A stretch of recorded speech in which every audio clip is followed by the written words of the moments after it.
Greetings, this is yours truly, Lord Karo, welcome to my domain. Fox Sin Part 2 Chapter 14. Names in Gran Torino Dagaba City train system, a few days after the sports festival. Izuku was in the middle of trying to get to school on his usual train route, however this particular time he was crammed in between a bunch of other people. This made the immortal feel like a sardine in a can. Wait a sec, are you the Fox Sin? Someone asked in recognition. No way, you mean that kid with the immortality quirk from OOC? Another person asked before everyone in the train car started looking at him. The same kid from the top 8? A woman spoke. Oh Jesus, not this again. The boy thought in exasperation as everyone started making idle chatter about him. Keep trying for it, hero, they all encouraged him cheerily. Izuku might not enjoy the attention, but hey, at least he was getting some positive reception in spite of his, rather morbid display. Later on the Sin of Greed began walking the rest of the way to school, but would occasionally get the odd glance from other students, and the equally rare lustful stare of the females who saw him shirtless either on TV person. Sorry ladies. I'm interested in only one girl, he thought with a smirk. Good morning, Midoriya, he heard someone call from behind him. Oh hey. Whoa, Iida, went a little overboard with the rain gear don't ya think? The green-haired boy said as he saw his friend dressed in head to toe in rain gear while he himself only had on a rain jacket. Not even bothering with a hat or umbrella. Soon enough, he reached his homeroom and saw everyone chattering about their newfound fame. Man, this is crazy, people wanted to get my autograph on the way here, Kirishima told them. You would not believe what a bunch of kids told me today, Zero groaned as he recalled the memory. Nice try, Tsuyu guessed, causing the tape boy to groan again. People were staring at me the whole way here. It was actually kind of embarrassing, Hagakure said bashfully. Isn't that kinda normal for you though? Ojiro asked. It only took one sports festival and now we're like celebrities, Kaminari grinned. Honestly, I found it kinda annoying. Izuku sighed as he laid his head down. How can you find it annoying? Kirishima questioned in disbelief. Not all of us enjoy the limelight, thank you very much, the immortal retorted. Trust me, I like praise as much as the next guy, but 24/7? Fuck, I don't think so, he added. I guess I can't blame you, I mean half the stuff you're known for involves either something kinky, or something gross. Tata said, only to get a stink eye from the boy in front of him. Tata, don't be rude, Ochako said in a scolding tone. It was right around then that an unbandaged Aizawa walked in. Ribbit, Mr. Aizawa, you're not covered in bandages anymore, Sue noted. Yes, the medic went a little overboard in her healing this time around. The man nodded. Now, today we're having a big class on hero informatics. He told them, causing the students to be filled with dread. Is this show kind of pop quiz? Kaminari thought in alarm. I hope it's not about hero laws. I suck at those, Kirishima groaned mentally. You need code names, time to pick your hero identities. Aizawa told them, causing them to go into an uproar of cheering. This is gonna be fun, Mina squealed in excitement, however, their excitement was soon extinguished by Aizawa's icy stare. This is in response to the hero draft that we talked about earlier. Agencies would normally only worry about second or third years, but by offering internships to first years like you, they're essentially investing in your potential. He explained. However, offers can be rescinded if their interest dies down as years go on. So we still have to prove ourselves? Toru asked. Right. But these internships will only be lasting for about a week. People who got offers will choose from those, and the rest will have a different list. Aizawa nodded as a bar graph appeared showing how many people got offers. In past years it's been spread out. But there's a sizable gap this time around. The two that had the most was Todoroki and Bakugo. Uraraka was under Iida who was under Tokiyami, Kirishima and Kaminari. Izuku however. A tick mark appeared on the immortal's forehead as his eye twitched in annoyance. Are you fucking kidding me? He asked as he was shaken by King from behind. You didn't get any, the boy pointed out. I can see that. I'm not blind, the Sin of Greed grunted. I bet they were all creeped out by the crazy way you were fighting. The grisly Sin added, thinking back to when Izuku went crazy on Todoroki. Don't even start with me on that, Izuku growled. Now keep this in mind as you go forward. As for your hero names, they should be representative of what kind of hero you want to become. Take All Might for example. The Erasure hero told them. So make sure to take this seriously or, he continued before the classroom door opened. You'll have hell to pay later, a new voice called, causing everyone to turn around. You really should choose your code names carefully, or you might end up with something utterly scandalous. Midnight said as she sashayed into the room. Yeah, she has a point.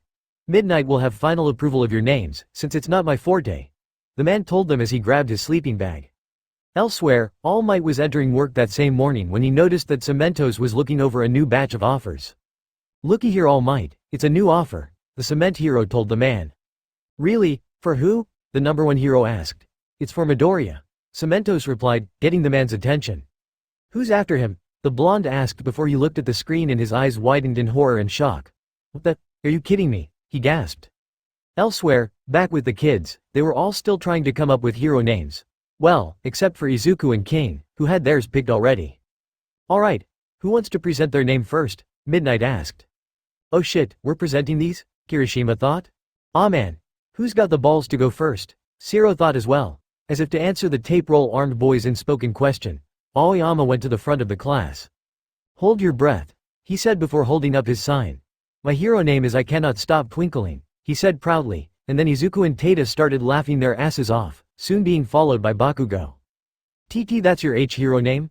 Oh man, I can't breathe," Izuku guffawed as he held his sides.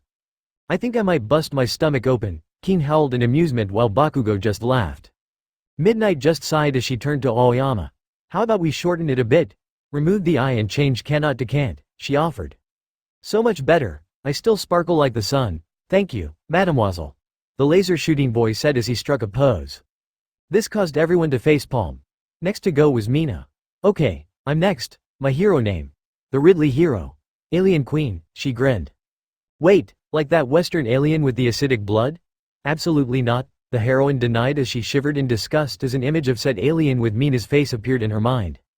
"Dang it," Mina sighed, making everyone wonder why that wasn't okay. Luckily though, Sue went up next.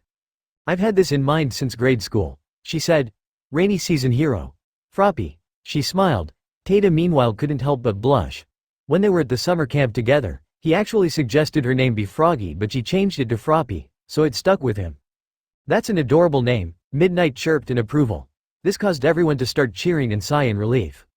Next was King. "I actually got my idea from a character from Arthurian legend. The Fairy King hero, Harlequin," he said, holding up his board as he floated on his pillow. "Now that's a real hero name," the Sin of Greed called with a grin. "Then it looks like you have much to live up to," Midnight told him. This continued on for a few minutes, with Jiro picking the name Earphone Jack, Kaminari going with Chargebolt, Shoji choosing Tentacle, Zero choosing Cellophane, Ojiro and Sato picking Tailman and Sugarman, Hakagore choosing Invisible Girl, Momo choosing Creata, Koda picking Anima, Tokiyami going with Tsukuyomi, Shoto and Ide picking their own real names for unspecified reasons, Kirishima choosing Red Riot in homage to his idol Crimson Riot, and Bakugo. King Explosion Murder, he growled. This got a deadpan look from Midnight. "That's a bit too violent, Bakugo," she told him. After he was sent to rethink his, Uraraka went up. "Here's one I had in mind. The Zero Gravity hero. Uravity," she said nervously. Izuku gave her some applause for her hero name. "I just love that," Midnight smiled. Last up was Izuku. As he showed everyone his name, they seemed confused. What's that supposed to be, man?" Kirishima asked. "Like King, I decided a long time ago that I'd pull my hero name from Arthurian legend. So I looked it up and turns out, there's a character who used to be immortal, just like me," the boy replied. "He was a king who was granted immortality but gave it up to resurrect the woman he loved." He continued as his name was then revealed. "I'm naming myself after the legendary king and father of Sir Lancelot. Call me, the immortal hero. Ban," he declared. Bakugo and Tada grinned in approval at his choice and nodded. The rest of the class gave various forms of approval as well. Later, "Hey guys, have you figured out who you're gonna intern with yet?" Mina asked as lunchtime rolled around. "I'm thinking of doing it with Mount Lady myself," Tada chimed in. "King, are you thinking something perverted about it?" Sue asked. "Hell no," the Grizzly Sin snapped. "I'm thinking about interning with Gunhead," Ochako said with a smile. "Gunhead?" Bakugo asked in confusion. "But he's a brawler though," Izuku added. "You sure that's the route you want to take?" "Yep. He sent me an offer," she grinned, punching in front of her. "But I thought you wanted to be more like 13. More of a rescuer than a fighter," her brother pointed out. "Yeah, but I thought that if I trained under a different hero, I can see things from a new perspective," the Gravity Girl explained. The boys nodded, finally understanding what she was getting at. "Well, if you ever need help getting better at martial arts, we'll help you," Izuku grinned as he pulled Bakugo towards him. "Right, Kachan," he grinned. "I may know a thing or two," the Pomeranian said thoughtfully. Meanwhile, Iida was writing down his internship choice. Later on everyone was about to leave, but right as Izuku was about to walk out, All Might came rushing by. Ha ha ha. I am here in a bizarre position, he said, his face tense and his body hunched over. Oh, hey All Might. Need something? The immortal asked. Hi, come with me a sec. He told the boy as he led him into the hall. I'll get straight to the point. You've received an offer from a hero who would like to take you on, the man added. Really? Who? Izuku asked in surprise. The hero's name is Gran Torino.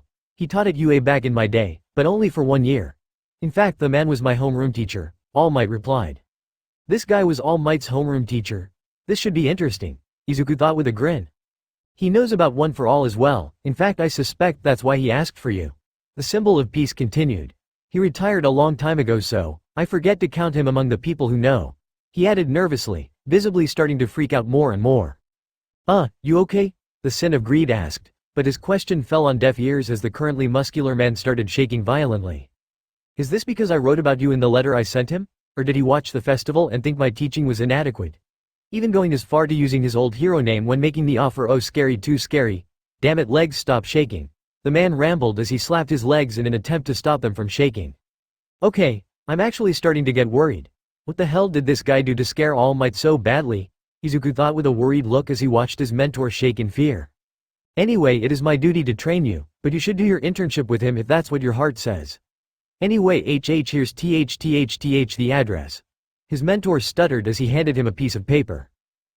Thanks. The green-haired boy nodded somewhat warily as he took the paper. Gran Torino was the sworn friend of my predecessor, Nana Shimura. The two were very close as well, All Might told him.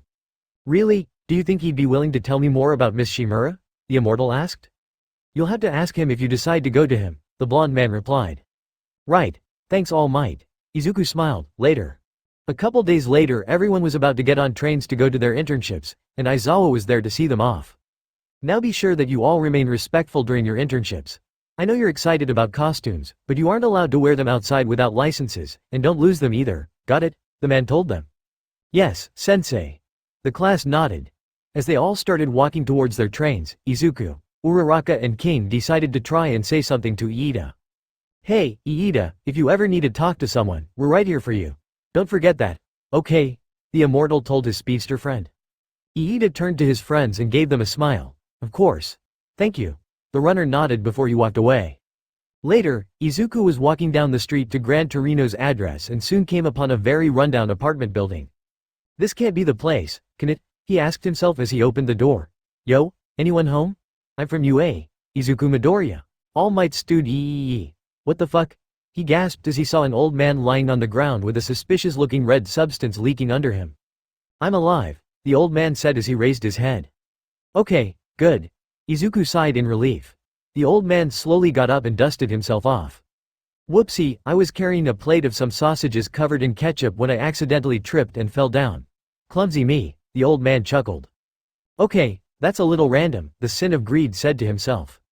Who'd you say you were? The elder asked. Izuku Midoriya. Ya no, the fox Sin? The boy told him. You're who now? Gran Torino asked again, a hand to his ear. Izuku Midoriya. Or as I'm also called, Izuku the Undead, the Sin of Greed. Any of this ringing a bell, old man? Izuku asked. Toshinori? The man asked. The immortal was trying very hard to keep his cool right now. Is this guy really All Might's old teacher? Izuku thought skeptically. Sighing, he decided to cut his losses. Look pal, not to be rude or anything. But I'm not exactly here to play nanny to some old coot who's been in retirement for who knows how long. He said before sighing.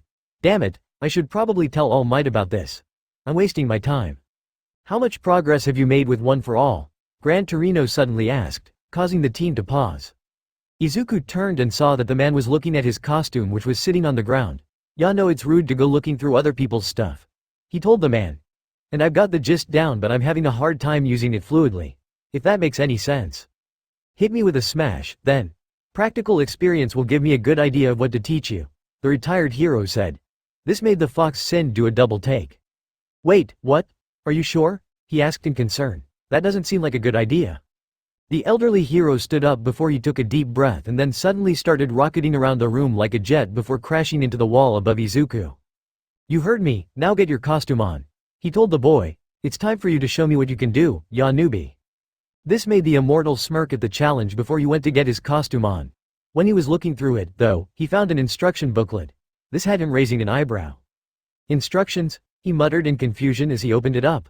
Dear Izuku Midoriya, when we were doing repairs to your costume, we decided to make some changes in regards to design and materials. Thank you for understanding. But trust us, it's going to look a whole lot cooler, the note read as he looked at his now changed costume. So they changed up things with my costume. Well, I probably should have seen that coming after seeing Hatsume at work, Izuku said as he put his costume on. His new costume had a couple noticeable changes. He now wore a dark red long coat. The long coat had a wide, open collar which exposed a large amount of his chest and had a brown belt with a silver buckle. The bottom half of the long coat flared out and had pockets. He was still wearing his old red leather pants, and his jacket also had metal studs sewn into the forearm, alongside shoes of a similar, yet darker color. It also had silver open rings on either side of the collar of the coat and an open silver right at the back as well. Damn, I look good. Izuku smirked as he looked himself over. I saw how you used one for all on the television. The way you used it was unthinkable, reckless. The old man told the boy. He may be the symbol of peace and the #1 hero, but All Might's a total novice when it comes to teaching. He isn't training you well at all, he added as he rocketed around the room, ramming into the immortal at certain points before landing on and crushing his microwave. Is that so? The sin of greed mused before he was attacked from behind. Okay, that's it, he growled as he channeled his snatching into his whole body and continued to let Gran Torino knock him around before the elderly man started to slow down as his speed and strength was sapped away with each impact. What's going on? The man thought as he felt himself slow. Feeling slow, old man? Izuku smirked as he charged his right fist with one for all. You should, that was my special move, physical hunt. He added as the man kept getting slower. And with it sapping your strength every time you hit me, he said as he readied his arm as he whirled around to catch Gran Torino off guard and then threw it. Now I've got you, he yelled. It was his years of experience that let Gran Torino dodge the blow if only barely before he pinned the sin of greed to the ground. Clever thinking, but you're a little stiff, the man told him. And there's discord within your mind, he added. That's why I bested you, he amended as well. Stiff? Discord? Okay, the discord I'm aware of, but what do you mean by stiffness? Izuku questioned in confusion. You'll figure that out easy enough. You understand the fundamentals of one for all, but you think it's more special than it actually is. The hero told him. As for the discord, why don't you tell me what you think it is, if you already know it, he added as he let Izuku get up. It's the survivor's guilt I've had since I was a kid, the immortal stated as he dusted himself off. That's certainly a part of it, but there's another reason, the old man said before pointing at him. Your admiration for All Might and sense of loyalty to him are shackles on you. You need to learn how to rid yourself of both these things. His words made Izuku look down and thought. His loyalty to and admiration of All Might were shackles? That didn't seem right for some reason? That doesn't sound right, the sin of greed said to himself. Figure that out on your own time. Meantime, I'll try to get us some grub. Clean this place up while I'm gone, Gran Torino told him as he walked out of the building. Izuku grumbled a bit before he started cleaning up the place. As he looked at the busted microwave, he started thinking. Hang on, All Might said that one for all is basically like any other quirk. And quirks are parts of our bodies, so, he then looked at his hand. Maybe I should think of it like a part of me. But, what else am I missing here? I wonder. Suddenly, realization struck him. That's it, he exclaimed as he took out his notebook. As the boy started rambling about how he could try constantly channeling one for all through his entire body like with physical hunt and Hunter Fest, he soon hit a roadblock when he came to how he'd visualize and concentrate on it. Unbeknownst to him, Gran Torino was listening to his ramblings from outside. He smirked to himself while he shook his head. Well, he's certainly got the mind to get a handle of one for all, he thought. Elsewhere, in another part of Japan at the Fourth Kind Agency. Whoa, two boys yelled as it was revealed to be both Kirishima and Tetsu. Tetsu, Kirishima. The boys asked as they looked at each other before shaking hands and smiling. Hey man. What are you doing here? They asked at the same time. Well, you two obviously get along. A four-armed man in a business suit said from his desk. Yep. The two nodded. Fortunately we were able to send in 2 offers this year.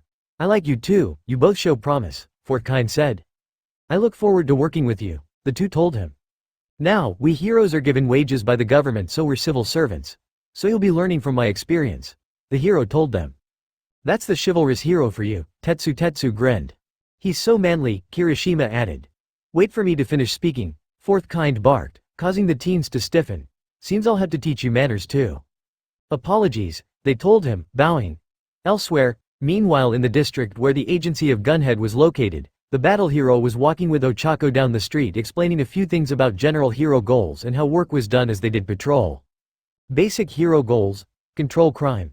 We usually get requests called in, that are filed and filtered by district, then after we deal with them we file reports explaining the services we provided, such as helping with arrests, rescuing people, etc., and then a special agency decides how much we should be paid. The man explained. So don't worry about it too much, just keep that in mind and you'll catch on fine, kiddo. Huh. I didn't expect him to be so friendly, Ochako thought in slight surprise as she walked.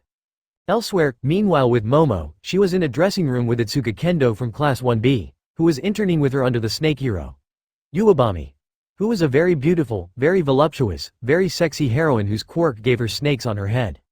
In addition to our usual jobs, heroes are allowed to have side jobs. There was some debate about this when the world of pros was first introduced, but we soon became so popular that public demanded it. The woman told the two girls before she turned to a mirror and started applying makeup. For example, I'm about to do a commercial. Oh, well I was actually hoping to see something more actiony, Kendo said awkwardly. It's not all about action, sweetheart, the snake heroine told her. Yes, this is something you can't avoid if you're a pro, Momo added firmly, and besides, Ms. Uwabami was willing to take on an unworthy student. So I'll take any lessons she has to give. Her words made Kendo look at her oddly. Okay, she said in reply. Meanwhile, Mount Lady was lounging on the couch in her agency and so was King while he had Guardian working on cleaning the place up. You know what's a useful skill? Knowing how to pass the time while you're waiting to be called out on a job, the blonde stated as she ate some chips and read a magazine. King meanwhile was sound asleep on the same couch, his head rather noticeably laying on the heroine's lap. Though oddly enough Mount Lady didn't seem to mind.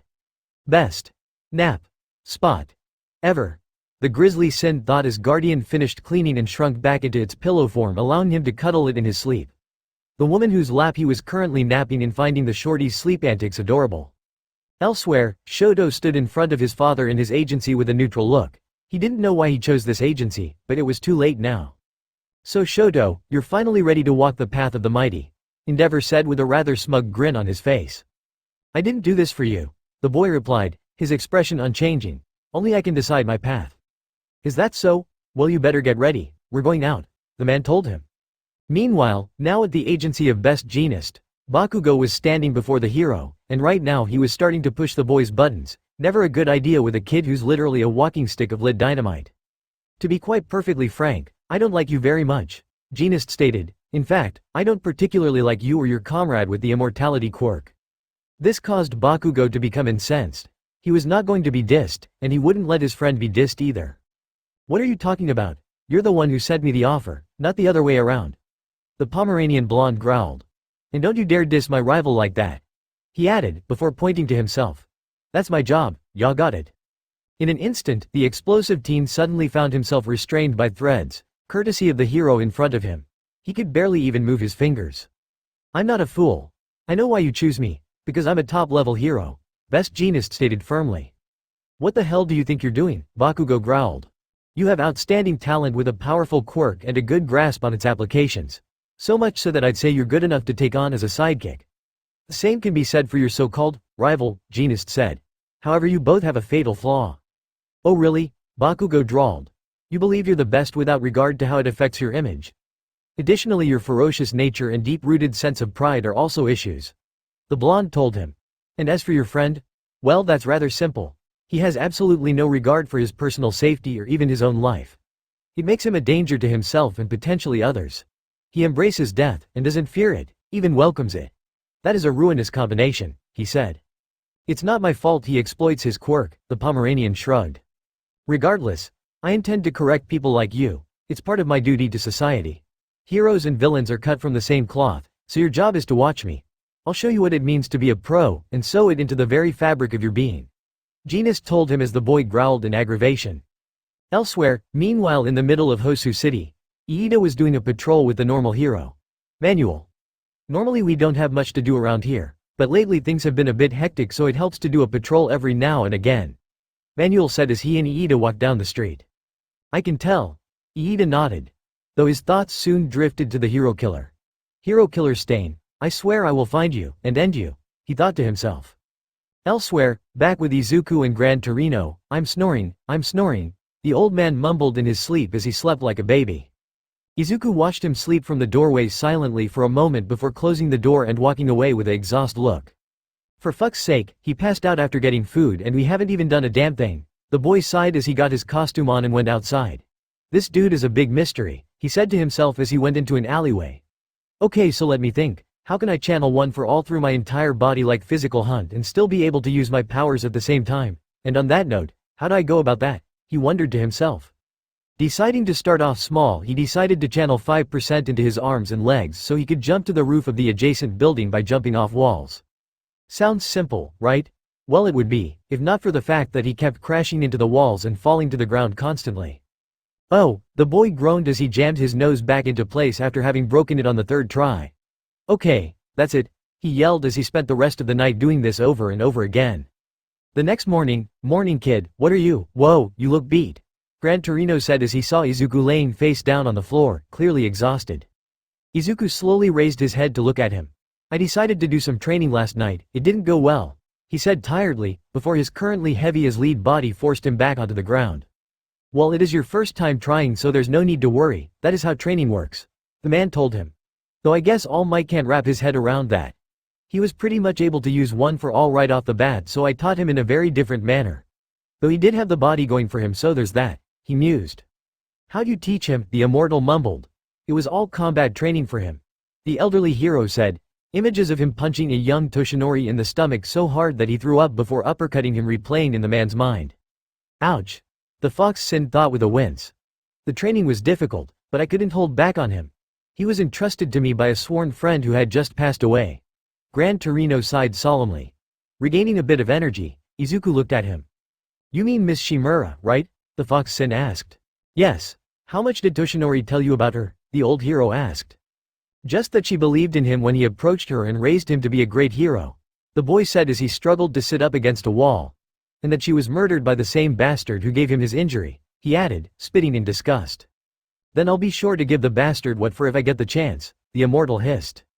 I highly doubt you'll be able to. All Might ended his lifespan in the same fight that crippled him. Gran Torino told him. It was at that moment that a package arrived at the door and when the man opened it, it was revealed to be a new microwave. Ah, good, it's here, he smiled. A microwave? The boy asked as he helped the man set it up. Yeah, mine broke yesterday so I got a new one. He nodded. Now, why don't you cook some of those taiyaki pastries I bought yesterday for us to eat for breakfast? Sure. The team shrugs as he sets the microwave up and puts the pastries on a plate for them to cook. As they cooked, he started thinking. Okay, so if I want to come up with an effective way to keep one for all coursing through me at all times, I need to think of something to visualize it with. He thought to himself. Question is, what? He wondered as the pastries finished cooking. He then brought them over to Gran Torino, who was obviously eager to eat them. Oh Vu, get a look at these delicious babies. Get 'em while they're steamin'.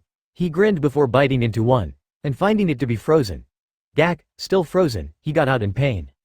What the? I followed the directions, what gives? Izuku said as he took the pastries so he could reheat them again. What the you put all of them on a plate that's too big? That gives the plate no room to turn, the old man exclaimed in slight irritation.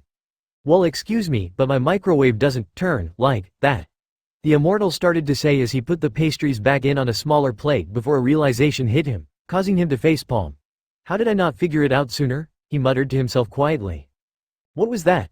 The retired hero asked, raising a hand to his ear. Izuku set the taiyaki to cook before pointing at them.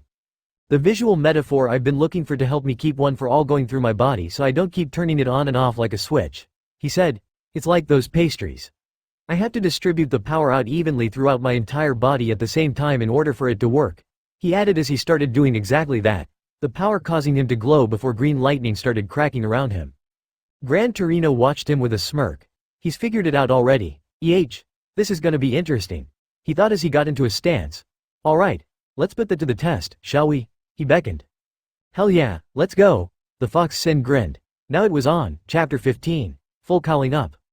Gran Torino's apartment. So, wanna give it a try? Gran Torino asked as Izuku coursed 15% of one for all through his entire body. You bet I do, Izuku said with a grin. Alright, then we'll start with 3 minutes, the man told him, stretching. What for? The boy asked in confusion. That's the amount of time you have to hit me with a smash, the elderly hero told him before he started blasting around the room with his quirk. Let's do this, the immortal thought as he tried to track the old hero's movements. As he came towards him, Izuku channeled One for All into physical hunt and absorbed the impact of the hits for a few seconds until he felt that he could move. Now, he thought as he rocketed into the air and started to swing at the man. One attack hit the wall and caused a bowling ball-sized crater just by swinging his arm. Nice try, Gran Torino jeered as he bounced around. Izuku then dashed over to where his staff was and grabbed it, before he started swinging it around and creating an atmosphere of air around him. No matter which direction he comes at, he'll get hit this time. I just gotta keep this up, man. Is this new mode difficult to maintain? The boy thought. However, he was unable to accommodate for a blind spot in the middle of his back. Clever tactics, newbie. But you've left yourself open at your back, Gran Torino told him before he slipped right between his defense and delivered a hard kick to Izuku's back, making him lose balance. Shit. He cursed mentally as he regained his footing. That attack made the flow of One for All stop. I need to get it flowing again, he thought as he tried to activate One for All again. If you can't keep One for All going, then you've got no shot at this, Gran Torino exclaimed as he landed another blow on the Fox Sin, disrupting his concentration again. Need time to concentrate, Izuku said as he rolled underneath the couch. There, alright. Now you're screwed. The boy yelled as he powered up again and blasted the couch off him and towards Gran Torino. Whoa, the old man exclaimed as he evaded the couch, leaving him open. Smash, the immortal yelled as he threw a fist at him. However, as he did, the old man narrowly dodged it, causing the impact to hit the ceiling instead, and allowing the man to pin him. God damn it. The boy growled as he was allowed to get back up. Using your surroundings to your advantage. Clever. The retired hero said. Now, you've done well for your first time, but before we continue, let's try getting some breakfast first. Right, sorry. Izuku nodded. Elsewhere, at the Gunhead Agency, Uraraka was currently in the middle of some warm-up exercises. Left, right, she exclaimed in tandem with a few others participating alongside her. Remember, don't just go through the motions. Be sure to put your focus in each individual punch, Gunhead told them. And also remember, the key is your base physical strength, he added, holding his arms up to his chest. This feels so different compared to what I already know, Ochako thought. Then she saw the pose Gunhead was in and froze. Look how cute that pose is, she thought. Meanwhile, at Fourth Kind's agency, the four-armed man was currently sitting at his desk and had just slammed a cup of green tea on it. He was clearly displeased with how it was. This is lukewarm, he yelled at a frightened Kirishima and Tetsu. Can't you two dense idiots make a decent cup of tea? The man added. We want to impress clients who come to our agency. Is this the kind of crap you'd serve them too? He yelled as he slammed his fists on their heads. The boys luckily used their quirks to halt the impact. We're sorry, sir, the two said in unison. Man, those quirks of yours make it satisfying to hit you, Fourth Kind said as he held his throbbing upper hands. Thank you, sir, the two boys retold in unison. Elsewhere. To be a pro, it takes more than just power, Best Jeanist said as he styled someone's hair. You must be capable, yes. But your appearance, speech and mannerisms must all be elegant. You must give off the aura of a hero, he said as the person he was styling was revealed to be Bakugo. Another excellent style, Best Jeanist, several sidekicks said in unison. I came to the wrong agency, Bakugo thought as his hair instantly returned to its original style. Elsewhere, meanwhile at Uwabami's agency, the snake hero was currently in the middle of a photoshoot, which Momo and Kendo were currently watching. I thought we were supposed to be her interns, not her entourage, the gingerette said as she watched the photoshoot go on. This is something we can't avoid to be a hero in the world we live in. Plus I'm sure there's something we're missing here, Momo told her as she too watched the photoshoot. Right, maybe, she thought. Poor girl's deep in denial, Kendo thought with a sweat drop. Elsewhere, at the Manual Agency, Manual and Iida just got back from a patrol. Sorry things haven't been more actiony lately. Things have been kinda tense, the man told him. No this is fine, Iida replied reassuringly as he took his helmet off and put it in a desk. He then began to think about Stain, more specifically about how he would wound 4 or so heroes in each place he appeared. Which means, he'll likely strike again, he thought. Elsewhere, in the bar where Shigaraki and Kurogiri called their hideout, Stain stood there, looking at Tamura expectantly. So, you're Tamura Shigaraki of the League of Villains. Why have you brought me here? I assume it isn't just a chat, the man spoke. We wish to offer the hand of friendship to you, Hero Killer Stain, Kurogiri told him. Yeah. With your skills, experience and influence combined with our resources, we'd be able to do some real damage, Shigaraki added. What sort of damage? Stain questioned, crossing his arms. Honestly, a lot. Particularly the kind that'll plunge the world into anarchy, like taking out All Might, for example. Tamura shrugged, before holding up a picture of Izuku. Or this little punk here, he added. Especially him. A familiar female voice said before Uriah came floating out of the darkness. That little bastard's the reason I had to really work my ass off to break out of jail, she growled. So all you wish for is wanton destruction, Stain scoffed. So. I haven't worked out the minutiae of what our end goal will be yet, Shigaraki shrugged.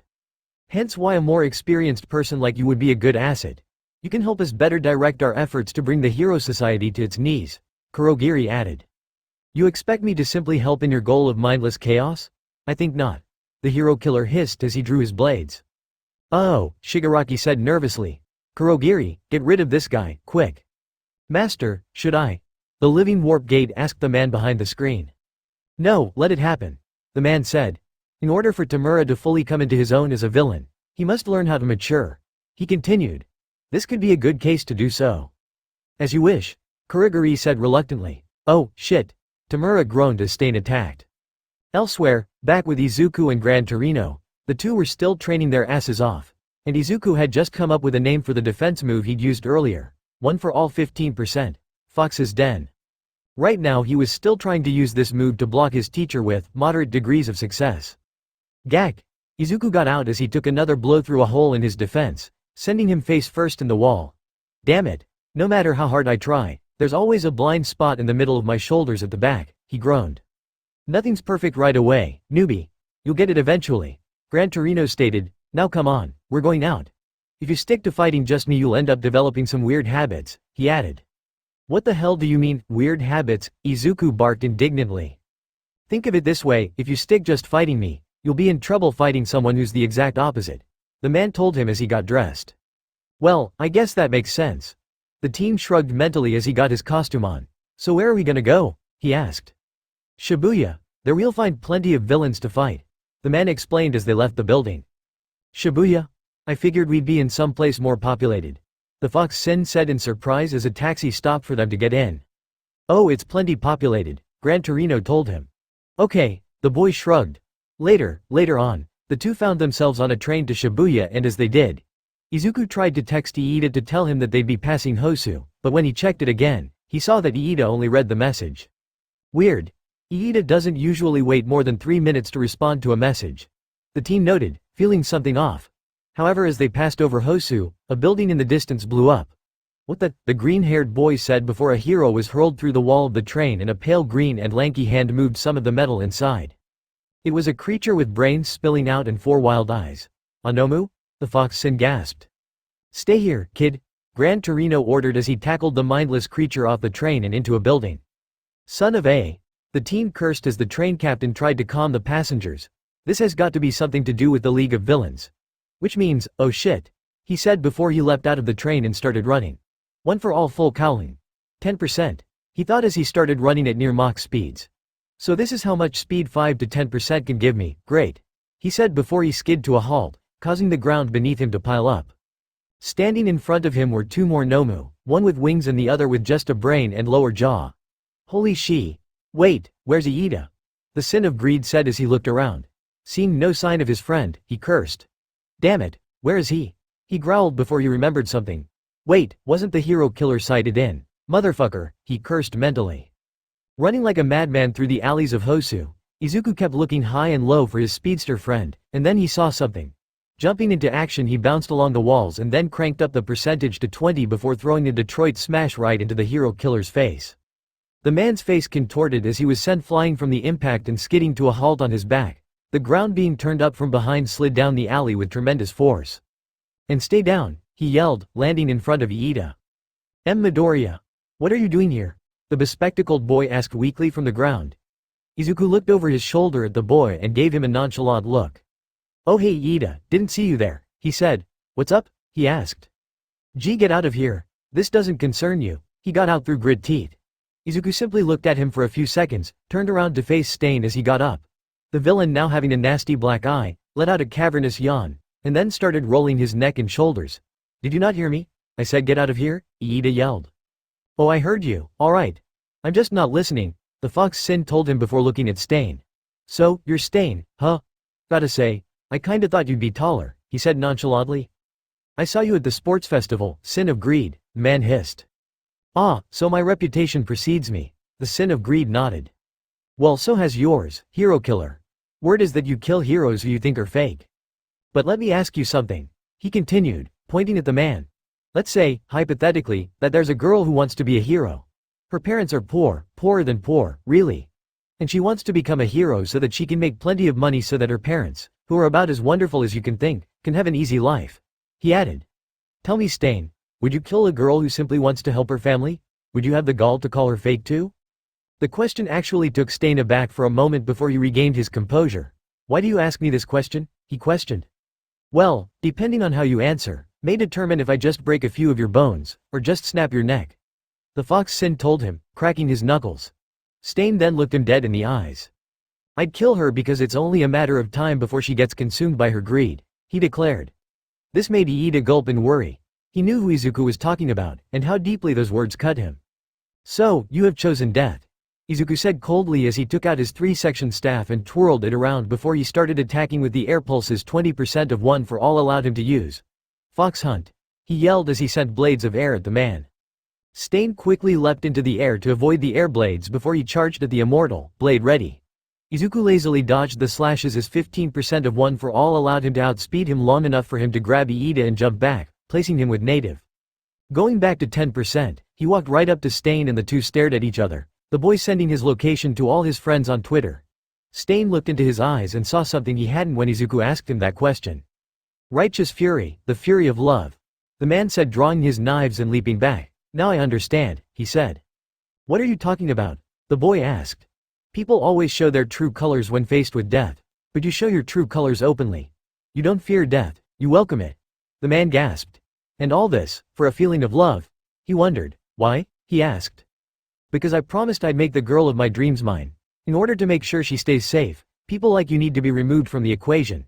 The boy told him firmly. Stain saw the unwaveringly cold expression on Izuku's face. And that goes for all my friends. I will never again, he said before he blocked Stain's sword by letting it be thrust through his palm. Lose anyone I care about. He growled, before he gripped the sword and pulled it away, and punched Stain hard in the gut. Gah!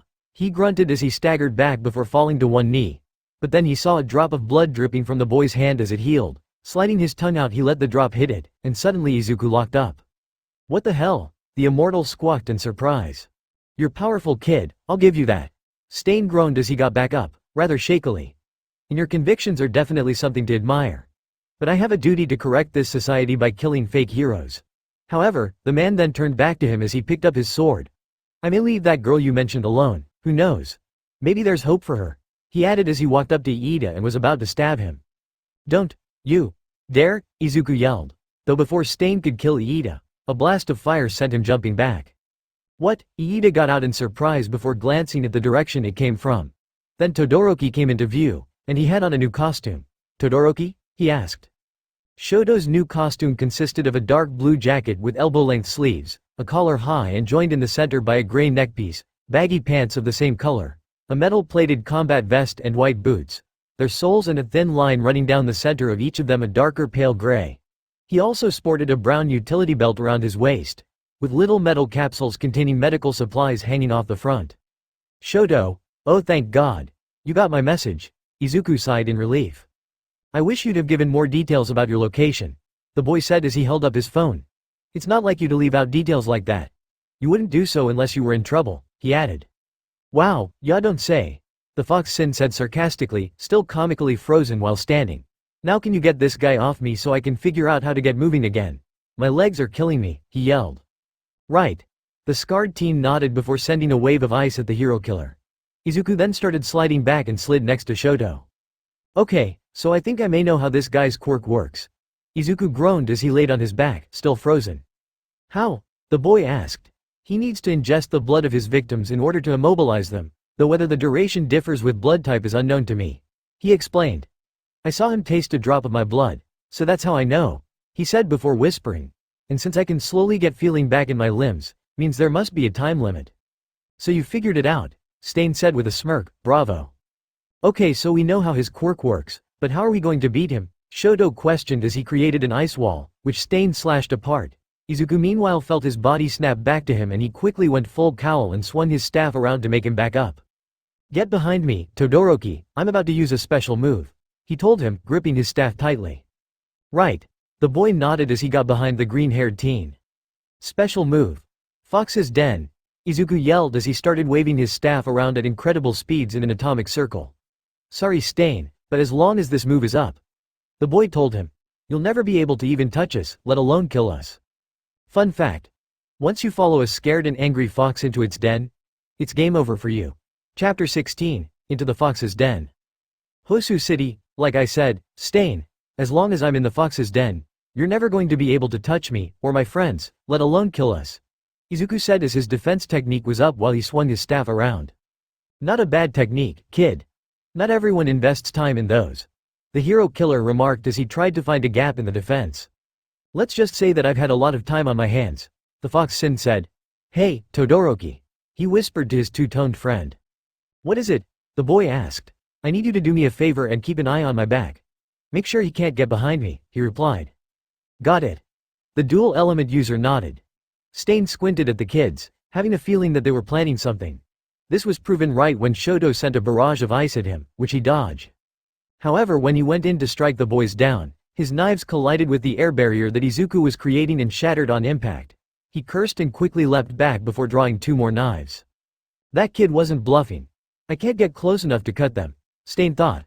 But every defense has a weakness, he noted before he looked at Todoroki. He wanted that kid to stay back, maybe there's a weak spot at that angle, he wondered. Deciding to test that theory, he ran at them, dodging some ice sent his way. He then leapt behind the sphere and thrusted his knives forward. Midoriya, look out, Todoroki yelled, but it was too late. Stain had already driven his knives directly into the boy's back, sending him to the ground and dropping his staff. Ah! Son of a bitch, that hurts. And not in a good way. The immortal cursed, trying to force the serial killer off of him while pulling the knives out of the exposed part of his back. Iida meanwhile watched all the carnage unfold in front of him and felt his guilt, pain, grief, and anger and regret swarm around his head at 90 miles an hour. If he hadn't been so blinded by his desire for revenge, none of this would have happened. I'm such a fool.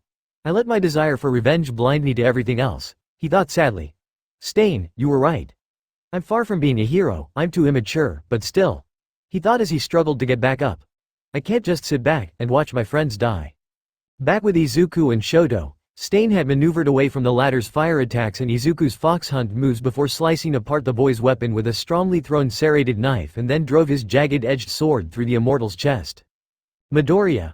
The two-toned teen yelled in worry. Izuku stood there in shock as Stain had him pinned to a wall, and noticed that the black eye he had given the man was gone. I see you've taken notice of my current condition, Stain said as his lumpy tongue dragged out of his mouth. Your blood's healing properties really are something else, kid. I'll give you that, he added as he tasted the boy's blood again. Now on to the next, he started to say as Izuku froze, but suddenly stopped mid-sentence when he was suddenly kicked in the stomach by Iida with a recipro burst. Stay away from him, you bastard, the teen yelled furiously as he delivered another kick, sending the serial killer skidding back. He's fast, Stain thought as he grit his teeth. As Iida landed quickly, he tried to help Izuku get free. Midoriya, Todoroki. This issue has nothing to do with you and I apologize for getting you dragged into it, he said as he removed the sword from the green-haired boy's chest.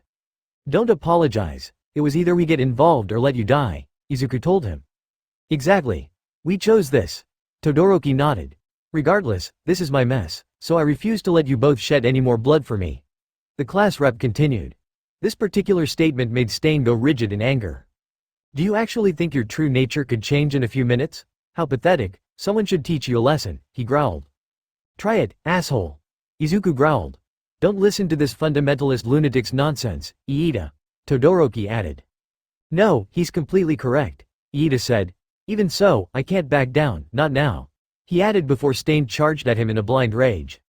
Acting fast, Todoroki sent a fire blast at the madman, who dodged before leaping at them. The scarred boy was quick to send dun ice his way. He cut through it, of course, but was given a surprise right hook from Izuku right as he cut the ice down. Gotcha, bitch. The fox Sin cackled as the slasher was knocked on his back. Iida, let's end this psycho, he told his friend. Right. Iida nodded. Todoroki, can you regulate your temperatures at all? He asked the two-toned hero. Not well with my left, but I can with my right, Shoto nodded as Iida blocked a knife meant for him with his arm. Then freeze my engines, the blue-haired teen ordered, much to his friend's bafflement. What? He asked. I need you to freeze my engines without covering the exhaust pipes, Iida reiterated. Shoto nodded, understanding what he had planned, and did so while Izuku was fighting Stain. Snatch! The boy yelled as he stole some of the man's speed and started pounding him with 10% Detroit smashes back to back. And here it comes, 15% Detroit smash. He yelled as he sent an uppercut to Stain's chin, sending him flying but also allowing him to get up high. Die! The man yelled as he leapt down, blades ready. Iida slowly stood up and readied another recipro burst, while Izuku started charging up his 5% full cowling to 8%, and both boys jumped into the air. If I can just use my leg, Iida thought as he closed in on his target. If I can just use my fist, Izuku thought as he got closer. I can beat him, the two boys thought in unison as they both landed their blows on Stain. As they started to fall, Izuku winced as he felt a stress fracture appear on his arm. Crap, I went over my 15% power cap. He thought before Stain tried to attack again, only for Iida to kick him and for Shoto to blast him with fire. Just before Izuku and Iida could hit the ground, the scarred teen quickly made an ice slide for them. Ooh, thanks Todoroki, I owe you one. Izuku groaned as he felt his body start to give out. Oh, my body feels so heavy, he groaned. I think the hero killer is out cold, Shoto noted. Thank God. The fox Sin sighed in relief. We should tie him up, Iida noted. And take his weapons while we're at it, Izuku added. Right. Shoto nodded as he turned to the still injured native. You okay, native? He asked. Yeah, I'll live. Thanks to you three. He nodded gratefully. He then helped Izuku up. Here, let me help. Thanks, the boy said tiredly. Elsewhere, meanwhile in another section of the city, Gran Torino was still fighting the Nomu, who just started chasing some bystanders. It's attacking at random. The man thought. Stop it, you stupid beast. He yelled before the Nomu was suddenly engulfed in flames. What the retired hero said in surprise. I was searching for the elusive hero killer, but I guess this thing will have to do. Endeavor said as he walked towards them. Good job, old timer. I'm afraid I don't know you, he noted. Gran Torino, however, knew who he was. Enji Todoroki. I remember when he and Toshinori were in my class back when they were kids. Always had a rivalry, those two, he thought. The Nomu meanwhile seemed to be minimally injured by the blast.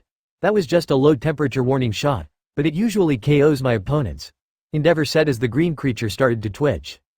It then sent flames right back at Endeavor, who blocked it. So your power is absorbing and releasing. Not very impressive since you still took damage, the man said as the Nomu started twitching again. Careful, I think he has more than one quirk, Gran Torino exclaimed as the creature prepared to lunge, bulking up its muscle mass and launched itself into the air. However, before it could attack, the old man blasted behind it and kicked it into the road. Looks like I damaged the road, he noted. Not bad, old man, Endeavor said. Now, there's an address I'd like you to check for me, he added before looking off towards where the other two Nomu were. I am Endeavor, I will handle this personally, he said. What's the address? The old man inquired. 1409 Echo Street, the hero replied as he ran off. Elsewhere, back with the others, Izuku was still trying to regain his strength and couldn't help but let his thoughts drift towards Ochako. I need to tell her how I feel. If I don't, I may not get the chance to, he thought to himself as Shoto sat next to him. Is everything okay, Midoriya? The boy asked, noticing his friend's conflicted look. Just trying to build up the courage to tell Ochako something important, the immortal replied with a sigh. You mean how you feel about her? Iida asked as he too sat down, the two recalling their conversation about the topic on Twitter. Yeah, that's it. The fox Sin nodded. As the two continued to rest, more pro-heroes arrived. Oh look, the helps arrived, I was beginning to think they forgot about us, he sighed. Kids, here, one of them asked. Those injuries look really bad, another noted.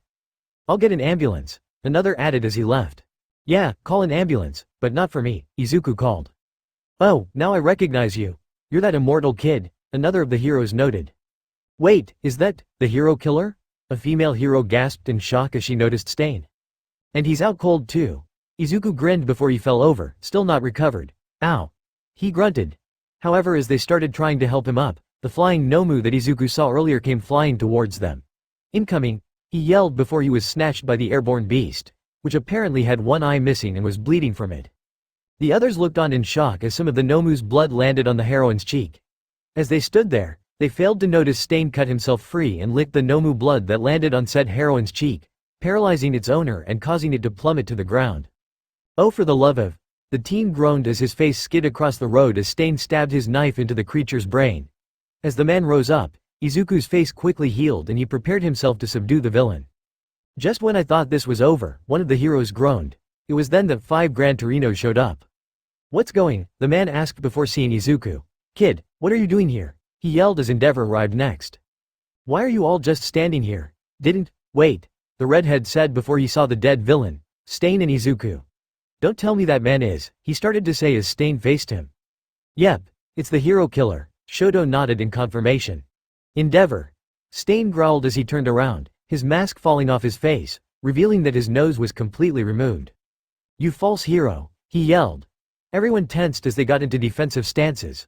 "I'll make all of this right, now. These streets must run with the blood of the hypocrites, hero. I will reclaim that word. Come on. Just try and stop me, you fakes," he yelled insanely. "There's only one man I'll let kill me. He is a true hero. All might is worthy," he bellowed. Everyone felt their blood freeze as they saw the insane fanaticism in the man's eyes. Izuku meanwhile felt himself die of a heart attack and snapped back to reality right as Stain dropped his knife, the man's eyes completely blank as he stood there. "Fuck me," the Fox Sin said as he fainted. Later, in the Hosu City Hospital, the boys had been resting from the ordeal of the night prior. The doctors were particularly concerned about Izuku since he had literally died of a heart attack when he was brought to them, even if he revived himself. "You sleep at all, Midoriya?" Shoto asked. "Not really, how could I after all that?" The green-haired boy replied with a shrug. "Fair point." The two-toned teen sighed. "All in all I'd say it's pretty crazy we all made it out of there in one piece." Izuku noted. "That guy, he was nuts. A couple more minutes and I would have been made helpless to save you guys from overusing my quirk," he added. "Yeah, I know what you mean." His friend nodded. It was around this time that Gran Torino and Manuel arrived at their rooms.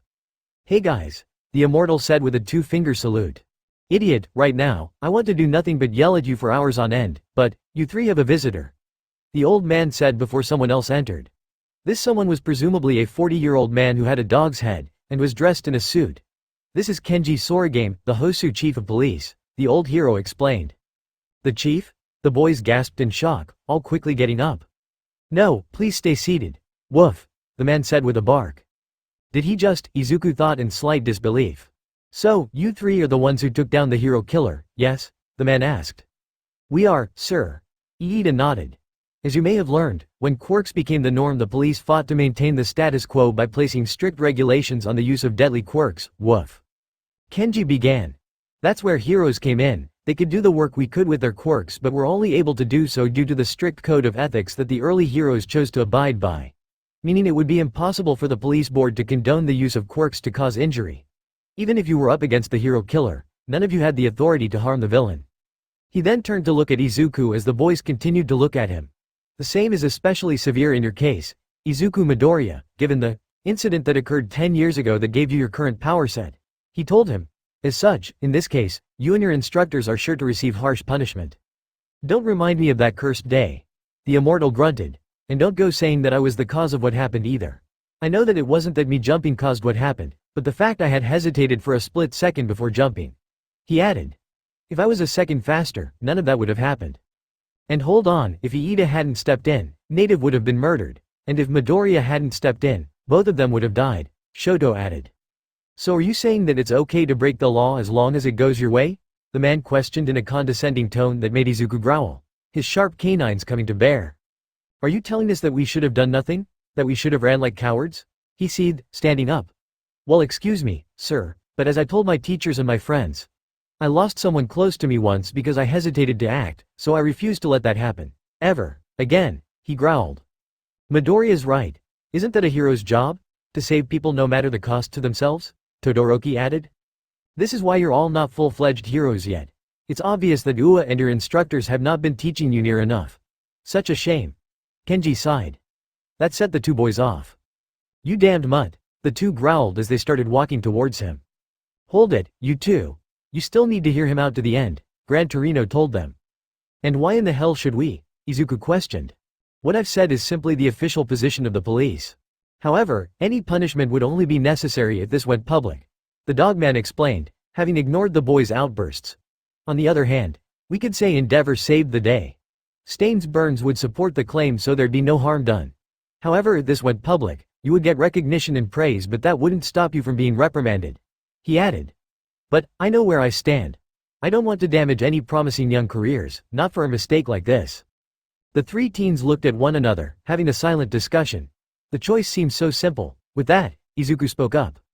Being honest, I could care less about the praise or about this being known or not. I just cared about getting the job done. He stated. But I have to ask, why are you treating this guy? Why won't you just let him die? Haven't enough people suffered because of him for you to just spit in their faces by letting him live? Kenji sighed. I understand your point of view, but you must understand that if we simply killed every villain we deemed a threat, we would be no better than them. Izuku nodded. I can understand that. I know it's not fair, but at least allow me as the chief of police to thank you for saving our city, the man said, bowing to the boys. Not a problem, sir. Iida nodded. You know, you could have started with that, Shoto stated. I'm just glad it's over. Izuku sighed. Elsewhere. Hey, Midoriya messaged me back. That thing he sent was during the action in Hosu. Man, am I glad I reported it. Kirishima sighed as he tried to reply back. Okay. Get off your phone before fourth kind sees you. We're gonna be late, Tetsu told him as he closed his locker. Hang on, I want to reply. The redhead said before they were suddenly hit on the head again. What did I tell you two about punctuality? Fourth kind yelled at the two of them. Sorry, sir, the two boys replied apologetically.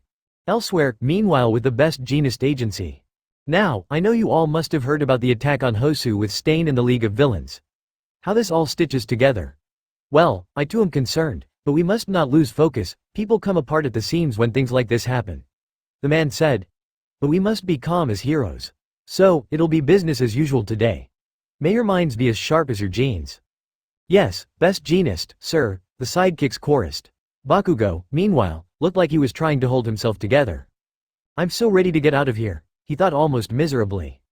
Elsewhere, meanwhile at Mount Lady's agency, King was busy trying to file away Mount Lady's paperwork for her before they went on patrol.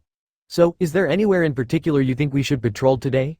Ever since that Hosu incident, things have been pretty lively lately, the boy said as he put the last files away. I'm not quite sure, yet.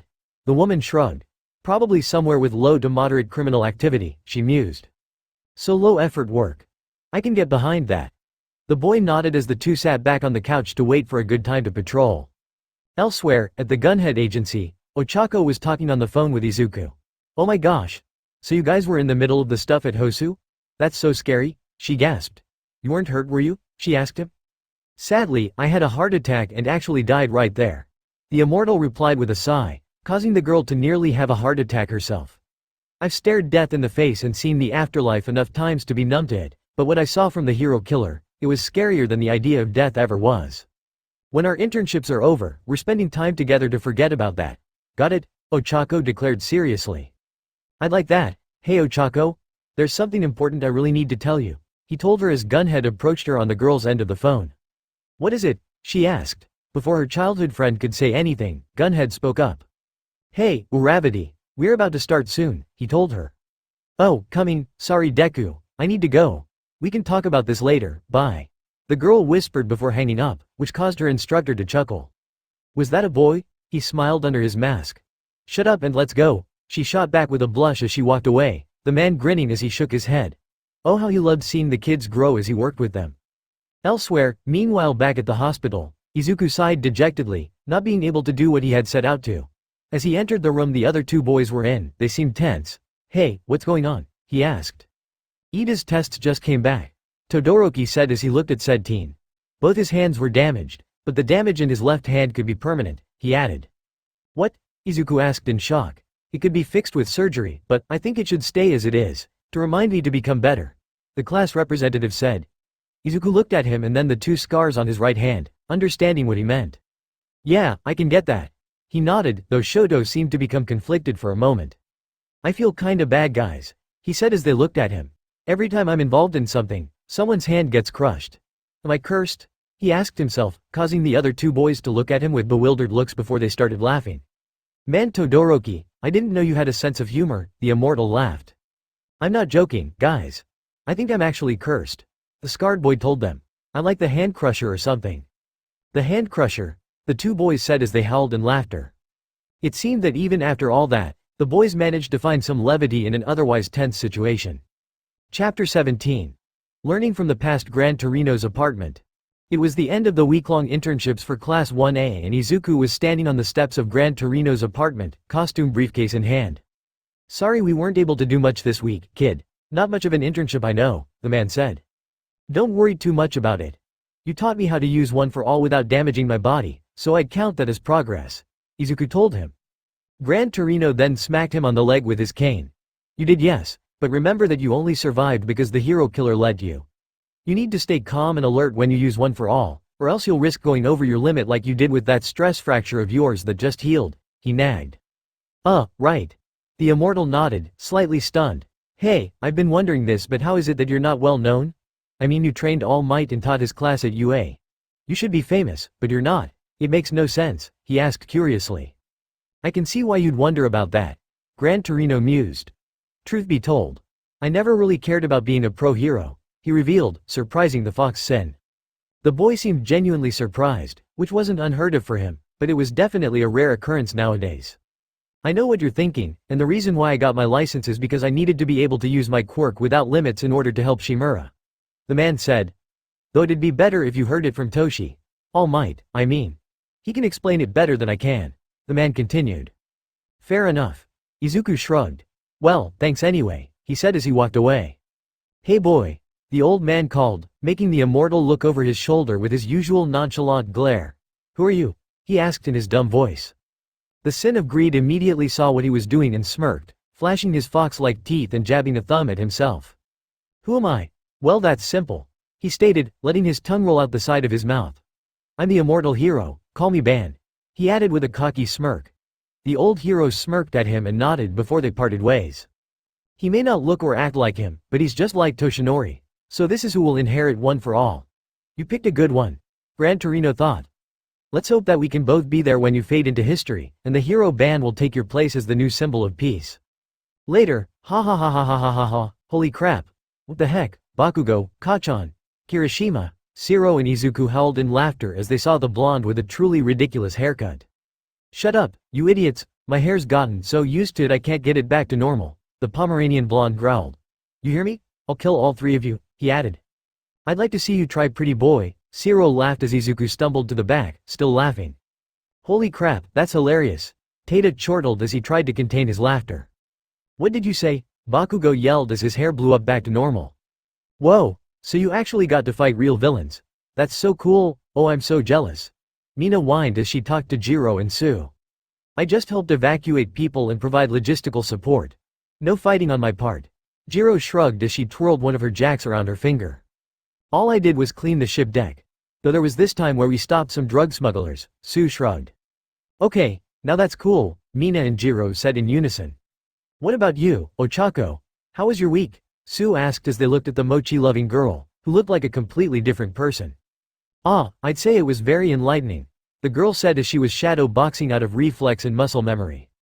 "Looks like that battle hero helped her uncover her fighting spirit," the frog girl noted. "I think it suits her," Izuku said with a grin. "1 week and it's like she's a totally different person," Kaminari noted. "I'll say."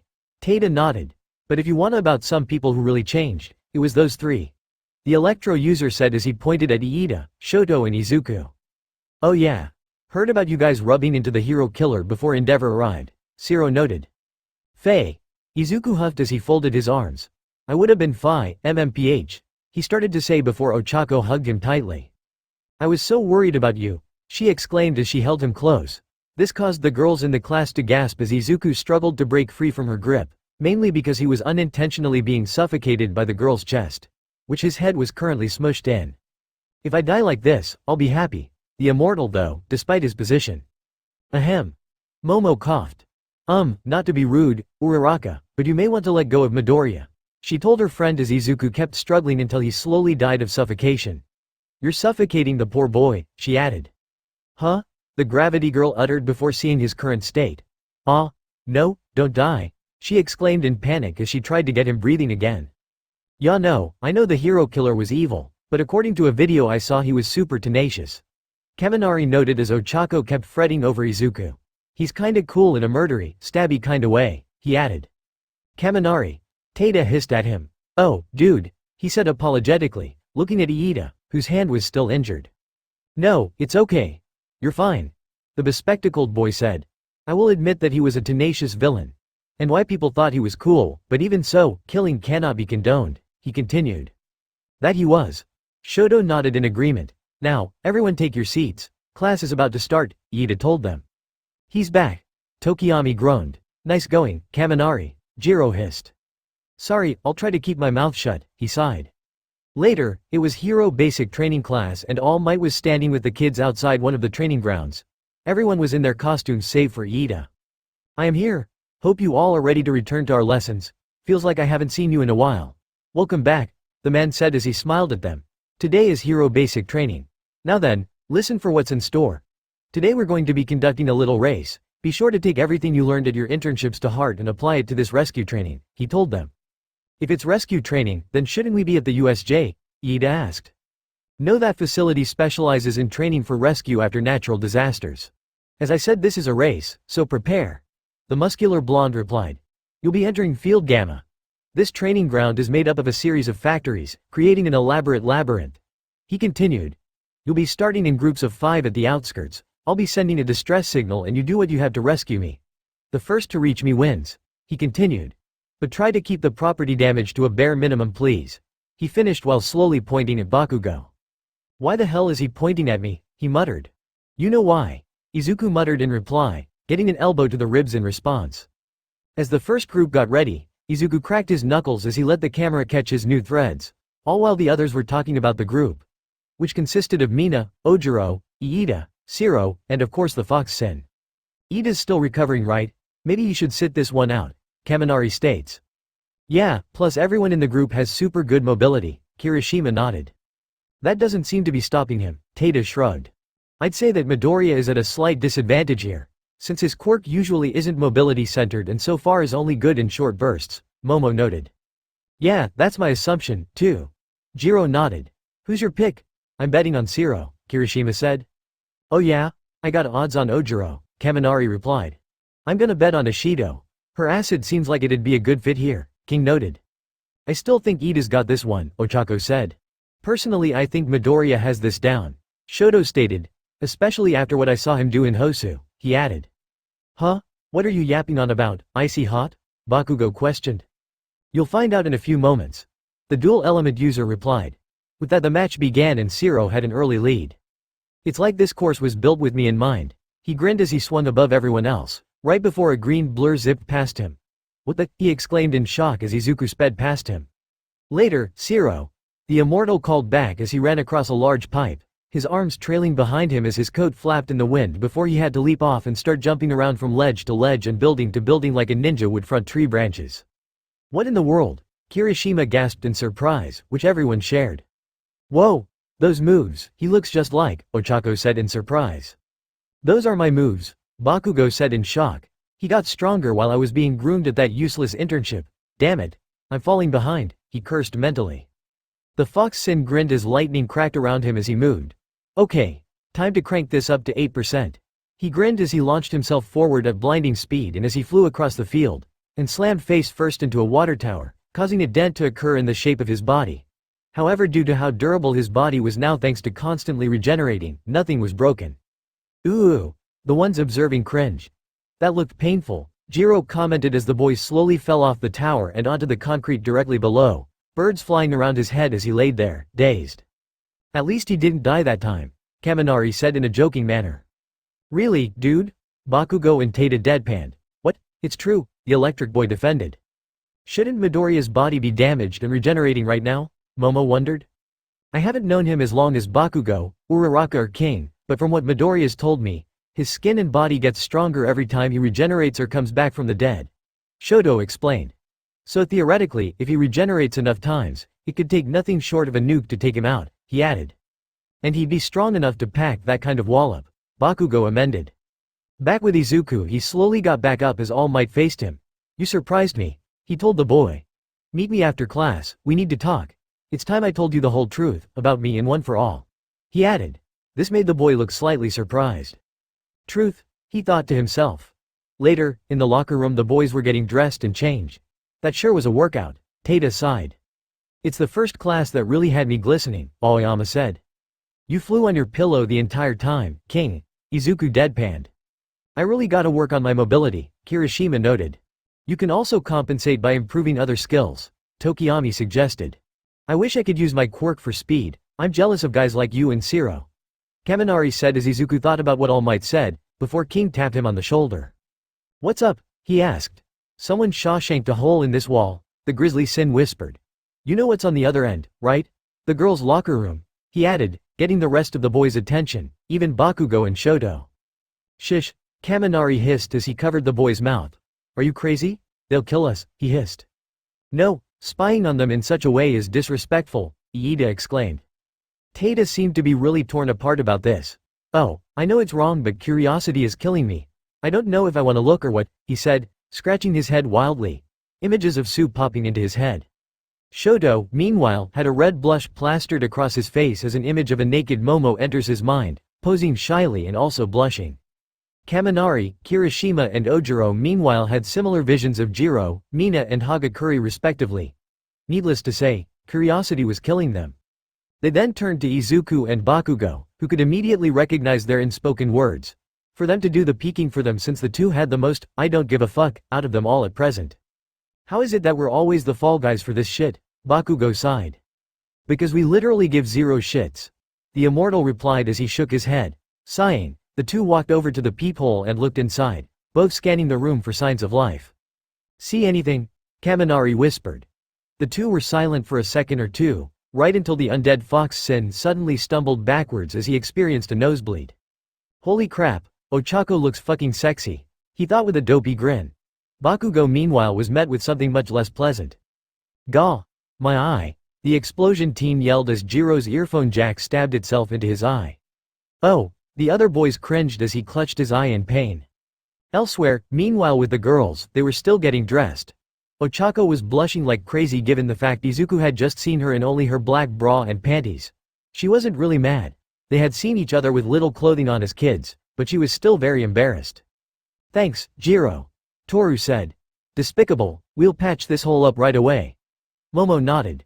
Her own blush visible since she heard Jiro mention that Todoroki seemed tempted to look. Same with the rest of the girls. Jiro meanwhile seemed conflicted, since she heard what Kaminari was mumbling under his breath about wanting to peek at them, and her in particular. Why me, though? She wondered. Later, Izuku was heading towards the teacher's lounge to talk to All Might, when he saw Ochako heading to her locker. Hey Ochako, he said, making the girl jump in surprise as her gunhead training suddenly kicked in and she judo flipped him out of reflex. Nice form, he added after a beat passed. Sorry Deku, she apologized as she helped him up. No, I should apologize. Sorry about peeking on you back there, the guys weren't giving me much of a choice, he told her. I'm not mad, but I am embarrassed, she admitted with a blush. Sorry, he said. Hey listen, about what I said on the phone. I wanted to tell you that. He then leaned in and whispered in her ear. I'm going to make good on my promise. That one day I'm gonna take what's mine, and make you mine. He told her as he pulled away. The gravity girl couldn't stop herself from leaning on his toned chest, listening to his heartbeat. I hope you do. She sighed longingly before smiling. I still can't believe you remembered that promise we made when we were kids. Of course I did, Ochako. The undead boy told her, taking her hand in his. I remembered it because you're the only woman for me. I love you. Ochako blushed as she looked away. I'm glad you think that, she said before her face turned red and she ran off, full of embarrassment. Izuku sighed, realizing he had overdone it. Dang it. He sighed as he entered the lounge and saw All Might waiting for him. Have a seat, he told his pupil. What did you want to talk to me about? The green-haired teen asked. I heard that the hero killer got a taste of your blood, the #1 hero noted. Yeah, twice. He nodded. Young Midoriya, do you remember how I gave you one for all? All Might asked. Do you remember what I said to you that day? He continued. Eat this, Izuku said, doing his best All Might impression, even looking like him. No, not that part. The blonde stated. I said the key was in my DNA, that's why I had you swallow the hair. He added. The immortal's eyes widened as realization hit him. I swear, if that psycho has on for all, he growled. No, he doesn't. I just thought you'd be worried is all. But, All Might said before sighing. I see it didn't even cross your mind, he sighed. Let me guess. I have to willingly give my DNA to someone, right? The boy guessed. Right. It can't be taken by force, but it can be given by force. The man nodded. The quirk you have is unique and you should know its origin. He continued. One for all was derived from another quirk, One that is very old, known as All for One, he told his pupil. All for One? Why haven't I heard of that quirk before? Izuku thought with a raised eyebrow. Go on, he prompted, wanting to learn more. This quirk allowed its user to steal quirks from others. He could either keep them for himself or pass them along to other people. The symbol of peace explained. This caused the immortal to look down at his hand, and a thought crossed his mind. If that's the case, then, would that user be able to take away my immortality? The sin of greed asked. Hypothetically, I mean, he amended. Why do you ask? The symbol of peace wondered. Izuku let out a sigh. Because even if I get together with Ochako, my quirk would force me to watch her, my mom, and all my friends wither away and die in front of me. That can destroy a person, he explained. All Might seemed to contemplate this. Yes, I can see how that could be a tempting prospect for you with that in mind. He nodded before his expression softened. But you shouldn't give in to that despair, not yet. After all, you may learn how to do that very thing yourself, given time. What? He asked in confusion. Let me finish the story and I'll explain to you what I mean. His mentor said. Now, this occurred when quirks were just starting to appear. Before society knew what to do with the newly powered among them. When quirks first appeared, suddenly it was impossible to say what it meant to be a normal person. Laws and human rights were hotly debated, civilians' progression stopped, society decayed. If superpowers had never appeared, humans would be taking interstellar holidays by this point. Izuku quoted. I remember hearing that somewhere, he added. And it sounds like civil rights America, to an extent, he noted, his mentor nodding. All for One took advantage of this turmoil and asserted himself as the overlord of Japan by having people join his cause. Stealing quirks from others and committing evil acts with little resistance. All Might told him. How come we never heard of this guy? The Fox Sin questioned. Because that's a part of history people prefer to ignore. Like you said, it sounds like civil rights America, and it makes people feel guilty that they acted in such a way. The man sighed. How does this all tie together? The sin of greed asked.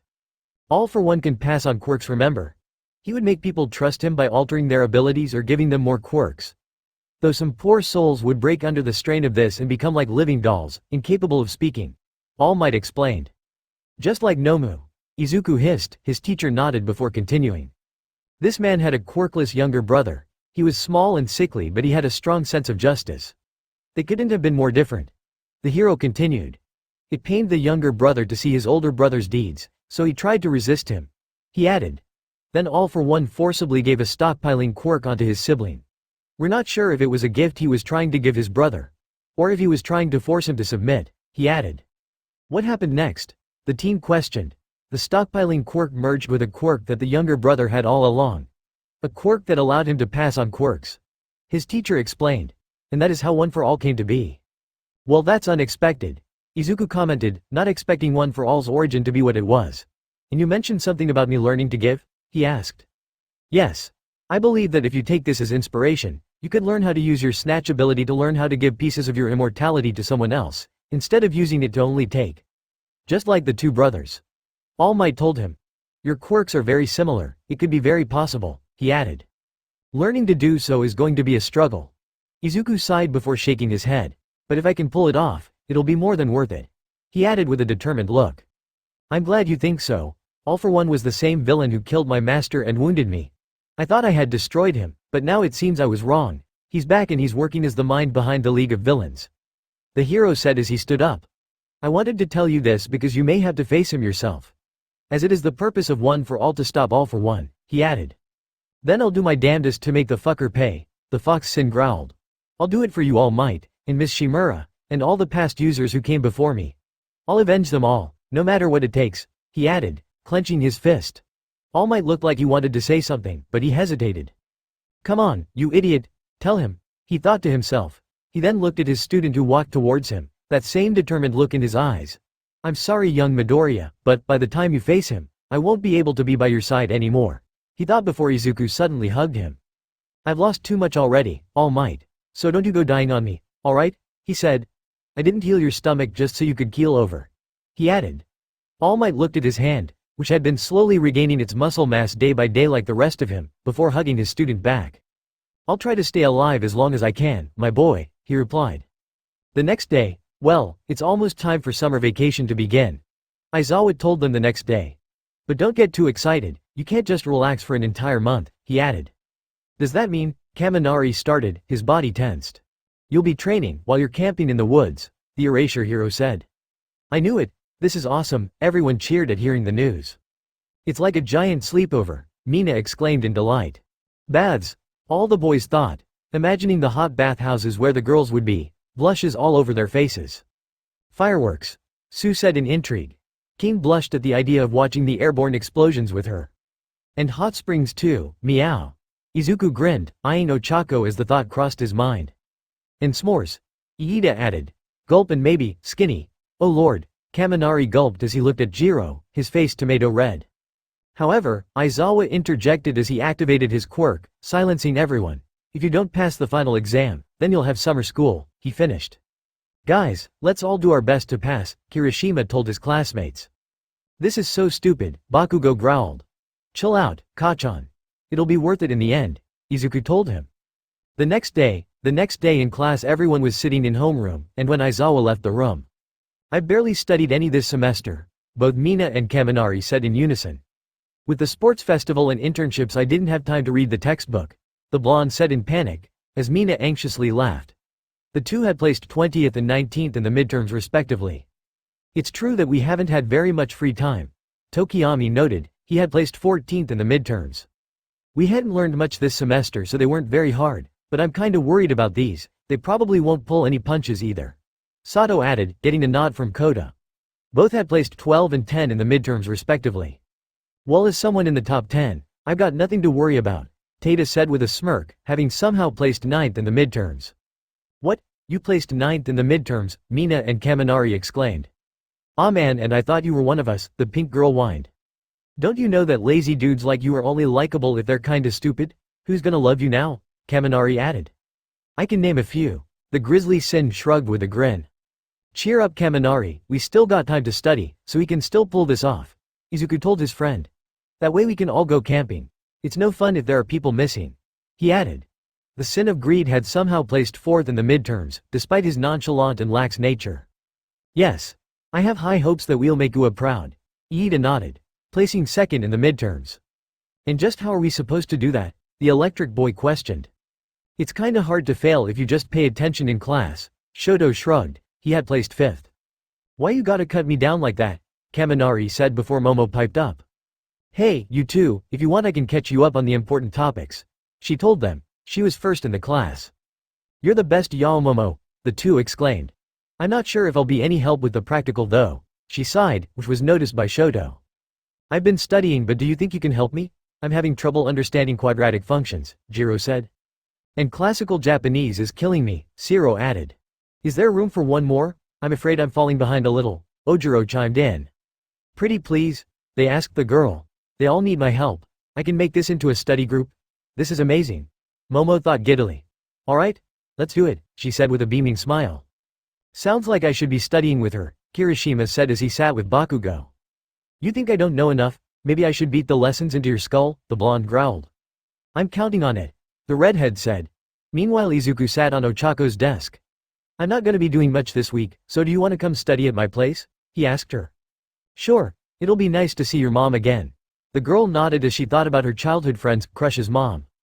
Alright then, see ya there, pink cheeks. He smirked down at her, causing her to blush. Later, as everyone was having lunch, they were talking about the practical test. Shoto was quiet for most of the conversation, his mind drifting to how troubled Yaoyorozu looked.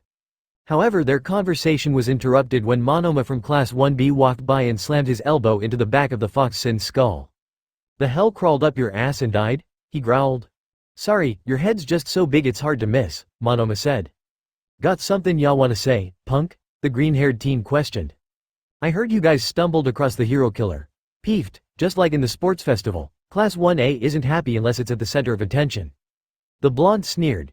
You do realize that people aren't watching you because they think you're good heroes, it's just because you get into so much trouble. He continued as everyone glared at him, and Izuku started gripping his utensils so hard they started to crack.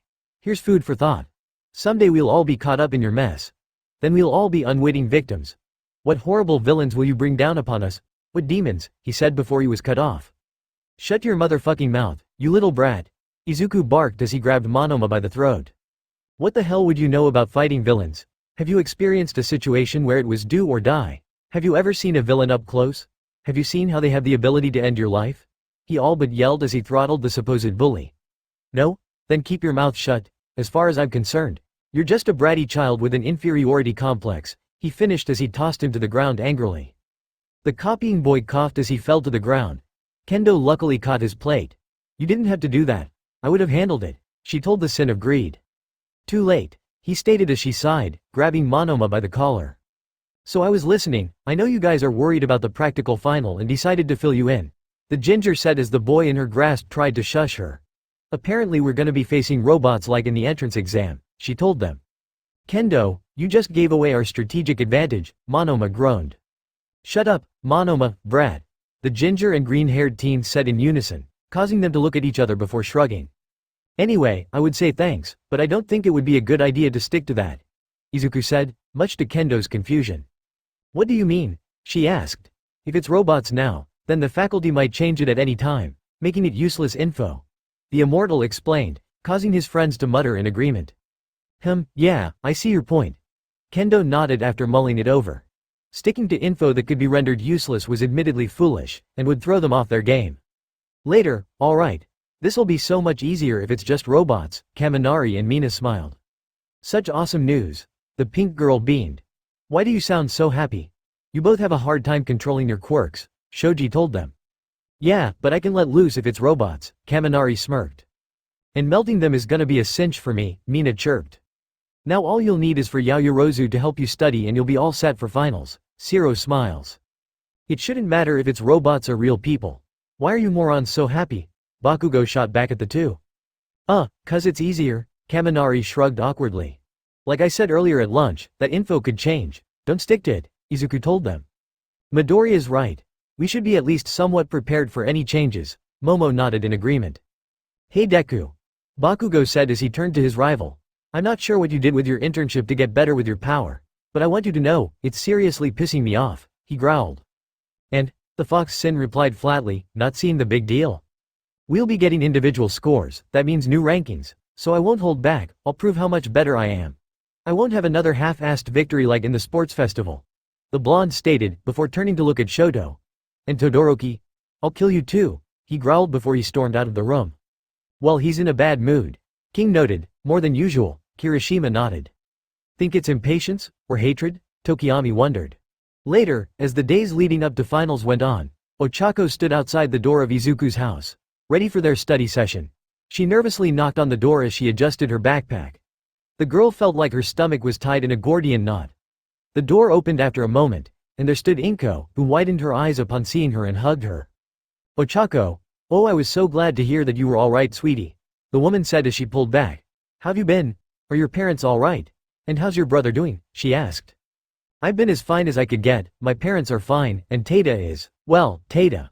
The girl replied, answering her questions in that order. That's good. Come in, Izuku's in his room. You can go into the dining room and get started if you want to until he comes out, Inko told her as she led the girl inside. Thanks, the girl nodded as she proceeded to the dining room to get started on studying. As she started reading the material, she neglected to notice that someone was standing over her shoulder. If you're trying to figure out that sentence structure, I suggest looking for the subject first, Izuku said, causing her to turn around and see him leaning over her shoulder and looking at her English workbook, and noticed that he was currently shirtless. See? That's the subject right there, he added, pointing at a sentence. Right. Thanks, she stuttered with a blush due to his toned body being exposed and so close to her. Oh no, he's hot, she yelled internally as she tried to stop herself from having a nosebleed. You okay? Your face is all red. The Sin asked, putting a hand on her forehead. You don't have a fever, do ya? He asked. No, it's just, C-C can you put ASS shirt on please? She squeaked as she tried to hide her red face. The scarred teen looked at himself and shrugged before putting on a simple white t-shirt. Anyway, let's keep going, he said as he sat next to her. Alright. The girl nodded. A few days later, after the written exams were over, it was time for the practical and everyone was in their costumes. But apparently, so were the teachers, which seemed odd to them at first. What's going on? Was the thought going through the majority of the class. Now, I know you kids think you may know what you'll be facing today, Aizawa stated. Robots, right? Kaminari asked. Actually, this year's test will have a different set of opponents for various reasons, Nezu said as he popped out of Aizawa's scarf. Principal Nezu? Most of the students gasped in surprise. To reflect the current times, you will be facing off against one of our esteemed teachers in teams of 2. You will have to show teamwork in order to pass. Nezu began. The teams have already been decided. For example, we have Todoroki and Yaoyorozu against me, Aizawa states. And then we have Midoriya paired with Bakugo, he added. And who will said pair be against? Iida questioned. That was when All Might jumped down from the roof. I am here to fight, he said confidently, causing both boys to nearly wet themselves. We're up against All Might? The two said in shock. The objective is to battle your opponent and pass by either capturing them or running away. You'll have 30 minutes to do so be proactive. Snipe told them. This'll be different from that combat training you had earlier kids, cause you're up against people who are way better than you, Mike added. Better? You're just the announcer. Jiro states with a savage smirk. Oh, all the guys started hooting as the earphone girl roasted their teacher. That's just harsh. Present Mike groaned at the roast. And we know what you're thinking, with those rules the only sane option is to flee. Well, that's why the support class made these for us. All Might said, holding up some weights. Weights to eat up stamina, nice, Izuku smirked. You think we need a handicap to win against you? Bakugo questioned angrily. Well, think again. He added. All Might let out a belly laugh while Izuku, Ochako and Tada looked at the Pomeranian bomber like he was the biggest dumbass on earth. Famous last words, Tada whispered. No kidding, Ochako nodded. Are you crazy, Kachan? Or are you just dumb? What kind of a stupid-ass question is that? Izuku snapped. This'll be fun, the number 1 hero said ominously, causing the Fox Sin to shiver. How do you expect us to beat that? He hissed at Bakugo. Well, Deku, what I want you to do is to pull up your leather pants, tighten your belt, and stop being such a... The blonde started to say before Izuku cut him off. Don't you dare finish that sentence, the green-haired boy yelled. Make me, ya damn nerd, he yelled back. That does it. Come here, the immortal yelled before he tackled his rival and they started fighting on the ground. Well, so much for teamwork. Chapter 18, The Challenges We Face. Su and King vs Ectoplasm, Sloth Sin by Divide Music. Tokiyami and Zero vs Midnight, Black Bird by Shwabadi. Training Ground Beta. In the first practical test it was Team Sato and Kirishima vs Cementos. The two were currently running down the street going through the fake city looking for their opponent. So for this exam, we'll probably get a better score for capturing rather than running, right? Kirishima said to Sato. Looks that way, yeah. Should be pretty simple. The sugar boy nodded as they came face to face with Cementos as a wall appeared in front of them. Mr. Cementos moved slowly, Kirishima noted as he activated his quirk. Let's break through from the front and go for a high score, he added determinedly. Ah yeah. Sato nodded as he downed a sack of sugar and his body suddenly started to bulk up. ORA.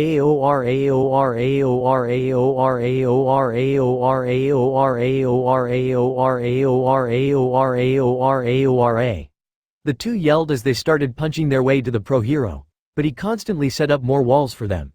This had the effect of causing the two to run out of steam slowly. Elsewhere, you can do it, Sato, Kirishima. Do your best, Ochako cheered as she and Izuku watched the match. They're not gonna win like this, the immortal said, causing his crush to look at him. Wait, why? She asked. Their quirks are amazing, but there's a time limit on how much they can use them. Mr. Cementos on the other hand doesn't have that kind of weakness. The boy replied, arms folded. As more time passes, Kirishima and Sato are losing more and more energy that'll leave them open for a counter-attack, he continued. Ochako stared at him before looking back at the screen in worry. No way, she gasped. This practical exam is pitting us against teachers we'll have a hard time against. Which means we'll have to think hard on how to overcome our own weaknesses in order to win. Izuku stated, taking immediate note of the situation they as students were in. Training Ground Beta. Kirishima grunted as he punched down another wall. There's no end to them, he yelled as he punched another. Sato looked like he was about to fall asleep from overusing his quirk. This allowed Cementos to bury them in cement and defeat them within seconds. You're both weak in long-term battles. Listen well, in a fight you have to be aware of the limits of how much you can push yourself, the man stated. Team Kirishima and Sato have failed the exam, an automated voice blared. Elsewhere, figured that was gonna happen. Izuku sighed as Recovery Girl went to take care of the two while Su and Tada made their way to their match with Ectoplasm. Poor guys, Ochako muttered in worry. Glancing at her childhood friend, she felt herself start to blush slightly. I need to do this now, she thought as she steeled her nerves. Izuku, can we talk for a moment? She asked. Yeah, sure. The boy nodded as they turned towards each other and he took notice of her blush. Are you okay? He asked. Why yeah. It's just, she trailed off, trying to find the words. Why, you remember the pee promise you made me, right? She asked. Of course, I'll never forget it. He nodded as he took her into his arms, resting her hands on her curvaceous hips. I've been thinking, how would you feel about us becoming a couple? She asked slowly, relaxing in his embrace. I'm fine with it, but let's keep it on the down low so that we can focus on our hero careers. The fox Sin replied as he lifted her chin up. I'm more than willing to become all yours if that's what you want, Ochako. After all, I love you. He added. This caused Ochako to smile before she felt her body move on its own and kiss him on the lips. The Sin of Greed was very surprised, but had no objections as he kissed his new girlfriend back. As the two separated, the Immortal and Zero Gravity Girl rested their heads together and smiled at each other. I love you, they said in unison. Elsewhere, meanwhile with Taida and Sue, the two were waiting for their match to start. The Fairy King was sitting on his support item in spear form as the match began. Team Asui and Uraraka practical exam. Ready? Go, the announcement said as ectoplasm's clones began appearing. Show me what you two are made of, the clones said in unison. Sue, launch me, King said as the girl slung him into the air with her tongue and allowed him to levitate before he snapped his fingers. Chastiful Form 3, he called as his spear became their small forms and started attacking the clones. Increase, he added as they increased in number and then formed a large sphere around Sue and started lifting her up towards a balcony and allowing them to run as the boy returned his weapon to its original form. So they've chosen to run, Ectoplasm noted as he sent another group of clones to intercept them. Elsewhere, wow, an escape only they could pull off. Nice, Izuku grinned as he held Uraraka close to him. That's my bro, the Gravity Girl nodded with her own grin. They're talking to each other. That's a good sign. Recovery Girl noted as she came in. It may not seem like much, but it's important to communicate with everyone you may work with, she added. Better take note of that, the new couple thought. So we were talking about the teachers being paired with students who they were strong against, Izuku said, but I'm having a hard time figuring out how ectoplasm is a bad matchup for these two. He added as Taida used his spear to take out several clones with quick fluid movements and bending his weapon to make it smack them, but kept getting blindsided by a clone appearing behind him. The matchups were made based on which hero would give the students the hardest time. This, in turn, will make you think about your weaknesses and how to overcome them, the Recovery Girl explained. In this case, it's not good for your friend King, she continued. Huh? The two questioned. Due to how he is, he's not very attentive, which is what's leading him to being blindsided so much, the nurse replied. Additionally, his powers are good at long range, but are also not so good at close range. Oh, the kids nodded as they realized this. Elsewhere, back with the pair, they finally reached the exit gate and saw that the real ectoplasm was waiting for them there. Let's see if you can handle this, he said as he suddenly released a giant clone to get them. Giant bite detention, he yelled as the behemoth opened its mouth.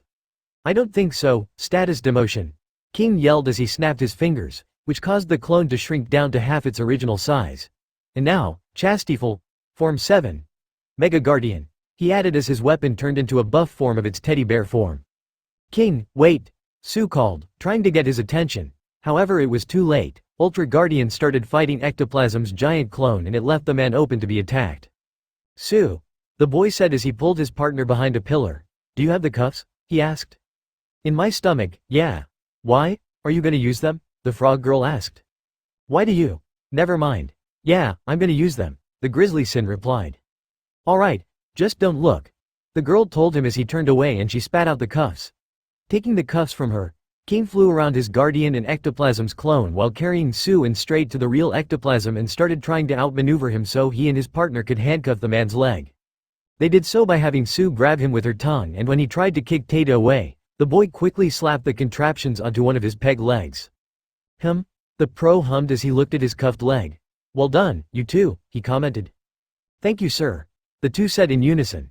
The next match went on between Ojiro and Iida versus Power Loader, and the two passed by Iida sending his ally through the gate with a recipro burst kick, and after that, well. Elsewhere, Shoto and Momo were in another one of the training grounds against Aizawa, and the two-toned lad was busy trying to come up with a plan for them to use that would put most of the burden on him. Say what you will about his aloofness, at least the boy was considerate. Okay, we need a way to know when he's near, he muttered thoughtfully as he tried to come up with something. Yaoyorozu, do you think you can make small objects? That way we can know if Mr. Aizawa is nearby when you stop making them, he suggested. Yes. Of course. The girl nodded as she started producing Russian nesting dolls. Blinking, the fire ice user picked one up and examined it. It kinda looks just like her. He noted mentally. That's adorable. I kinda wanna keep it now. He added as he put the doll away in one of his jacket pockets. Shaking his head, the two continued onto the escape gate, and Momo seemed to have something troubling her. I shouldn't have expected anything less from you, Todoroki. You were able to come up with a great plan so quickly, she said, clearly downplaying herself. Don't start saying stuff like that until we pass, and don't sell yourself short, either, Shoto told her. The girl seemed to want to protest, but the boy's fierce look seemed to cause any words to stop. As they kept running, he quickly took notice of something. She wasn't making anything. Yaoyorozu, you're not making any more objects, he told her. This made both of their eyes widen in alarm. He's here, Momo exclaimed. Sure enough, Izawa was running on some power lines like a ninja, his quirk active as he looked at the creation girl. If you know I'm here, then I suggest you exercise evasion, since I've taken your powers, the man said as he landed in front of Shoto before dodging a kick from the boy. Yaoyorozu, go, the two-toned Todoroki yelled as the girl ran away. Taking the entirety of the burden. Noble, but also somewhat foolish, the erasure hero stated as he wrapped the boy up and hung him from a light pole, throwing caltrops on the ground as well. Maybe you should have talked things over with her instead, he added before chasing after Momo. She did look like she wanted to say something, why didn't she? He mused internally, recalling the troubled look on her face. He didn't exactly have much time to contemplate this before Momo came running back to him. Before she could say anything to him, he decided to speak up. Yaoyorozu, you said you had a plan, what is it? He called. Yours didn't work, so there's no way, she tried to protest. Stop, I'm saying that you're better at this than I am. Remember when we were voting for class representative? You got 2 votes, one of those was mine. I know you can do this, he told her. The girl was quiet for a bit as Izawa closed in, a blush on her face before she steeled herself. Todoroki, close your eyes, she yelled as she hurled her Russian nesting dolls up into the air around Izawa. What's with these dolls? The man wondered before one of them opened and revealed a flashbang grenade inside. The erasure hero closed his eyes, but due to his proximity, he was still affected by the blast. Momo quickly released Shoto from his bindings and regrouped with him. That was a good move, Shoto stated as they regained their bearings. Thank you. The girl nodded. If you planned around my injury, then you're pretty smart, the erasure hero stated as he threw his scarf at the two. Yaoyorozu, get back, Shoto said as he outstretched his arm to push her back, and unintentionally touched her right breast, which he noted was very soft. It wasn't, what have I done? This is the hand of evil intent, he thought in comical shame as he looked at his left hand. Though getting back to the task at hand, he tried blasting Izawa with fire, but his quirk was erased. So, the two quickly retreated, with Momo explaining the plan she had in mind the whole way. And when he could use his ice powers again, he immediately made a giant ice wall to block Izawa from them. Okay, so what's next? He asked as he thawed himself out and turned around, only to see Momo with her costume open as she made something. Is that Mr. Izawa's scarf you're making? He asked uncomfortably, turning around. Yes. I don't know the exact material, so I decided to go with something different. The girl nodded as she kept focusing on making the scarf. You didn't see anything, Shoto? Not a thing.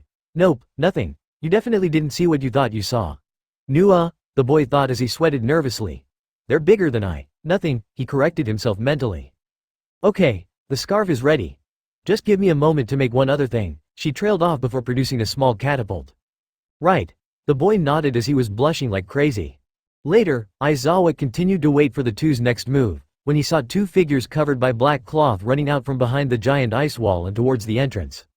They're cloaked, so I can't use my quirk on them. That doesn't matter. I can still see them, he thought as he moved to attack them. But as he pulled back, the catapult was revealed as well as 2 mannequins. The catapult? He thought in surprise as he jumped back. Momo quickly threw the switch and the cloth was sent towards the man. Now Todoroki, use your flames, she yelled. Right. The boy yelled as he sent a wave of fire toward the man right as the scarf surrounded him, causing it to shockingly harden as it wrapped around him. We did it, he grinned. Momo seemed to be overjoyed by this and started crying.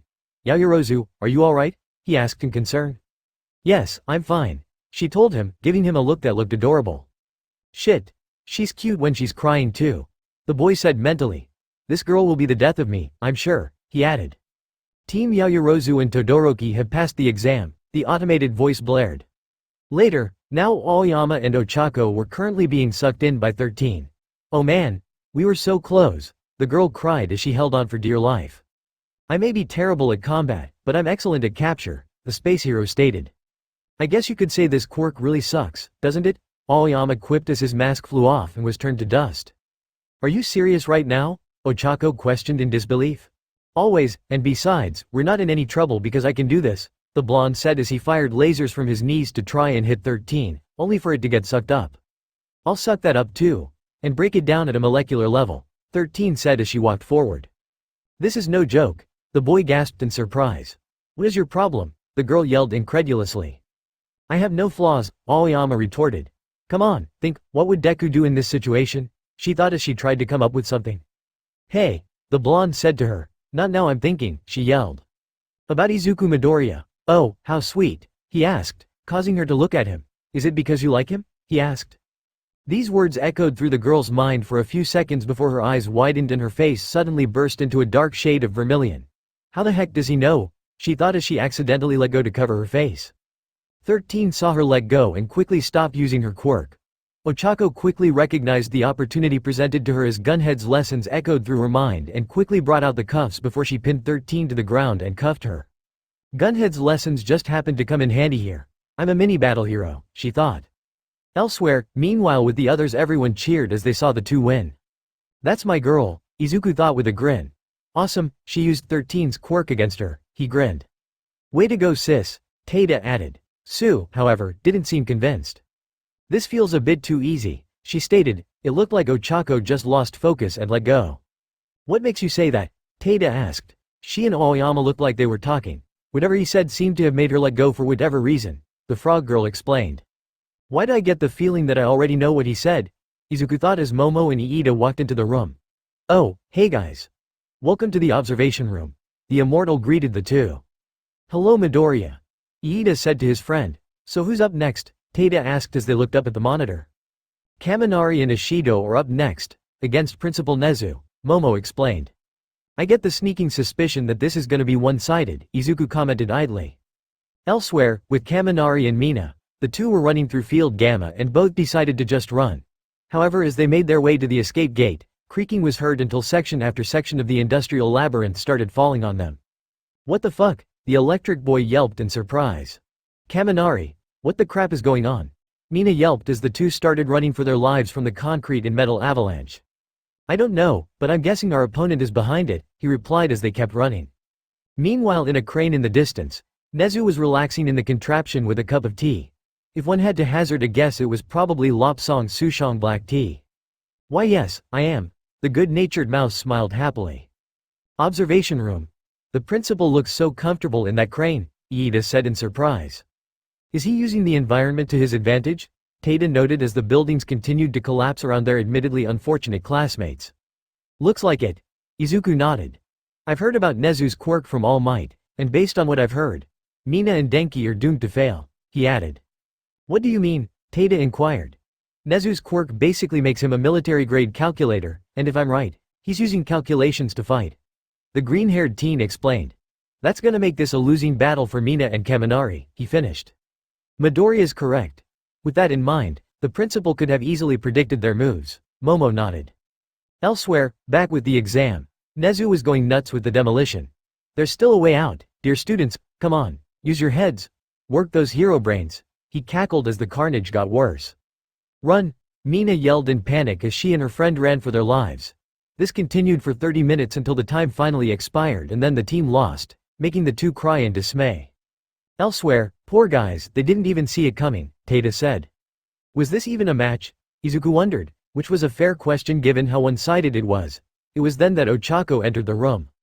Oh no, Mina's team lost, she gasped as she ran up to her friends. Yes. The principal was just too smart for them, Momo nodded. Yeah, they got creamed. Taida piped up. Ah, the girl sighed. Hey Ochako. Sue said. What were you and Aoyama talking about back there? What shocked you so much? She asked her friend.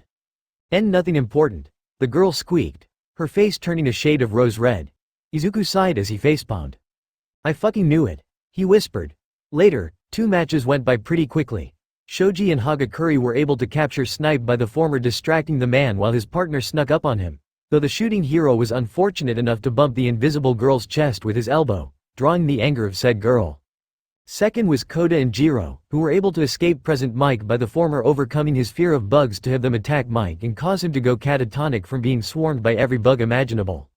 Now it was Tokiyami and Zero versus Midnight, and the Bird Boy was currently doing a tactical retreat after his tape-armed teammate had been rendered unconscious by the R-rated hero's fragrance. Taking Zero's tape from around himself, he tucked it into his cloak pocket and turned to face his opponent, only to be whipped in the face by Midnight's weapon as she approached him. Not very heroic of you to retreat, Bird Boy. At the same time, though, it feeds my sadistic side, she said with sadistic gleam in her eyes. 'Twas merely a tactical retreat, you scandalous succubus, the boy retorted as storm clouds slowly covered the sun overhead. Smirking, he threw off his cloak. Dark Shadow, he said as his shadow familiar appeared, which had increased in size and now seemed to loom over the heroine like All Might did. What you want? The quirk construct questioned, its arms folded. Subdue her, he ordered, pointing at Midnight who had a surprised look on her face. Shut up. The beast huffed as its owner pulled out Zero's tape and the handcuffs. Quickly, he ordered firmly as he hurled the objects at his partner, who caught them in its giant claws. Scoffing, Dark Shadow bolted at a still surprised Midnight and headbutt her to make her skid back off balance before sticking Zero's tape on her back and then started bouncing around and wrapping her up in it and then sending her falling to the ground and stopping her fragrance. Oof. She grunted before trying to get up, but the tape wouldn't let her. There. You won't be causing any more problems from this point on, Tokiyami said before walking off. Well done, Dark Shadow, he said to his construct as the sun returned and it became its nicer self. The creature cooed as it rubbed itself on its owner, who patted its head softly.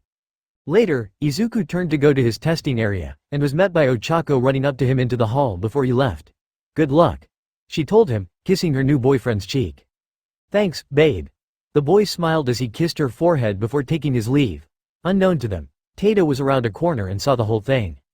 Hello, teasing material, he thought mischievously. Izuku then walked towards his test ground and met up with Bakugo, who looked at him.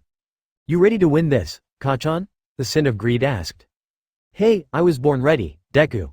Question is, are you ready? The blonde countered. Damn straight I am. The immortal shot back.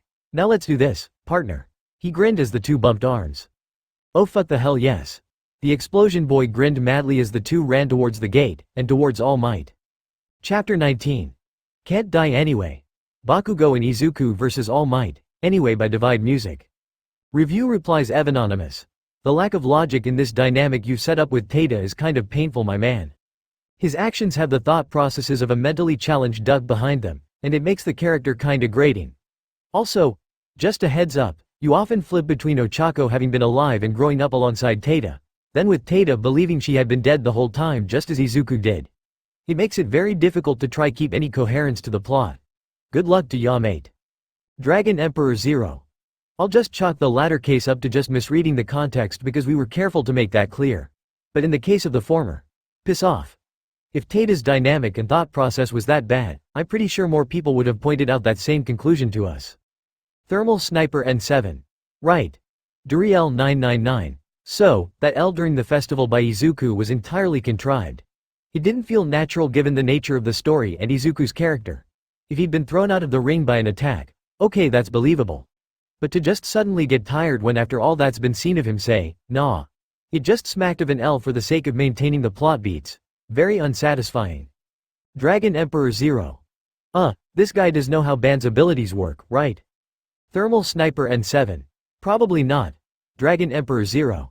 Then I guess we'll have to explain it to him. Ban's powers cause his body to become heavy and cause him to become sluggish when they're overused. Especially after using a move like Hunter Fest. That's been stated many times in the 7 Deadly Sins manga. Izuku used Hunter Fest during his fight with Shoto, and since his powers are Ban's he has the exact same weaknesses. Get a clue, dude. Battleground Alpha Izuku and Bakugo started walking down the main road to Training Ground Alpha where they currently were posted. The Sin of Greed looked at his friend and decided to speak up. Hey Kachan, about what we should do, he said before the blonde interrupted him. If you're gonna say run, then you might as well save your breath. I'm not running from this, Bakugo stated. No, it's not that, the immortal replied, causing the Pomeranian blonde to pause before glancing at him. What are you gonna say, then? He questioned. I may have a plan on how we can take All Might down. But if we're gonna do it, it means you gotta do exactly what I tell you, Izuku replied. Forgive me if I'm not keen on following your lead. Still, what do you have in mind? The bomber asked as he folded his arms, only for his own gauntlets to make him fail. The sin of greed gestured for him to follow him into an alley where they could talk. Okay, so you know Mr. Yagi? The guy who trained me during the 10 months before the entrance exam? He asked his friend. Yeah? Bakugo nodded, wondering where this was going. Well, I know this is hard to believe, but that's actually All Might. The boy replied, causing the blonde's eyes to widen. You can't be serious. Katsuki stated incredulously. Shaking his head, Izuku conveyed that he wasn't joking. That's his true form. It happened after an old nemesis of his ripped a hole in his stomach and left him badly injured. Luckily I healed it with my blood, but it's not completely better yet. The boy elaborated. This means he can only be All Might for 2 hours at the most, he added. Shit, this is actually important. Bakugo thought, deciding to keep his silence on the matter. How long does he have right now? He questioned. If I'm calculating the rate of depletion with the weight of those handicaps correctly, 15 minutes at the most. Izuku surmised. Which means if we want to win we have to attack him from all angles one after the other. Making quick, strong and targeted attacks at his weak spot. He continued pointing at his stomach. I'll be sapping his strength too just in case. And when he's at his weakest, we slap the cuffs on him and win. Attack from all angles while you sap his strength, the explosive teen asked before smirking and popping his neck. That I can get on board with. Let's do this, he growled eagerly. Alright. Let's go. The fox Sen nodded as the two started down the main road again. Meanwhile at the other end near the escape gate, All Might stood. I am here to test them, he said as he pulled his fist back. New Hampshire smash, he yelled as a massively powerful smash tore through the city as if it were paper. The two teens shielded their faces from the attack when it came at them. When it was over, they looked at their surroundings and were shocked by the destruction he wrought on the training ground. Who cares if I really destroy this city? All Might questioned as he walked towards them. What the, why, how is he so intimidating? The boys thought as they looked at the man before them. If you think of this as an exam and not a real fight you'll be sorry. I'm a villain now, heroes, remember that, the blonde warned. Deku, please tell me you have a plan for this. Bakugo gulped. He was not ready for this level of intimidation. Right, hit him with a stun grenade, Izuku told him. On it, stun grenade. The blonde yelled as his attack temporarily blinded the symbol of peace, and when his vision cleared, they were gone. Now where did they? He questioned before Izuku reappeared and backhanded him with a 20% full cowl attack, causing him to stagger to the side. Then Bakugo came flying in and unleashed a barrage of mini-blasts to All Might's face right as the number 1 hero caught him by the face. Facing me regardless of my power. Very brave of you, he told them as he recovered. However, Bakugo wasn't done, as he started firing more explosions in his face as he was being held, causing All Might to yell in pain and then gasp in agony as Izuku delivered an 8% punch to his mentor's weak spot, making him drop Bakugo. Don't forget about me, the fox Sin yelled as he sapped some of the man's strength, causing his arms and legs to feel slightly heavier. Elsewhere, meanwhile in the observation room, all of Class 1A was watching the match in shock and awe at the boys' almost flawless teamwork. Holy crap, look at them go, Kaminari exclaimed in amazement. They're fighting and swapping places faster than All Might can react, giving them a distinct advantage, Momo noted as Izuku took a 100% punch to the stomach that was meant for Bakugo and absorbed the power behind it, puking up blood as it shattered his rib cage and sent him skidding backwards, though he remained standing. While it is impressive, I begrudgingly doubt they have the ability to best All Might. Iida commented as Bakugo struggled to get out from under a fence that All Might pinned him under. Come on guys, you can do it, Tada said, hugging his pillow. Come on Deku, I believe in you, Ochako whispered. Elsewhere, back with the boys, Izuku was still tanking punch after punch from All Might as he used physical hunt to absorb the strength poured into them, and then kept dishing them back out just as hard. You certainly aren't going down easy, are you, young Midoriya? The man asked as he held his bleeding side and Izuku snapped his head back into place after the hero punched it so hard it spun backwards. No pain, no gain. Am I right? The immortal laughed. Sorry, not sorry, but I'm not failing here, he yelled with a grin. Then I'm sorry to disappoint you, hero, his mentor said as he attempted to punch him, but Izuku jumped over him and landed next to Bakugo who managed to get himself free. Kachan, you know my move Crazy Hunt? He asked his friend. Yeah, why? The other teen asked in reply. Get your first gauntlet ready. The fox Sin said as he grabbed Bakugo's wrist and then started using Snatch. This caused the two to be pulled towards All Might at blinding speed and right as they reached close range to the man's chest, Katsuki pulled the pin of his first gauntlet.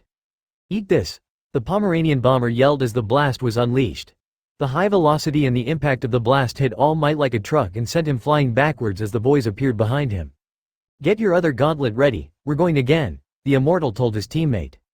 "Got it," Bakugo exclaimed. But as they made their move again, All Might stuck his arm out as he sidestepped and clotheslined the two boys and sent them crashing to the ground, stomping on Bakugo's back and hoisting Izuku up by his heels. "That caught me off guard there, boys. Very well done, but I'm afraid that's not enough," the man said as he held Izuku up by his legs. As the boy dangled limply, he then gave Bakugo a 5-hand sign to tell him how many minutes he had left and 20 for how long they did. Bakugo nodded slightly in affirmative. "Yeah, well, I think it's you who should be on your guard, All Might," the immortal chuckled as he flexed his arm a bit. "And why is that?" the man questioned, not seeing him flex his arm. Izuku then grinned as he twisted his body by snapping his ankle in two and nailing his mentor in his weak spot with a 20% punch. That made him drop him as his foot healed and then gave Bakugo the opportunity to charge up his explosive power and then cause a massive explosion like in the sports festival while All Might was off his balance, sending him crashing into a building. "That's 2 minutes down. He only has 3 minutes left, so it's now or never," Izuku said as he and Katsuki got ready as All Might walked out of the rubble, coughing blood into his hand. "I'm getting closer to my limit. Wait, is that their plan? To wear me down and cuff me?" the man thought in realization. "Okay, so what now?" Bakugo questioned. "You know that howitzer impact of yours?" Izuku asked. "How can I not?" the boy scoffed. "Want me to use it?" he asked after a moment. "We're gonna do it together," the immortal said as he had the blonde give him one of his gauntlets. "Ready?" he asked as the two locked hands. "Let's end our exam with a bang," Bakugo replied with a grin. "That's what I like to hear. Let's go," Izuku exclaimed before the two boys shot forward at their opponent with a determined gleam in their eyes.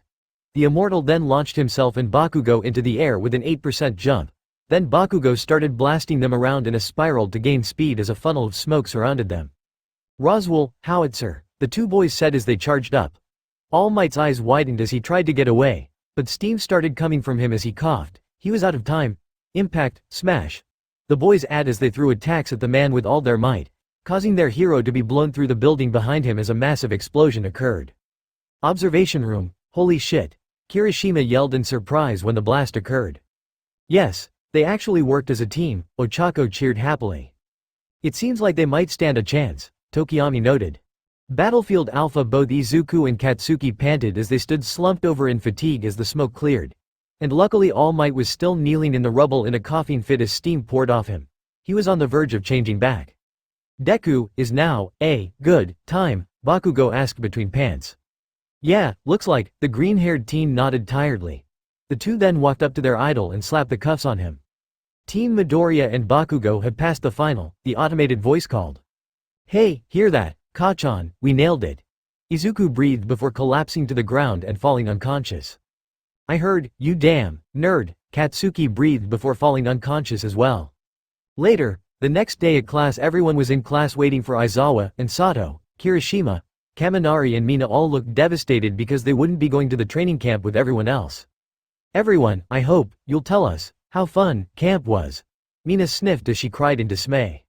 "Hey, easy Mina.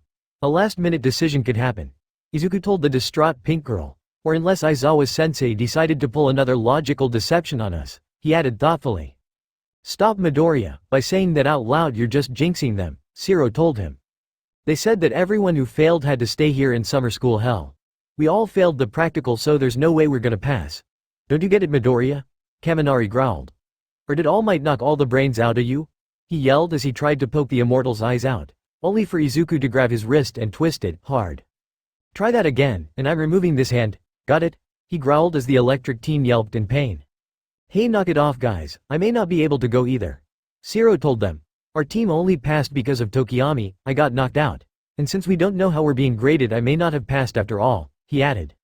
"I send my condolences to you, Zero," the bird-headed teen told him. "Will you at least bring us back some souvenirs please?" Kaminari begged, only to get slapped across the face with a pillow by Tada. "Keep it together man," the grizzly Sin told him. It was at this point that Aizawa entered the room, causing everyone to sit down. "Now for the results of your finals. No one bombed the written tests, but 5 people failed the practical, badly, 2 teams, and Zero as well, didn't pass that portion," the man explained. This caused said students to groan in dismay. "So in terms of the camp in the woods, everyone is going," he said suddenly, catching them off guard. It's a last-minute decision, the ones that failed thought in shock and delight. So we really get to go? Kirishima asked. In the exams we teachers were sure to give you a way to win in the matches, otherwise you wouldn't have stood a chance. Izuocha explained. The training camp is to increase your strength and those who failed are in need of it most, so we were never going to separate you, he added. But I thought you said that you weren't going to hold back? Ojiro asked. We just said that to put you on edge. In other words, the man trailed off as he grinned. It was a logical deception to give you the push you needed, he finished. Called it, Izuku said with a grin. Mr. Izuocha, this is the second time you've lied to us. Aren't you afraid we'll lose faith in you? Iida said incredulously. Little blunt there Tenya, the Uraraka twins noted. Good point. I'll consider it. The erasure hero said dismissively. Though to be clear, failure is failure. Those of you who didn't pass will have extra lessons during camp. Frankly, they'll be much tougher than the ones you'd have in summer school. Oh man, Kirishima, Mina, Sato, Kaminari and Shiro groaned in unison. Later, hey guys, I just had an idea. Hagakure said as everyone started packing up. Since finals are over and we have a day off tomorrow, why don't we all go shopping for stuff to bring on the trip, she suggested. Hey, yeah, we never actually spent time together as a class, Kaminari noted, surprised that they hadn't done anything together yet. That does sound like fun. Tada nodded. Bakugo, we'll see you there, right? Kirishima asked the blonde. Maybe, maybe not. I was never really the type of guy to go to malls, the exploding boy shrugged. What about you Todoroki? Izuku asked his two-toned friend. Sorry, I visit my mom on days off, Shoto replied. Party pooper. Tada huffed as he leered at the lad from his pillow. After deciding on where to go, everyone left one by one, which left Izuku and Ochako in the classroom alone together. Deku, I should tell you. Aoyama somehow knew we got together. The gravity girl told her boyfriend with a blush. This seemed to confuse the immortal before he facepalmed. Figures, I swear that guy is so extra, I bet he can see through the fourth wall, the boy groaned. The what? Ochako questioned in a confused tone. Don't worry about it, he told her, and as long as he doesn't spill the beans on us I'm fine with him knowing. He added as he wrapped one arm around her waist as she leaned back on an open window sill and he leaned towards her.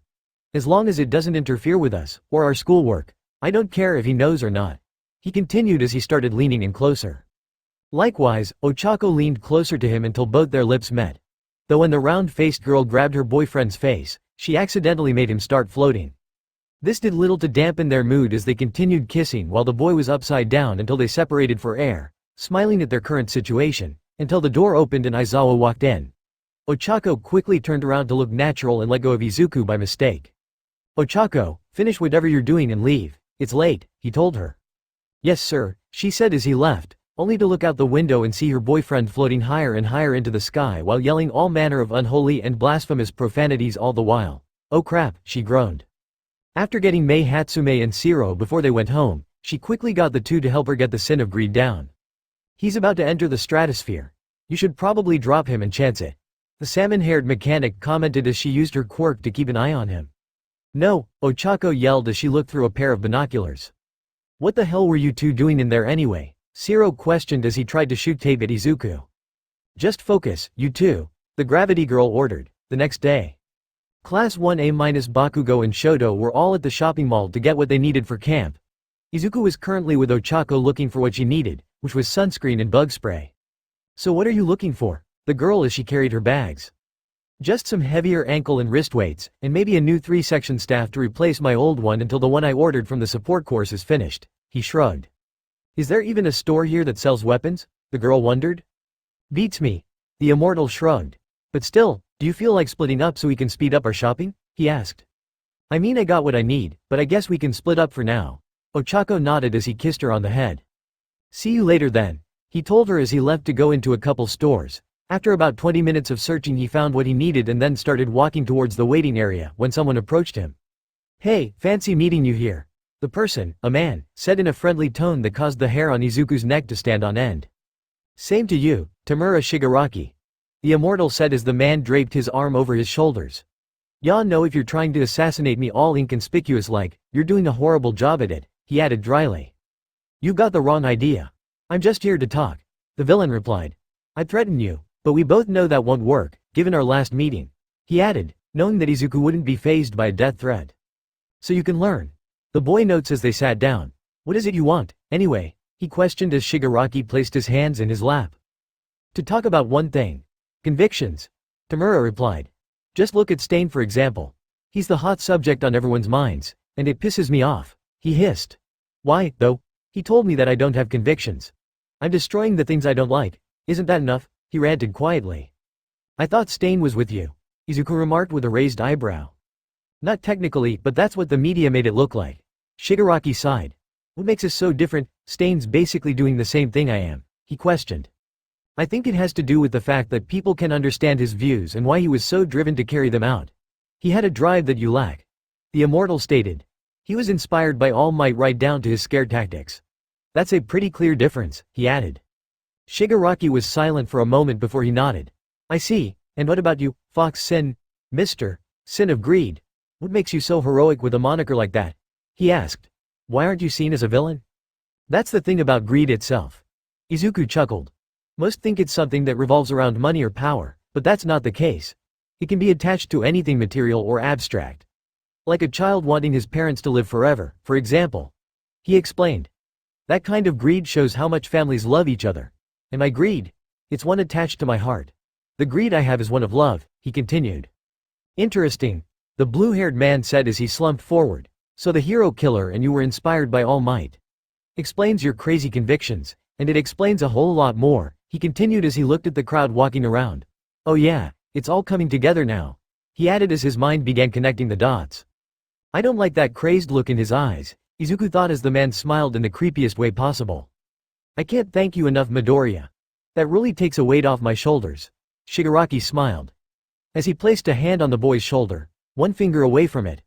One more thing though, this heart's desire of yours. The source of your greed, what is it? He asked, looking at the boy intently. I really want to know. Simply put, it's the one thing I long for the most, and I'll do whatever it takes to keep it safe.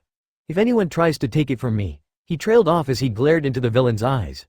They'll be on my shit list, he finished with a low growl. I see. Shigaraki nodded as he took his hand off, right as Ochako walked up to them.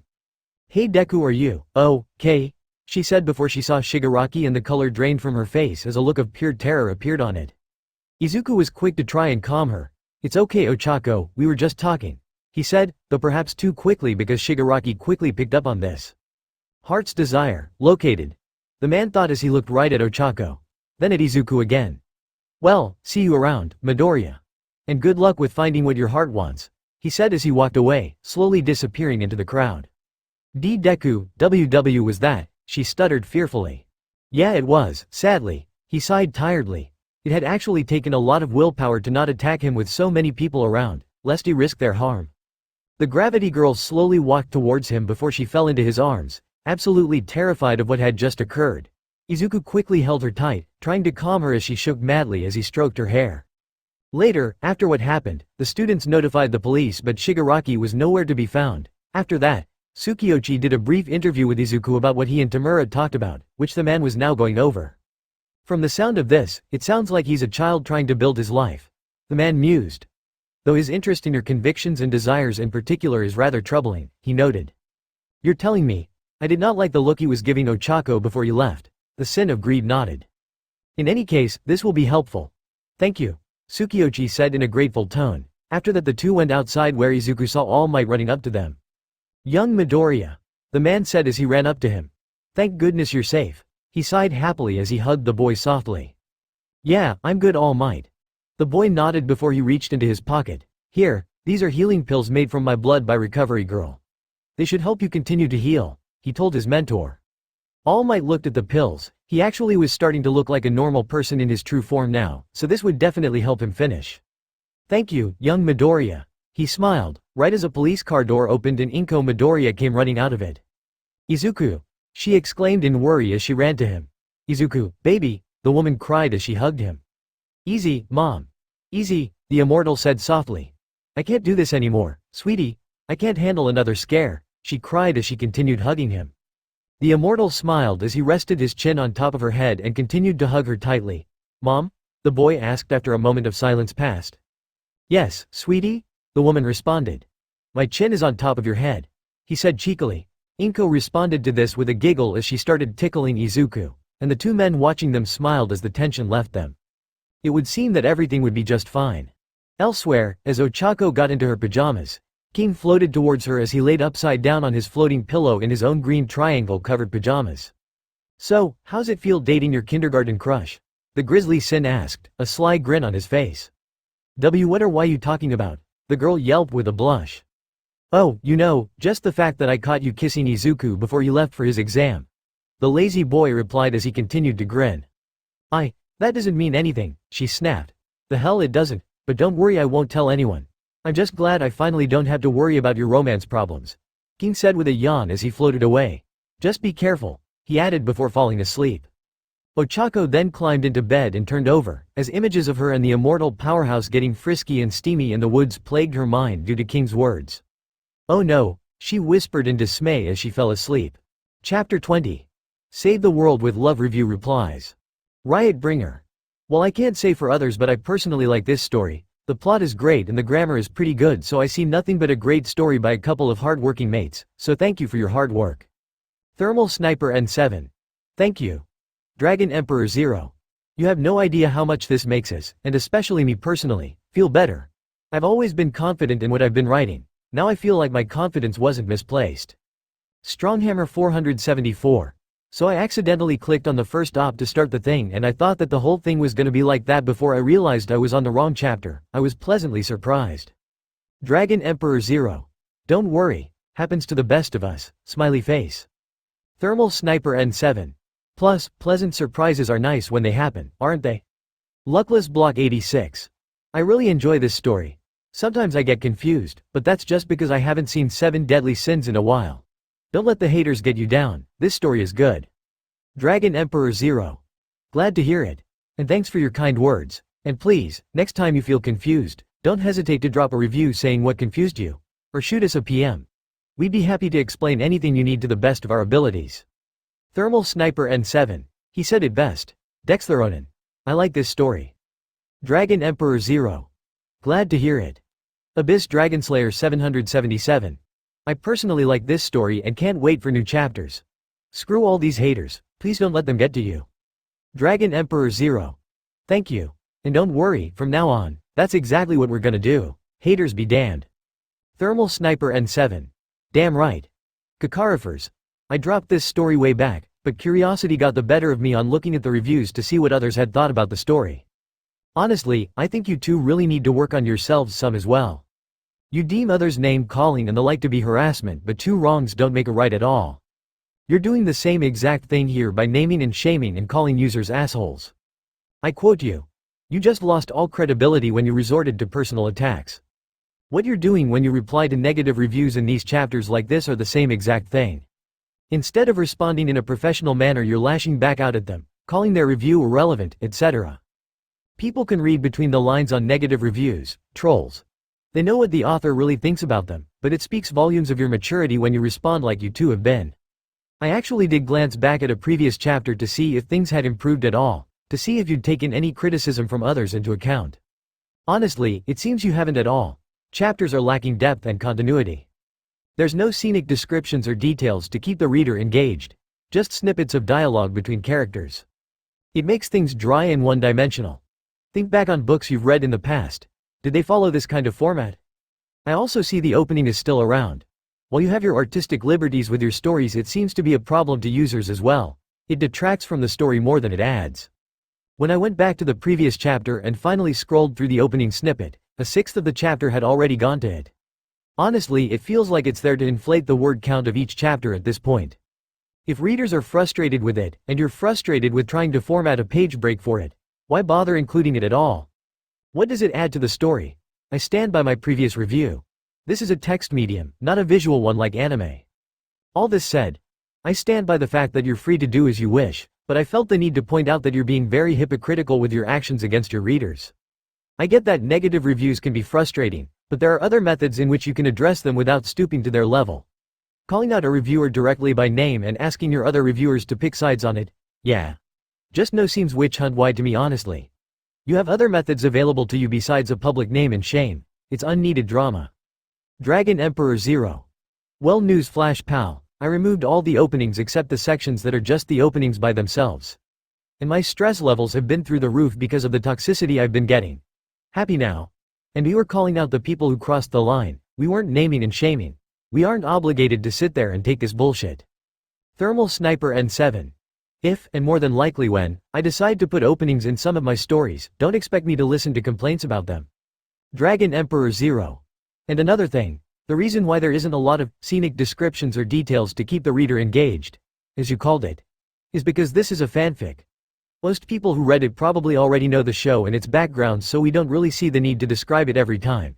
It's not one-dimensional, it's assuming our readers aren't invalids who can't imagine things in their heads of media they've seen before. It's called not holding a person's hand. Luis A.U. Harassment sucks, but you can still sometimes find valuable criticism if you ignore the hate. This chapter was kinda bad, and that sucks because I've enjoyed the story, otherwise it just feels weird. Thermal Sniper N7. I'll admit that it's true that valuable criticism can be found, but sometimes it's actually hard to see it. All that hate can cause stress that blinds us to it, and in turn, causes us to make mistakes. Dragon Emperor0. Yeah, and as for the bonus chapter, can't win 'em all. Thermal Sniper N7. True. XX Soulmaster XX. I hate that there are people like that out there.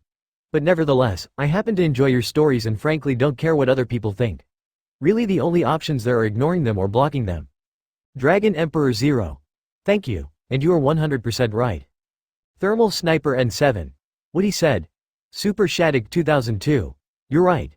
People are assholes at times. Just do what I do and ignore them, and focus on the people who enjoy what you do.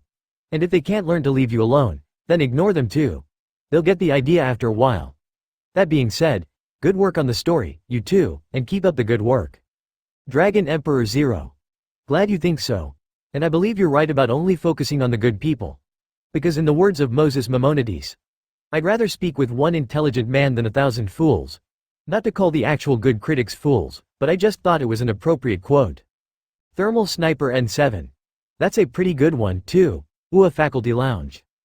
In the faculty lounge of UA, All Might, Midnight and Cementos were watching a news documentary on the former. It was a retrospective of the hero's start as a hero while training in America. Seeing this really takes me back, the blonde sighed. Oh, and how many decades was that, exactly? Midnight questioned. The man just coughed in response. Real subtle way of dodging the question, she said flatly. I know that costume, it's from your young age, Cementos said as he recognized the costume the young symbol of peace was wearing in the documentary. That's a good eye. Midnight noted. Well, I have been a fan of All Might ever since I was a little kid, the cement hero chuckled. Aren't you an inspiration? The R-rated heroine chuckled before All Might went buff. No, not at all, he exclaimed. Could he be any more smug? The woman thought as All Might's computer went off. An email is here, it exclaimed. It's time for the special classes to begin, Izuocha said as he entered the room. I have a few notes about my costume, Midnight states. No need to worry, everything is ready. Cementos added as All Might looked at his computer. Let's go teach those wannabe pros a thing or two about heroing, the blonde said. Elsewhere, meanwhile in the classroom, before Izuocha arrived, Izuku was covering the right side of his neck with his hand, while Ochako was doing the same to her left. Why? Because both of them still had very large hickeys on their necks from the night that they had spent having sex. Bakugo glanced at them and wondered what was up. They'd been acting like that since they arrived, and he was confused. It was like if they got together, then that's awesome. He thought with a shrug, not realizing they were at third base. Tada meanwhile knew what they were hiding but was just as clueless as Bakugo as to how far they got. Ignorance is bliss, as the saying goes. It was at this point that Izuocha entered the classroom. Alright students, today we'll be having a special class that will test you situational awareness, intel gathering and discretion, he told them. How's this gonna play out? Izuku asked. You'll have a set of special instructors for this exercise. The man said as All Might walked in behind them. I am here sneaking in through the back door, the hero exclaimed. Whoa, All Might's helping? Tada yelped in excitement. Nice, Izuku smirked, uncovering his neck by mistake. He's not the only one, Cementos, Midnight and Present Mike will be helping as well, Izuocha explained. Now go to training ground beta, we'll start there. Later, after everyone got to the training ground, Izuocha explained that their exercise was a hostage situation in a jewelry store, with basically every possible variable being unknown. As of right now, the kids were trying to figure out a plan to figure out everything they needed before they decided to move forward with an attack plan. Hey sis, think you can get up to the window? The grizzly Sin asked his sister. By myself? The girl asked. We'll need you to tell us what's in there while I sneak into the building using zero sign. The immortal told her before turning to Tada. Speaking of, King, can you call Oslo here for me? He asked. On it. He nodded before stopping. Wait, what do you need him for? He asked. He has the ability to transport anyone who he puts in his mouth to another place, right? I'll have him do it with the hostages while you guys distract the villains, the Fox Sin stated. Can the dog actually do that for people? Ida asked. Oh yeah, he can alright. Oslo's done it to us plenty of times. Ochako explained with Tada nodding in agreement. Well then do it, we're wasting time. Bakugo told them as Ochako floated to the roof and King whistled, causing a purple portal to appear and a dog to come out of it. The dog was rather small, being about the same size as a medium-sized English bulldog with the same kind of stocky build like one, but had features of a Tosa and a Shikoku dog. His fur was green with purple spots and he had knife-like teeth, as well as 3 lines for eyes. Good boy Oslo. The Fairy King grinned. Is there a particular reason why you never introduced us to your little friend? Shoto asked as he dialed the villain so he could distract him long enough for them to get ready. His favorite food is crow. Tada chuckled nervously with a sweat drop, making them realize that he thought that the pup would mistake Tokiyami for food. That makes sense, Izuku muttered. He then spotted his girlfriend holding up her hands, 1 finger on her right and 3 on her left. 1 villain and the hostages. 1 villain, 3 hostages. Got it. He nodded before gesturing for her to come back. Okay Oslo, I'm gonna sneak around back myself. What I need you to do is transport Ochako into the store behind All Might and transport the hostages out here before I get there. Think you can do that, bud? He asked the hound. He got a single bark in reply that meant, yes. Wait, is there even a back entrance? Ida asked. All these buildings have back entrances, I saw it when I was taking the entrance exam. The green-haired boy responded as Uraraka returned. Okay Oslo, you're up, he told the dog, causing it to gain a wicked grin before it chuckled and grew to an immense size and suddenly glomped Ochako into his mouth. Iida looked like he wanted to freak out while Shoto had wide eyes. Sue looked like she was going to faint, and Bakugo, he just didn't care. In fact, he seemed irritated at the lack of action. However, as Oslo tried to swallow Uraraka entirely, he unfortunately had to stop when her heart-shaped rear became stuck. He wasn't going to risk choking or drawing any more attention. Oh no, she groaned in dismay. Can I get some help here, Deku? I'm stuck, she said quietly. Izuku looked sideways with his eyes as he noticed that Tada was glaring at him the entire time. I'm never gonna hear the end of this. He groaned as he grabbed his girlfriend's rear firmly, getting a yelp from her before pushing her all the way in, allowing Oslo to close his mouth and teleport away. Izuku sighed as he turned to his classmates and teacher. Don't you say a word, he warned. My lips are sealed. Aizawa nodded. So are mine, Tenya replied awkwardly. If anyone asks, I saw nothing. Shoto nodded. Don't worry, I won't talk, Katsuki said with a wave of his hand. Ribbit. Sue nodded. Pervert, King stated before he got smacked in the back of the head by the immortal. I'm outta here, Izuku said as he made several grasping motions. Zero sign, he said as he became invisible to All Might who was in the window and walked around back, finding Ochako and Oslo waiting for him. Ready? He asked them. Ready. The brunette nodded. Woof. The hound barked. Oslo then teleported inside and started moving the hostages as quietly as he could while Ochako started untying them. Once they were out of the way, Izuku then popped his neck and flexed his hand before he released a 10% Detroit smash into the door and ran inside, only to be greeted by something that horrified him. All Might laid on the ground, dead, with a bloodied knife on the ground nearby. What the fuck, he whispered as his hands trembled. Uraraka was quick to run into the room and to his side, and saw what had him so shocked. Oh no, she gasped, before they ran to the door and threw it open. Everyone, inside, now, she yelled. The rest of their classmates rushed into the building and froze at the sight that greeted them. What the hell? The Pomeranian bomber shouted with wide eyes. What just happened? Everyone else gasped, later. After bringing the hostages back inside for questioning, Shoto was quick to freeze All Might to the floor, as he moved when Sue checked him. This was for the unlikely case that his being a pretend corpse was just an act for his villain persona. Currently the kids were all getting statements from Cementos, present Mike and Midnight. Cementos was an employee of the store who was tied up after handing over the jewels. Mike was a customer who was there at the start of the robbery, and Midnight got there as it was going on. After several minutes of deliberation, the kids were stumped. Okay, so there's definitely no way that the killer could be a hostage, or another villain. King noted, they were tied up and All Might was working alone, so that means either this was an accident with his own weapon in his attempt to flee, or, he said before trailing off.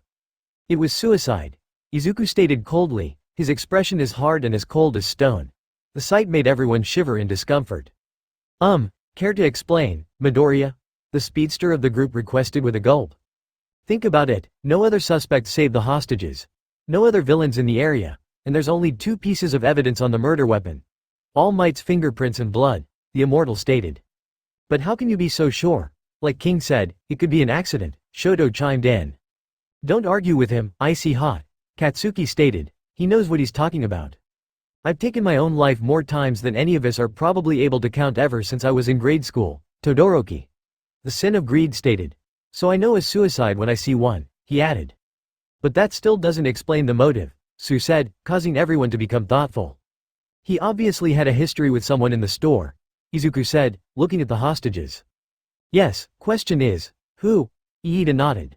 Alright you 3, start flapping your gums before I start cracking skulls, Bakugo growled impatiently.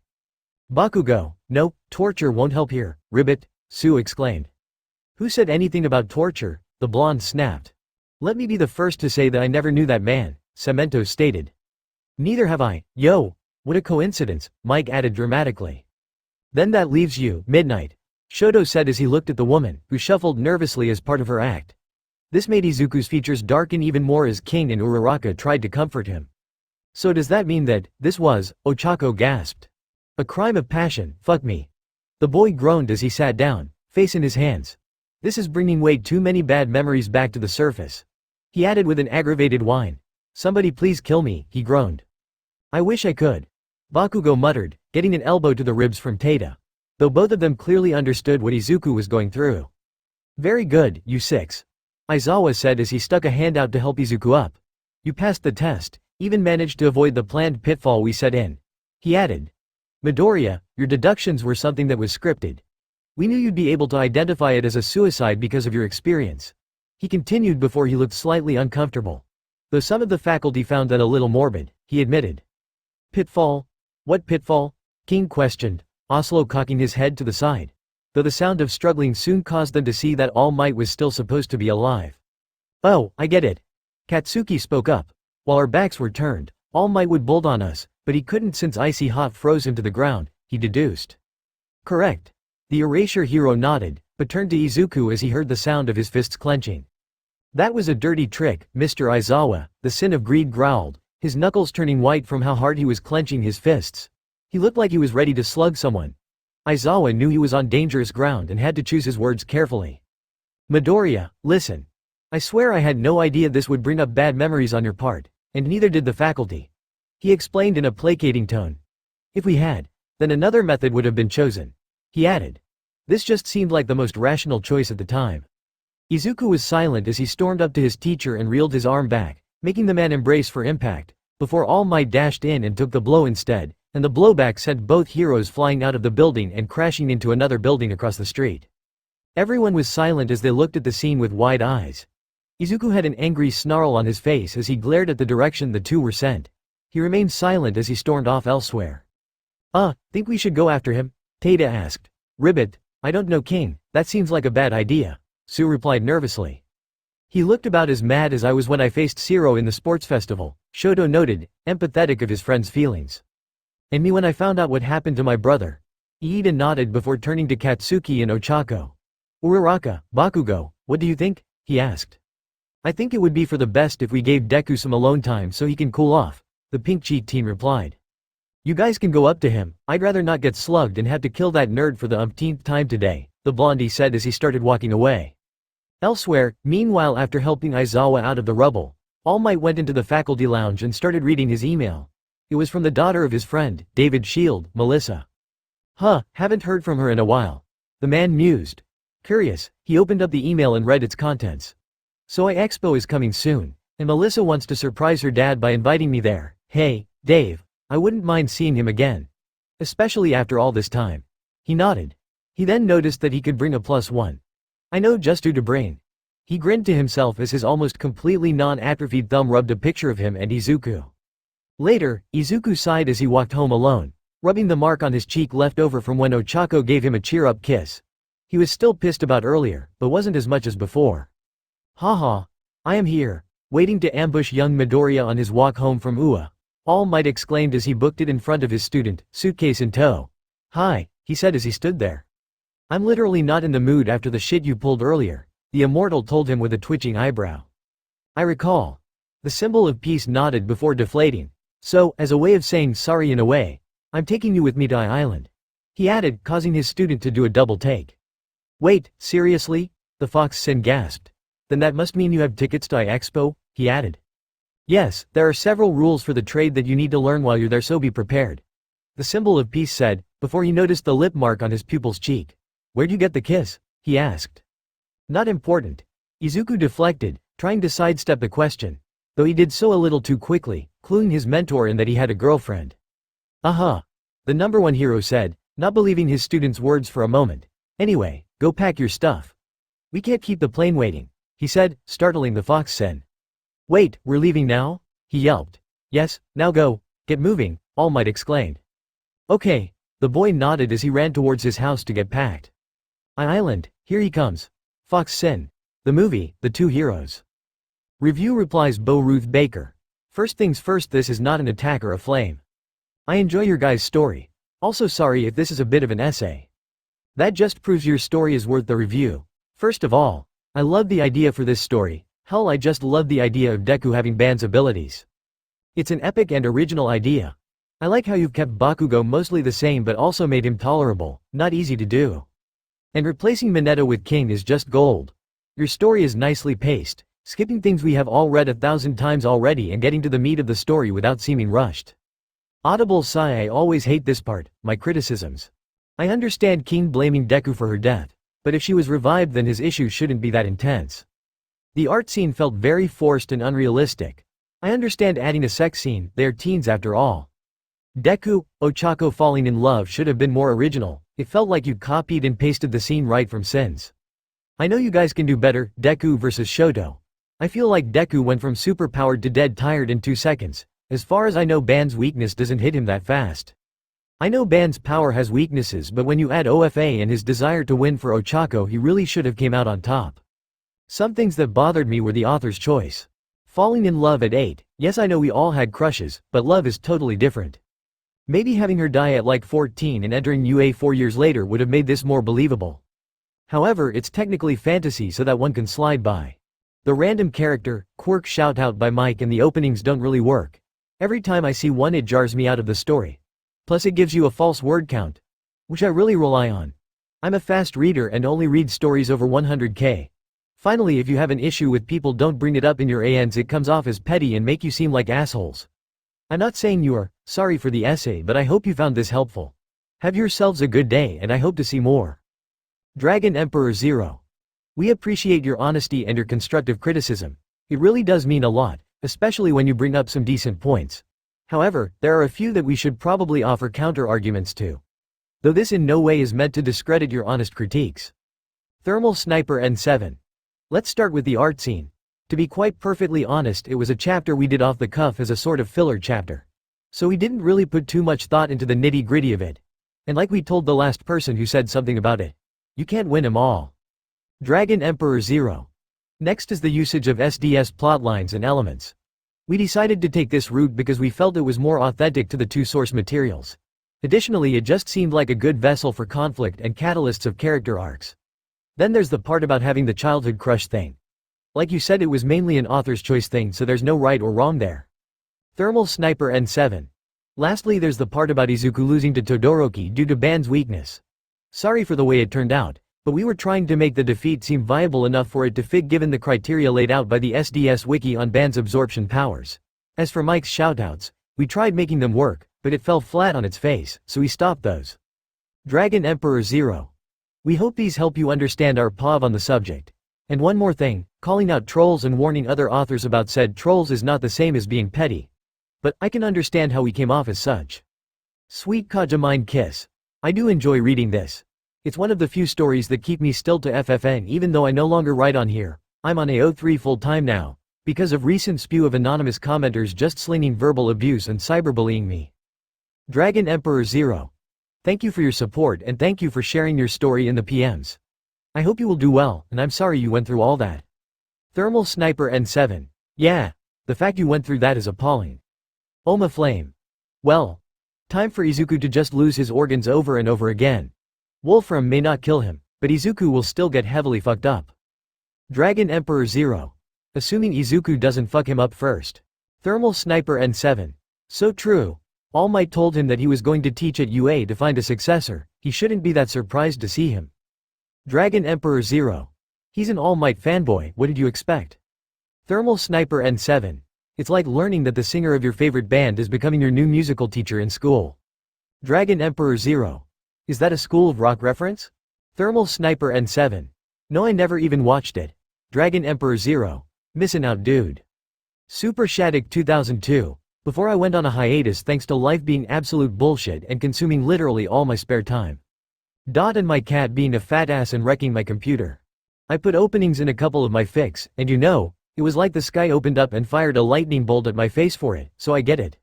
1. Considered by a lot of haters to be shitty author to another. Not a lot of people understand how much stress we get put through, contending with our own lives, as well as trying to get chapters out that everyone can enjoy. They don't really understand how hard it is, and it sucks. That's not to say that there aren't people who don't, and I'm so thankful for my own people, who reassure me that I'm doing fine, because believe me, my anxiety has been through the roof thanks to it, but still. I'm pretty sure you two get the idea. Dragon Emperor 0. Yeah, no, that reminds me. Are you the same Shattuck who wrote the Fossil Fighters story? A master's story? Been wondering that for a while now. Thermal Sniper N7. Yeah. Let us know just in Ghost. Honestly, the people being toxic are idiots, it's your choice whether or not to do anything here. Please ignore them, they aren't of any importance. Dragon Emperor 0. Done and done already. Thank you for the advice, kind sir. Thermal Sniper N7. What he said. Harleking 31. Movie time. Dragon Emperor 0. Best remember to pop, butter and salt some popcorn, get a drink and some candy, you'll need it. Thermal Sniper N7. We hope you like what we have planned. Guest. Typically I don't get involved with the reviews or anything of the sort. However, I do have to say that this story is actually pretty good. Overall, this story is well written and relatively unique. While, yes, this story has its issues, the quality of writing has improved as well as the flow of the plot. I have read many different stories and this particular one is one that I remember. The grammar is pretty good, as is the plot lines and the characters, but if I were you, I would double and triple check for any plot holes or inconsistencies before posting. In regards to the haters, don't react harshly. It just gives them ammo to spit back at you. That being said, don't ignore what they say. Even some of the harshest reviews could serve to better the story development. Just don't take the harsher criticisms to heart. Thanks for the amazing story and best regards. Dragon Emperor 0. You see, this is exactly what I'm talking about. Honest, kind, to the point and offers some actually good advice. Why can't we get more reviews like this? Seriously, the ones that usually try to give us critiques are usually just pompous jerks, like that guy who complained about the openings. Thermal Sniper N7. A bit harsh near the end there, buddy, but I get it. We really need more like this. It'll make life easier. No need for people complaining about small stuff. Dragon Emperor 0. No kidding. Plus, this chapter is going to be the mark of a big turning point for Izuku as a character in this story. Won't say why, but it does have something to do with Purgatory and the creation of his sacred treasure. Izuku's dreamscape. Deku. I love you. Ochako said in a loving tone as she leaned down to kiss her lover as their naked bodies pressed against each other. I love you too, Ochako. Izuku replied just as lovingly as he caressed his childhood sweetheart's body. The two then closed their eyes as they kissed with full passion, their bodies intertwining and glistening with sweat as they began to make love. Back to reality, however, the shaking of the boy's shoulder caused him to snap back to reality, just as his wet dream, flashback to the night he took his girlfriend's virginity, was getting good. Young Midoriya, wake up. All Might said as his pupil finally woke up.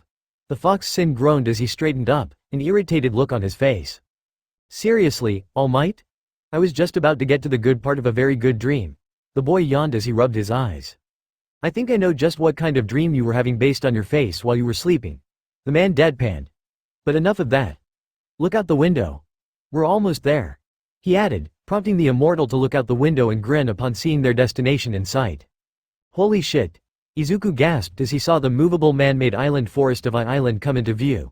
This is gonna be totally awesome, he grinned. Nice to see you're excited. Glad I invited you, the man chuckled. Yeah, speaking of which. The scarred teenager stated. Why me of all people? He asked. Don't think twice about it. The invitation was clear. I'm allowed to bring anyone I want as my guest. The currently lanky man said, waving off the concern. But still, wouldn't that mean a family member or, Izuku started to say. His mentor held a finger in front of his face. I think you're forgetting that we're bonded together by something far thicker than blood, young Midoriya. The man said. We both share the bond of one for all, he added. Right. The boy nodded with a smirk. It was at that moment that the pilot made an announcement to them. Attention passengers. The plane will soon begin its descent to Island, he said as All Might got to his feet. This is going to be a pain, he said as he buffed up. In order to keep up my appearance I need to maintain my muscle form constantly. The hero continued as they disembarked. As the two got off the plane, both in their hero costumes, they were scanned by security as they were brought forth by a sideways escalator. So, what can you tell me about this place? All Might asked, wanting to test his student. That's simple. The whole island was made so the world's greatest minds could come together for quirk research and the creation of new support items. Izuku began. They made it mobile to keep all their research safe from villains, and it's got a security system matching the one at Tartarus prison. No crime has ever been committed here, he added. Way too much information, but I guess I should have expected that. The symbol of peace chuckled as they reached the main area where there were attractions galore. Here quirks can be used freely, so there's bound to be a lot of demonstrations happening. Wicked. The boy grinned before All Might was suddenly recognized by someone. Oh shit. He groaned as he jumped back as a crowd gathered. Later, well, I certainly wasn't expecting to be stopped for quite a while. The man missed as he wiped away some of the many lipstick kisses on his face. At this rate, we might be late, he added.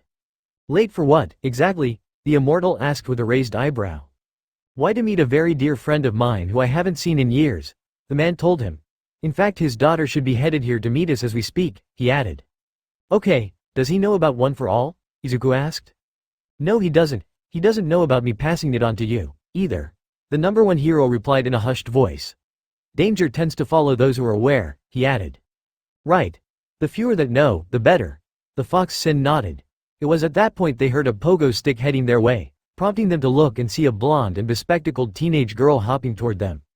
Oh, there you are, uncle, the girl said as All Might turned around and caught her. She looked to be about 17 and had a curvaceous figure similar to Ochako's but a rack that seemed to be close to an F-cup, 2 cups larger than Momo's.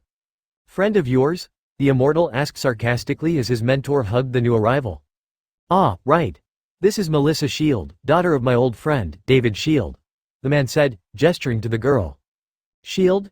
As in the David Shield? Are you fucking kidding me? The Sin of Greed exclaimed in shock as his eyes went wide. Yep. The blondie chirped happily. Oh, are you one of Uncle Might's students? She asked curiously. Yep. Name's Izuku Midoriya of UA's hero course. He nodded. Otherwise known as the Fox Sin of Greed, he added. Oh, the hero course? Melissa asked as she walked around the boy a bit. What kind of quirk do you have? She asked. Regeneration, and it makes me near immortal, too. I can even regrow lost limbs. The green-haired boy explained. I also have a power-stealing quirk, he added. Sounds like you're a powerhouse. Melissa commented. The costume is cool, and it certainly suits you, she noted. But I don't see any support items. I'm actually trying to find someone who can make me one, the Sin replied. Oh, maybe if you talk with my dad, he can come up with something for you, the teenage scientist replied. Ahem. Melissa, shall we get moving? All Might spoke up. Oh, right. The girl nodded as she led them away.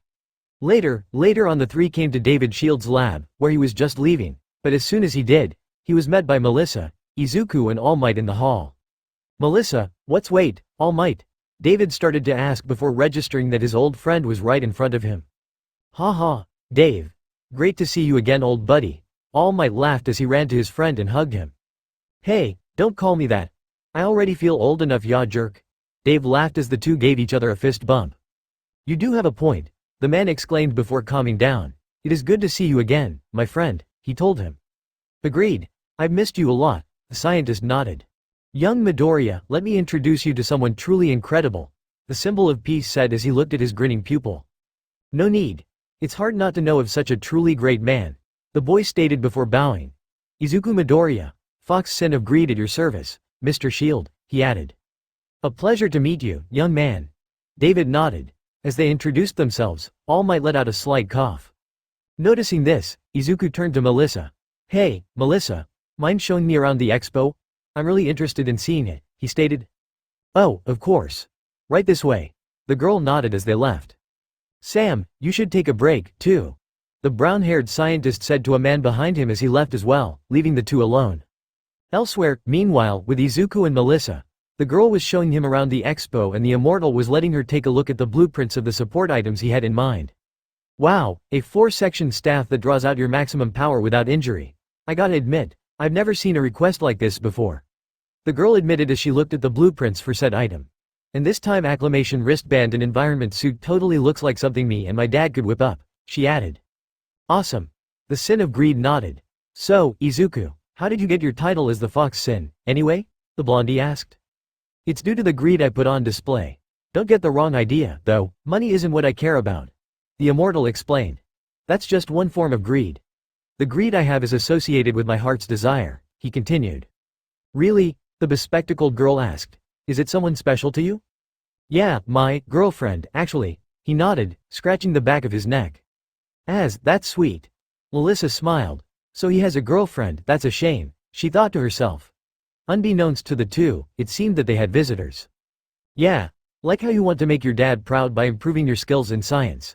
I need to get stronger so that I can protect those I love, Izuku nodded. Looks like you're having fun, Izuku. Ochako said from behind them, causing the boy to tense up as they turned around, feeling the murderous intent from her, which was hidden by a smiling face. Now Ochako, are you gonna believe what you see, or what I tell you? The thief questioned nervously as he looked at his girlfriend. That depends on what you say, the gravity girl replied, still murderous. Friend of yours? Melissa whispered nervously as she licked at Ochako. This is my girlfriend, Ochako Uraraka. Izuku whispered back. And she's the extremely jealous type. He added right before he noticed Momo and Jiro standing there too. You seem to be having a good time, Midoriya, the rich girl commented. Yaoyorozu? The boy asked in surprise. Midoriya, I heard everything, the rock girl commented as her earlobes defied gravity. Of course your earlobes proved to be the ultimate spyware, Kyoka, the immortal sighed. So, care to explain who this is? Ochako questioned her lover, as she took a book she had and was ready to smack someone with it. Oh, this is Melissa Shield, the daughter of a friend of All Might's.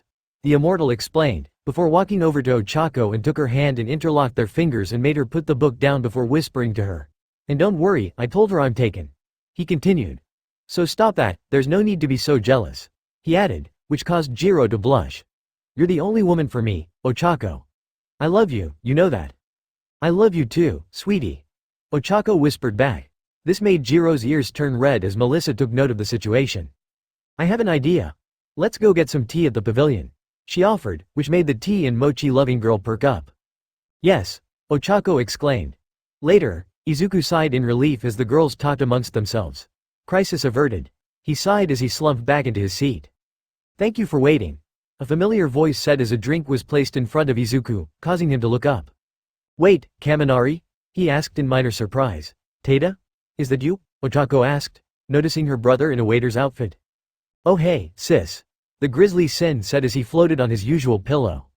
When'd you guys get here? Jiro questioned.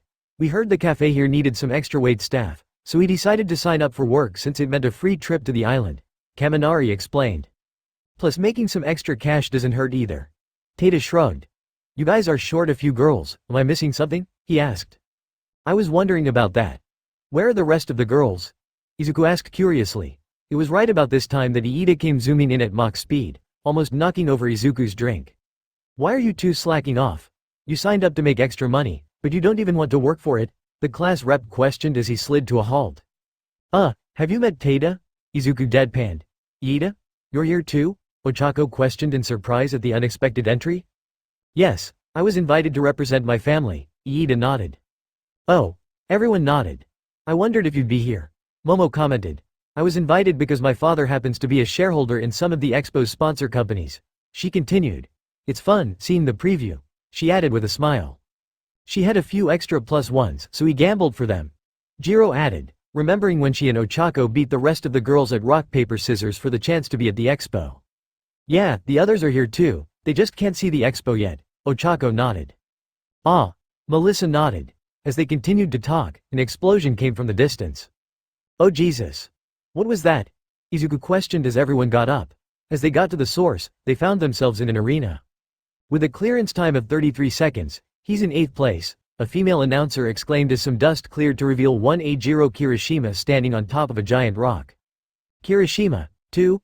Izuku got out in surprise. Is he from UA, too? Melissa asked. Yep. Same class as us, too. The immortal nodded. Then more explosives went off. Oh shit, he said as Bakugo started clearing the course at blinding speed. 15 seconds. He's in first place, the announcer exclaimed. Katsuki smirked as he walked off. Hey Bakugo, check it. Midoriya's in the stands, the redhead exclaimed, causing the Pomeranian to look up and see his rival giving him a two-fingered salute with a grin, causing him to smirk. Yo, Midoriya. You gonna give it a shot? Kirishima called to the immortal. Is that even a question? Izuku laughed as he leapt over the rails. Knock him dead, Deku. Bakugo told his rival with a grin. Get ready to eat those words. He nodded as he twirled his replacement staff and started stealing strength and powered up to full cowl. Here we go, crazy hunt. He yelled as he pulled himself towards the robot foes as fast as a person could blink. Whoa, look at him go. I can't even see him right now, the announcer exclaimed in amazement. Just a moment later, it was over. Wow. A time of 7.25 seconds, first place, she added. Izuku panted as his muscles tensed after he finished the course, steam covering his body as his regeneration kicked in. Okay, 20% is a bit overkill, make sure not to do that again, he sighed. As he walked back up to the stands, he sat down and tried to give his body a break while Ochako and Iida were beside him. Melissa seemed to regard him with intrigue, noting that what he did looked similar to All Might's prowess. Is everything okay, Izuku? His girlfriend asked. Yeah, just overdid it a bit. I'll be fine after a bit of rest. The immortal replied as his body healed itself. But still, that was an impressive showing, Midoriya, the speedster commented. I honestly didn't expect to be able to beat Kachan's score, Izuku chuckled. Yeah. Shut up, the explosive teen barked at them before more rumbling was felt, causing them to look at the arena and see Todoroki freezing the entire mini-mountain solid. Holy crud. This gentleman just beat the course in 5 seconds, the announcer exclaimed, much to Katsuki and Izuku's chagrin. We should have seen that coming, the fox Sin grunted. No shit. Katsuki grunted in reply. Another one from UA? Melissa inquired. Yep. Momo nodded. Wow. Your class is amazing. The bespectacled blondie commented with a smile. You're all going to be such great heroes, she added. Thanks. They all smiled. Later, meanwhile back at the cafe, Tada and Kaminari were both sleeping against each other, both completely wiped from their shift. The grizzly Sin snoring loudly as a snot balloon blew in his nose. Hey, guys, wake up, Jiro barked as the others approached them, snapping them awake. Huh? Tada yelped. Wah, Kaminari yelped as well.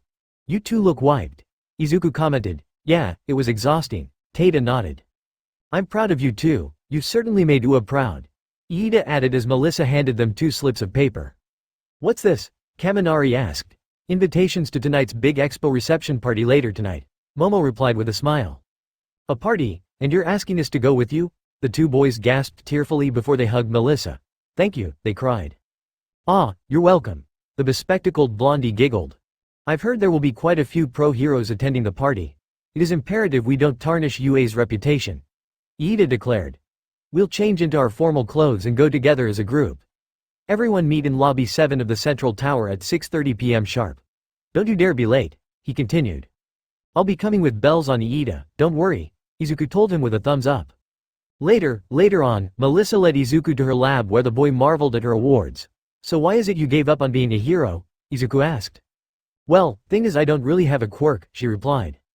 Really? The immortal asked. Yeah no, sometimes I wish I was quirkless, he sighed. Why? It's far from ideal. The girl remarked, surprised by Izuku's words. Because when I got my quirk, someone I loved died, the fox Sin responded. Oh, if I'm allowed to ask, who is it? Melissa asked, shocked and a little horrified by his words. Don't worry, it's okay, Izuku told her reassuringly, and as for who, it was Ochako, he added, much to the girl's confusion. But I saw her alive for the whole day. How is that possible? She inquired, her confusion very apparent. A villain resurrected her to further her own plans, he explained. She had a soul-conjuring quirk, he added. Oh, I'm sorry, the girl said as she looked around, but you know, being quirkless has let me focus on being a scientist. In fact, it's helped me develop this. She continued as she showed him a wristband made of red metal. Try it on, she told him. Alright, the immortal shrugged. He then put it on, noting that it fit nicely. "Okay, now what?" he asked. "Press the button on the back," Melissa instructed. Izuku did so and the band suddenly started wrapping around his forearm and becoming a gauntlet that looked like it was made of red metal bands. "Interesting," he noted. "What's it do?" he asked. "It's called the full gauntlet. It's a prototype of a support item that can help power types expend more power without injury. By my calculations it should be able to handle 100% of Uncle Might's power at least 4 times. The blondie explained. "Are you serious?" the Fox Sin asked as he looked at the gauntlet in disbelief. "Yep. And I want you to use it. I saw how you were holding yourself back, and then there's those scars," she nodded. "The scar on my neck is actually from something else, but thanks," he told her. "I'll be sure to put this bad boy to good use, and if you manage to get my items made, I'll be sure to keep it a secret," he added. "Sounds good." The girl smiled before Izuku's phone rang. "Hello?" the immortal asked. "What are you doing, Midoriya? You were supposed to be here 10 minutes ago." The voice of Iida yelled, obviously peeved. Izuku looked at a clock and cursed when he saw that it was 6:40. "Shit," he growled. Later on Izuku finally made his way to the meeting spot, dressed in a red pinstripe suit with a black interior and lapels, a purple shirt, and a black tie. Lastly he had a silver fox pin on his lapel as well. "Sorry I'm late, guys. Where's everyone?" the Sin of Greed asked, adjusting his cuffs a bit as he walked. "They're not here yet. Does a meet-up time mean nothing to you people?" the blue-haired speedster questioned. It was at that moment another elevator opened up, revealing Ochako in a cute pink dress, black stockings and black high heels. Her accessories were a white rose hair clip and a pearl necklace that looked really sexy on her. Tato was there, too. He was in his waiter outfit. "Sorry, I had trouble getting ready," she said. Izuku just looked at her and could feel an arrow go through his heart. She looked so gorgeous. "I'd say you taking your time was a good idea. You turned out really good," the Fox Sin commented, causing his girlfriend to blush. Another elevator opened up, and out came Momo and Jiro. Momo was in a green dress and had her hair in her usual ponytail held by a formal-looking hair clip. And Jiro was in a pink and purple dress with stockings, a small hat and even a leather jacket. It really fit her punk rock motif. It also seemed to impress Kaminari in particular. "Sorry for the tardiness. Jiro's feeling shy," the rich girl said. "Whoa," the human Pikachu gasped as Jiro came into view, his cheeks turning a tinge of pink like bubblegum. "This is fancier than anything I've ever worn before. It feels like a costume," the rock girl admitted. "I think you really look amazing in it. You should be proud of yourself," the electric boy said with a thumbs up, causing Jiro to blush. "Kaminari," she gasped in embarrassment. "Smooth Pikachu." Izuku smirked, right as Melissa joined the party in a blue dress and wasn't wearing her glasses. "Oh good. I thought I'd missed you guys," she said as she walked up to them. "Looking good, Melissa." Izuku smirked as he gave her a thumbs up. "Now, where are Kachan and Kirishima?" he wondered. "Elsewhere, moron. You sure you know where we're going?" Katsuki questioned, dressed in a red shirt, purple vest with roses on it, black pants and shoes, as well as a purple fedora. "I'm pretty sure we are," Ejiro replied, dressed in a black suit with a maroon tie. "Pretty sure?" the blonde questioned with an eye twitch, making the blockhead chuckle nervously. Elsewhere, back with the others, they were headed to the party when the alarms suddenly went off and everything on the island started to go into complete lockdown. "Huh?" the group uttered as they looked around. "This is an announcement from the island security system," an automated voice said. "We have received a report that an explosive device has been discovered somewhere on the Expo grounds. Island will now be on high alert mode," it continued. "What? Then why is everything locking down? That isn't what protocol calls for," Melissa said, which made Izuku's gut twitch. "I got a bad feeling about this, guys," the immortal stated. "You're not the only one, Midoriya." Momo nodded in agreement. "As a precautionary measure, all of Island's main buildings will be sealed off." The voice continued as shutters were deployed, much to the students' growing concern. Shoto decided to see if he could call anyone, but found that his signal was blocked. "I've got no service," he reported. "Shitopia, now we're screwed." Izuku cursed. "We need to figure out what's going on, come on guys," he told them as he got up. "Where are we even going?" Iida questioned. "To the party since All Might's there," the Fox Sin replied, which got some relieved sighs. "Melissa, is there a way for us to get there since the elevators aren't working?" he questioned as he looked at the quirkless girl. "We can use the emergency stairs. That will at least get us close," she replied. "Sounds like a plan." The Sin of Greed nodded before turning to everyone else. "Let's move," he ordered as they started running. Later, on the roof, the kids reached the party and saw that people dressed in tactical gear and a guy in a metal mask had everyone pinned to the ground, including All Might. Shit. Not good. He cursed quietly before looking at Jiro. Jiro, I need you to get your jack ready. We need to assess the situation, he told her. How? She questioned. All Might's the most likely to spot us. I'll get his attention with my phone's light. Tata explained as he got out his phone and started using its flash to get the symbol of peace's attention. All Might was quick to notice the light and look up, seeing the kids. Izuku then started signing for him to tell them what was going on. Hope you can hear me. Some villains have taken the tower. The man began quietly to avoid drawing attention. They've taken control of the security system and now the entire island's population is being held hostage, including the heroes at this party. It's too dangerous. Run away from here as fast as you can. He continued. When he finished, Jiro retracted her jack and looked at the immortal. It's bad, Midoriya. She reported gravely. As the group reconvened, Iida was the first to speak up and voice his take on the situation. We heard All Might's orders loud and clear. He's our teacher, so we should obey his wishes and leave this place as soon as we can, he told them. And what? Hope the villains will stay true to their word and leave once they get what they want, the Fox Sin questioned. Come on, Iida, use your brain. As soon as these bastards get what they want, they'll probably kill any loose ends to avoid getting tied up with complications or leaving witnesses. He continued. At this point running isn't an option, he added. As much as I'd like to agree with what Iida's saying, Midoriya is right. Momo nodded reluctantly. We might still be students, without hero licenses, but we're still in the same danger as everyone on the island, she added. Escaping won't be easy though, the security here is like Tartar's prison. So it'll be next to impossible to just break out, Melissa noted. So we'll take down the villains who are manhandling the security. Izuku stated, and to make sure we don't get skullfucked, we should do this stealthily. Provided these dumbasses don't wise up to it, he added. Are you sure this is wise? Iida questioned, his voice conveying a smidgen of nervousness. Like I said, hiding and running are no longer an option. So we need to deal with these fuckers before they deal with us. The boy replied. Or else we're all fucked, he added. I know where the security system is. Melissa spoke up. It's on the top floor of this tower. If these villains manage to take control of it, then it's likely that the authentication and password have been disabled. We can likely restart the system ourselves. All we need to do is stay off their radar until we reach the top floor, she explained further. Then we should hurry and go now. We shouldn't stand around when we could be helping people, Ochako said firmly, causing everyone to turn to her in surprise. Ochako? Izuku asked, surprised by her firm voice. I refuse to sit around and be helpless, especially since we can actually try and do something. What matters is that we're helping people, even if we're not real heroes, she declared passionately. Izuku smirked at her as he got to his feet. Now you're thinking the way I do about things, he told her. Come on, let's save this island, he added with a grin. Whoa, hold it guys. Haven't you remembered anything from the USJ? What if things go sideways? Tata questioned, raising a rather valid point. Then we'll adapt. Come on King, we can do this, the immortal told him. Plus, Sue might be really impressed with ya buddy, Kaminari said, nudging his friend a bit. The grizzly Sin stuttered. I'll tag along, too. The fire ice user spoke up as he stepped forward.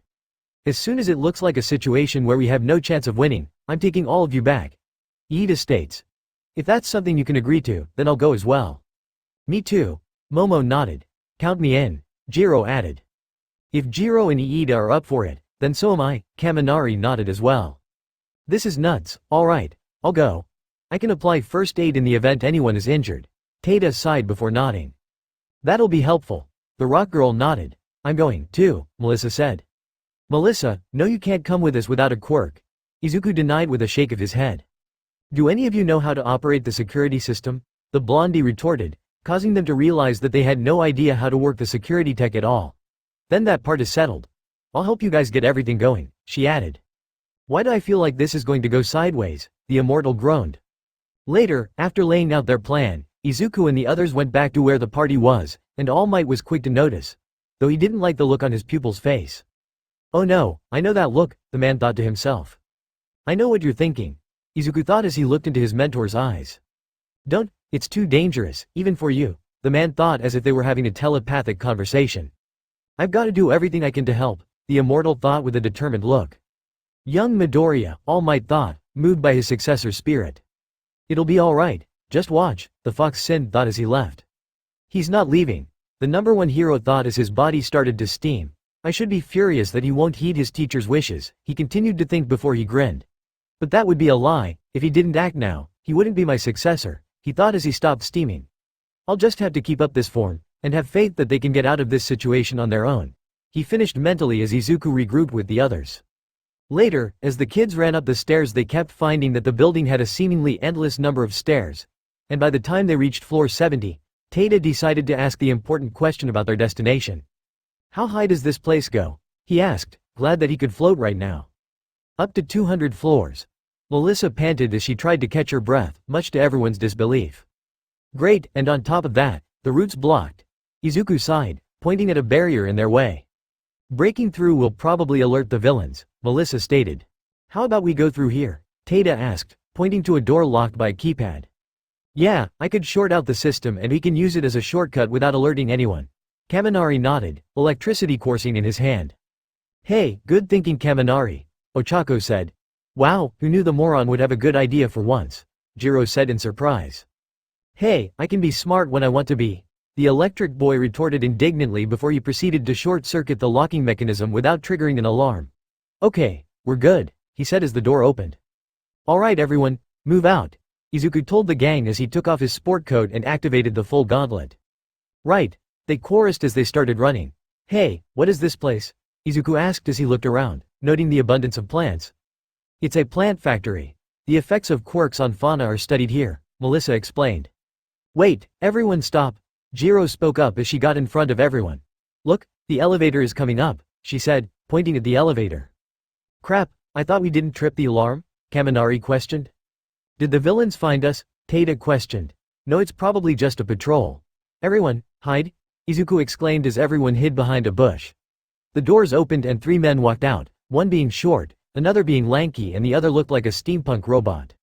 Hey, we can see you, stupid kids, the lanky guy yelled. Shit. The fox Sin cursed inwardly, about to stand up when another voice spoke up. What did you say, bastard? The voice of Bakugo shot back.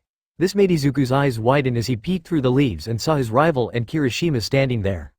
What are you even doing here? The shorter guy questioned. That's what I'd like to know, too. Katsuki growled as he started stomping towards them. I got this. The redhead told his friend before stepping forward. We were trying to find our way to a party here and got lost.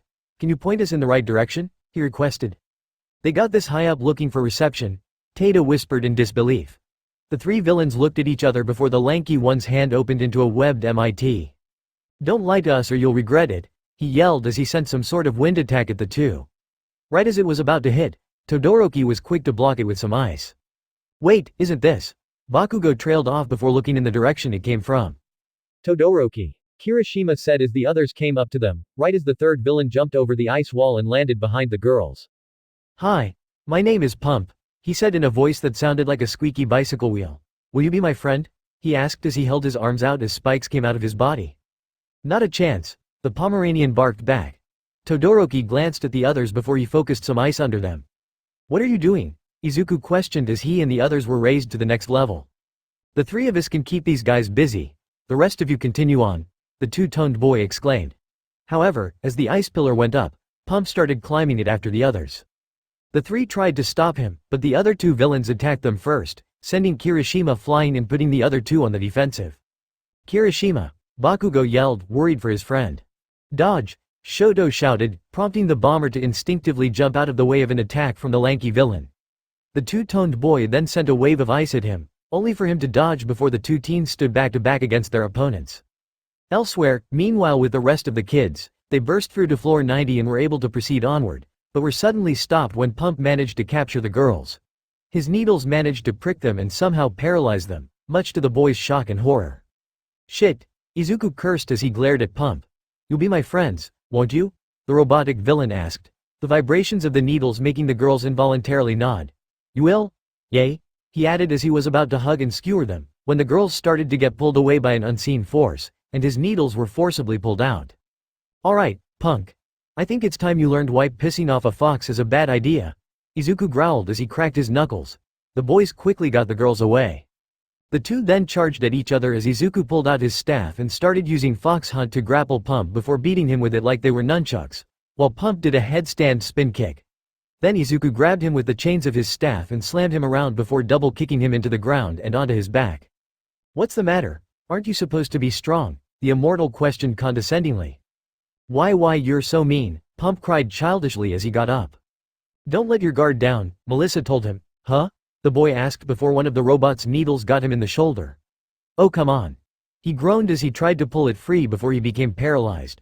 Pump then brought the immortal towards him. "My needles can paralyze the souls of anyone they touch." He grinned. "You'll be my friend, right? And you know what friends do? They hug?" the bot exclaimed before he squeezed Izuku and skewered him with his many needles. "Well, order up," he grinned. "Oh no, Izuku." the blonde girl gasped. "Hey," the fox Sin grinned as he revived, shocking Melissa. "Wait, huh?" she asked intelligently, unable to come up with a better question. "He's immortal," Kaminari whispered. "Huh? But your body's full of holes. How are you alive?"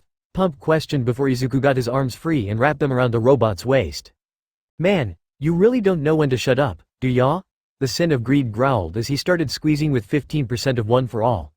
"You wanted a hug, right?" he snarled before Pump's back suddenly snapped in two with a sickening sound, killing him instantly.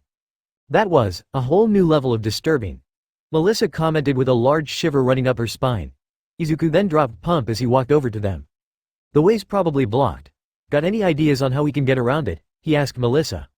"Wait, look up there," Jiro said as she pointed to a small air duct. "Where does that lead?" she asked. "I think it runs under the maintenance room for the sunlight system," the blondie replied. That's when Iida had an idea. "There's probably an emergency ladder inside, right?" he asked. "Yeah, but it's a manual release, so someone would have to be inside to release it," Melissa explained. "Now who do we know who could fit inside a cramped space like that?" Kaminari asked before everyone looked at Taita who was sitting on his pillow. "Me? Are you nuts?" the Fairy King hero exclaimed. "You're our best chance, King," Jiro told him. "Come on bro, you can do it," Ochako added. "Are you even aware of how high up we are?" the short boy questioned before his electric friend came to his side. "Think about it, Taita. If you do this and Sue finds out, she might take you on a date," Kaminari said with a grin. The thought was enough to give the grizzly Sin courage. "Alright, I'm on it," he nodded. A few minutes later, he was flying up the outer wall on his pillow, and it was the thought of dating Suyu that spurred him on. "Don't worry, Sue, I'll save everyone if it's the last thing I do," he exclaimed as he transformed his weapon into its spear form and started air surfing to the top. Back with the others, the ladder was let down and everyone went up quickly and found Taita waiting for them with a very smug look on his face. "That's right, Huda man," he laughed. "That was amazing work, Taita. I expected nothing less from someone like you," Melissa praised with a smile. "Aw shucks, 'tweren't nothing." The Fairy King chuckled as they kept moving. Though as they did, they found that the doors kept opening, which was odd since they hadn't reset anything yet. "What's going on? Did they lose us?" Kaminari wondered. "No, it's likely they're leading us somewhere," Iida said as they reached a power station, which was full of security drones. "It's a trap," Izuku exclaimed. "Looks like they've realized who we are," Taita noted. "Which means we have no reason not to show them what we can do," Momo said as she created the same insulation sheet she made at the USJ. "Agreed," Iida nodded. "We'll proceed with Plan A," he added as he looked at Kaminari. "Are you ready, Kaminari?" he questioned. "Hold it guys," Izuku said. "Those drones are supposed to be just like the ones that run prisons. If we use Kaminari we'll expend too much of his power," he added. "That's right." Melissa nodded. "If you have another plan, use it," she added. "Alright, then. Plan B it is. Midoriya, let's go," the speedster exclaimed. "Right." The immortal nodded as he twirled his weapon. "Fox hunt," he exclaimed as he started swinging and destroying robots left and right, which allowed them to enter a server room where hordes of the same drones started pouring in. "Chastity-full form 2, King said as he snapped his fingers and his spear's second form started swarming the robots and destroying them. "Full gauntlet, 30%. The fox Sin yelled as he punched the ground and sent more flying. "Ochako, Melissa, come with me. The rest of you try to find another route," he called as he destroyed a barrier for them to go through. "Be safe, Midoriya," Jiro called as she fired a cannon Momo made. A few minutes later, as everyone ran out towards the next area and found that it was covered in turbines. "This must be the turbine area," Izuku noted as he turned to Melissa. "Is the top much farther?" he asked. "Not much, but if we go inside, there will be more drones waiting for us," the blondie replied. "Ochako, your quirk can make things weightless. If you use your quirk on us, you can send us straight to the top," she added. "Yeah, I can do that." Ochako nodded. "Melissa, hold on to Deku," she told her. "Right." The blonde nodded as Izuku put his arms around her waist. "Oh, you sure are muscular," she noted in surprise.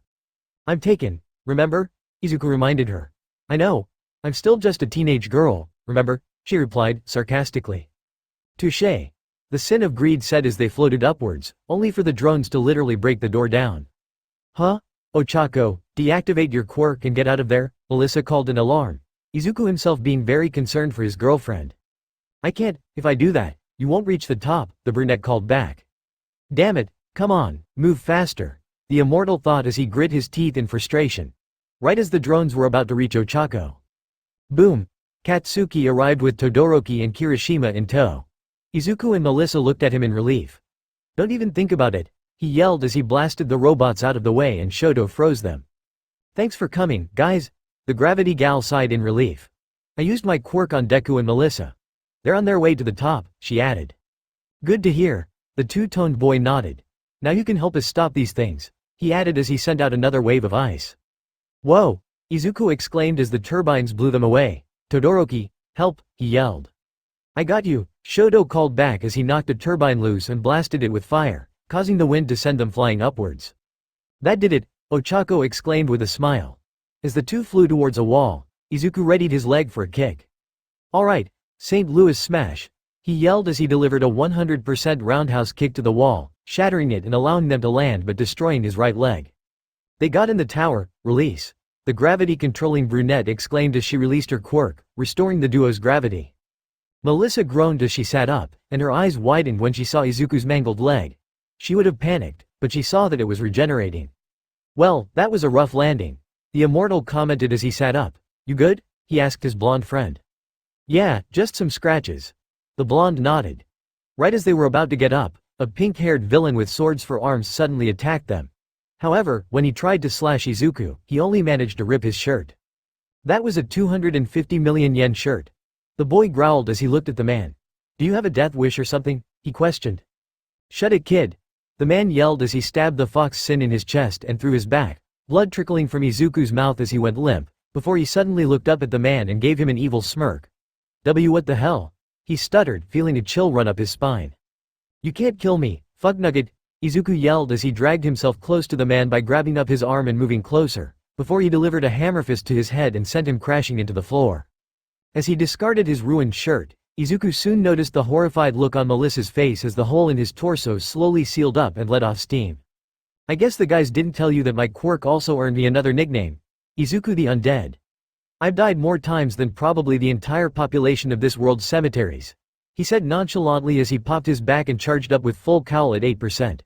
"What so many people dread their whole lives I experience on a bi-weekly basis, at this point it's just an annoyance to me," he added with a sigh. I think I'm gonna be sick," Melissa groaned as she held her stomach. Izuku then turned to the stairs and gestured for her to follow. He then started jumping around at high speed and nailed one guy into a wall with a kick while decking the other down the stairs, their bullets not piercing his skin due to his regenerations from earlier. The two then continued onto the top floor, where Izuku saw Sam and Dave inside the vault trying to do something. But what it was, he couldn't tell from their current position. "What are they doing?" the immortal wondered. "Doesn't matter, we need to get in there now," he said as he turned to Melissa, who nodded as they entered the vault, where Sam was walking back with a briefcase. "The villains are holding things down, just like you planned," Sam said happily, causing the two teens to pause in shock. This made Izuku twitch. Planned? What was he talking about? "Finally, I'll get back what's mine," Dave said as he looked inside the briefcase and revealed some sort of headgear. However, before anything else could be done, Izuku used Snatch to grab the case from the two and bring it to himself. And the glare he was sporting on his face was murderous, like he was 5 seconds away from shirking his ideals as a hero to beat them to a pulp. "Papa, was this whole thing all you're doing?" Melissa questioned, sounding like her whole world was about to crumble. Dave shouldn't bring himself to look his daughter in the eyes. Izuku opened the case and looked at the headgear inside. A quirk-enhancing headpiece. "That's what all this is about?" the boy growled as he closed the box and threw it on the ground. "What the actual fuck is your problem?" he yelled. "The professor was only trying to get back what was stolen from him," Sam spoke up, but he shrunk away when Izuku glared at him. "Stolen, or locked away for the world's safety?" he seethed. "You don't understand, that device was meant for All Might," Dave explained. "His quirk, he tried to continue. Disappearing, I know." The sin of greed deadpanned. What you don't understand is that it's disappearing because he passed it on to me. He added without thinking, to overcome with rage to pick his words. Wait, what? Melissa questioned with wide eyes, causing the immortal to realize what he said and curse under his breath. Fuck, cat's out of the bag. He muttered. That's right. I'm his chosen successor. He nodded at her. This made Dave's eyes widen in realization. Toshinori told me that his quirk was made to fight all for one, someone who could take and pass along quirks. Don't tell me his quirk can do something similar, he gasped. That's one for all, a stockpiling quirk that grows in power as it's passed along. He belonged to All for One's little brother, the first user, and I'm the ninth. The immortal nodded. So I hope you're realizing that you just made a huge fucking mistake. He added. This made Dave look down, knowing how true his words are. He went through all this trouble for nothing. Do you have any idea how much danger Deku and his classmates put themselves through? Melissa shouted angrily at her father. Obviously not, otherwise he wouldn't have gone through with something like this for some stupid trinket. The green-haired boy said as he kicked the briefcase at Sam and hit him in the shin with it, right as the leader of the villains walked in. It was just supposed to be an act. Sam tried to retort before the leader spoke up. That it was, he said, getting everyone's attention. But the real act was pretending we weren't criminals. He added as he placed his hand on the wall and caused a large rectangle of metal to hit Izuku and flatten him like a pancake. Izuku! Melissa yelled in horror. In spite of the teenage immortal facing death regularly, she had no clue if he could survive getting flattened. Seconds later the pillar shattered as Izuku used 50% full cowl on himself and broke himself free, but he was full of holes. Not bad kid, but let's see you deal with this, Wolfram said as he made a rail try and grab him, but the sin of greed dodged it with ease, the villain not noticing his wounds healing. What? How are you able to move with those wounds? He yelled. Huh? What are you talking about? What wounds? The boy asked as he looked at his healed body. Here's the thing, pal. There's only one wound on me, and that's this one right here, got it? He continued as he pointed at his only scar on his neck. Though you could say that wounds I get from that guy are kind of a special case, I guess. He added with a shrug. And you think you're some kind of big shot with that quirk of yours, kid? Wolfram questioned. Think, nah. No, oh hell yeah. Izuku grinned, though that soon turned sour when he saw Sam walking over to Wolfram with the briefcase. What the fuck are you doing? He growled. Fulfilling my own plan. The assistant shot back. Dave's eyes widened in shock. You were going to hand it over to them? He uttered. You just let our sponsors take our work. If I hadn't done it, my entire career would have been a waste of time. Sam snapped. This made Izuku start foaming at the mouth, remembering how Ochako nearly died twice tonight, and this guy was more concerned about his stupid career? Thank you. Here's your payment, the metal bender said before shooting Sam in the shoulder, much to Dave's shock. Why? The man stuttered. Simply put, you served your purpose, Wolfram said as he was about to shoot Sam in the head, before a black and green energy-cloaked clawed hand suddenly slammed his face into the wall. What? Sam uttered before looking at the hand's owner and widened his eyes in shock when he saw an angry-looking energy kitsune standing there with a snarl on his face. The energy-cloaked figure roared as he started beating Wolfram over and over again, before the villain forced him off and started trying to shoot him, but the bullets just crinkled up and fell on the ground like little balls of lead. Damn it, he cursed before he used his quirk to make metal pillars smash into the angry boy. Melissa, quick, turn off the security system. If All Might can get here, he can help, Dave said to his daughter, who was frozen in fear at what she was seeing. Melissa, he shouted, snapping his daughter out of her fear-stricken state. Huh? Oh, right, she replied before making a run for security control. Izuku roared as he burst out of Wolfram's hold again, and this time it could be heard throughout the tower. Elsewhere, in the lower levels, all of Class 1A had to cover their ears as they heard Izuku's infuriated roar. They all looked up toward the top floor and wondered what had happened. Fuck. Sounds like someone pissed Deku off good if we're hearing that again, Bakugo noted. Wait, you mean he's going berserk again? Ochako gasped, remembering what everyone told her when it happened during the USJ attack. Yes. Shoto nodded. This means that someone is either going to die, or wish they did, he added gravely. Elsewhere, meanwhile at the reception, All Might broke free and was headed to find Izuku and the others, right as he heard a roar that made the veteran hero's blood run cold. I know that roar, young Midoriya. What's gotten you all riled up? He thought before his phone rang. Hello? He asked as he answered the device, in which Dave spoke on the other end. All Might, I need you to get up here quick. Izuku's gone berserk, I've got Melissa handling security, so you should have a clear way up, he exclaimed. I'm on my way, Dave, hang on, the man said as he hung up and started running. Elsewhere, back with Izuku, He was chasing after Wolfram, who was hopping into a helicopter with his goons to get away with the quirk enhancer. However, before they could fly very far, the enraged Fox Sin jumped at such an incredible speed that he crashed through the aircraft and caused an explosion. However, the impact also had the added effect of also knocking the boy out of his rage form due to the impact and explosion. Deku, Melissa cried as she ran out of the elevator and to the Fox Sin's side. "Oh, that hurt." The boy groaned as he slowly sat up. "What the hell happened?" he asked, noting the current look of things. "You went berserk and fought the villains after you got angry," the blondie explained shortly right as All Might appeared. "That again? Damn, I thought I got a handle on that," the boy said as he got up and turned to All Might. "All Might, one of the villains has Dave's invention. It can enhance a person's quirk to unbelievable levels without drawbacks," he explained to his mentor as Wolfram came out of the wreckage of the helicopter. "Is that so?" the symbol of peace questioned as he glared at Wolfram. "Damn right it is, and here's what it can really do," the villain yelled as the headset activated. This caused him to be able to manipulate every bit of metal that was around him to an insane degree, creating some sort of giant eldritch abomination mech suit which he used to grab Dave and also Melissa. Melissa, Dave, Izuku and All Might yelled in unison. "Now I'll crush you, with everything I've got," Wolfram yelled as he started striking at them with everything he had, blowing them both back and causing Izuku to get pierced in the stomach. "Son of a bitch," the immortal cursed as he ripped himself free. This assault kept going for several minutes before Wolfram's attacks were suddenly halted by walls of ice, explosions, punches and kicks that shattered every construct that got near them. It was the others, and they were running support. "Status demotion," Taita yelled as he snapped his fingers, causing many of the constructs to fall apart. "Status promotion," he added as he made rust on some of the metal spread of a third of the giant heap of mangled ore, which made that section disintegrate into dust. He then started to concentrate as he readied his next attack. "Thanks King," Izuku called as he started running towards his foe.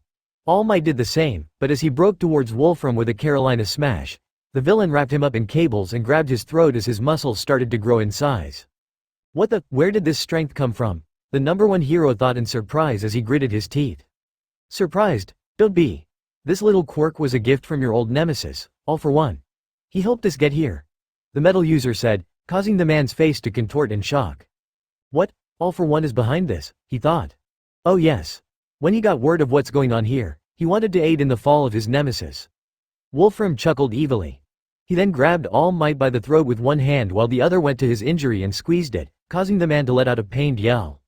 Hearing his mentor's cry of pain, Izuku jumped into action and started using Fox Hunt to slash apart everything in his way before breaking the cords holding All Might. Both men landed on the ground as the boy turned towards Taita, who was now floating beside a fully transformed Chastiful in its release. Sunblade Spear form. Its most powerful form. "Now, King. Let him have it," the immortal yelled. "Choke on this, you bastard," the short boy yelled as he hurled his spear at the villain, who created a metal shield to protect himself.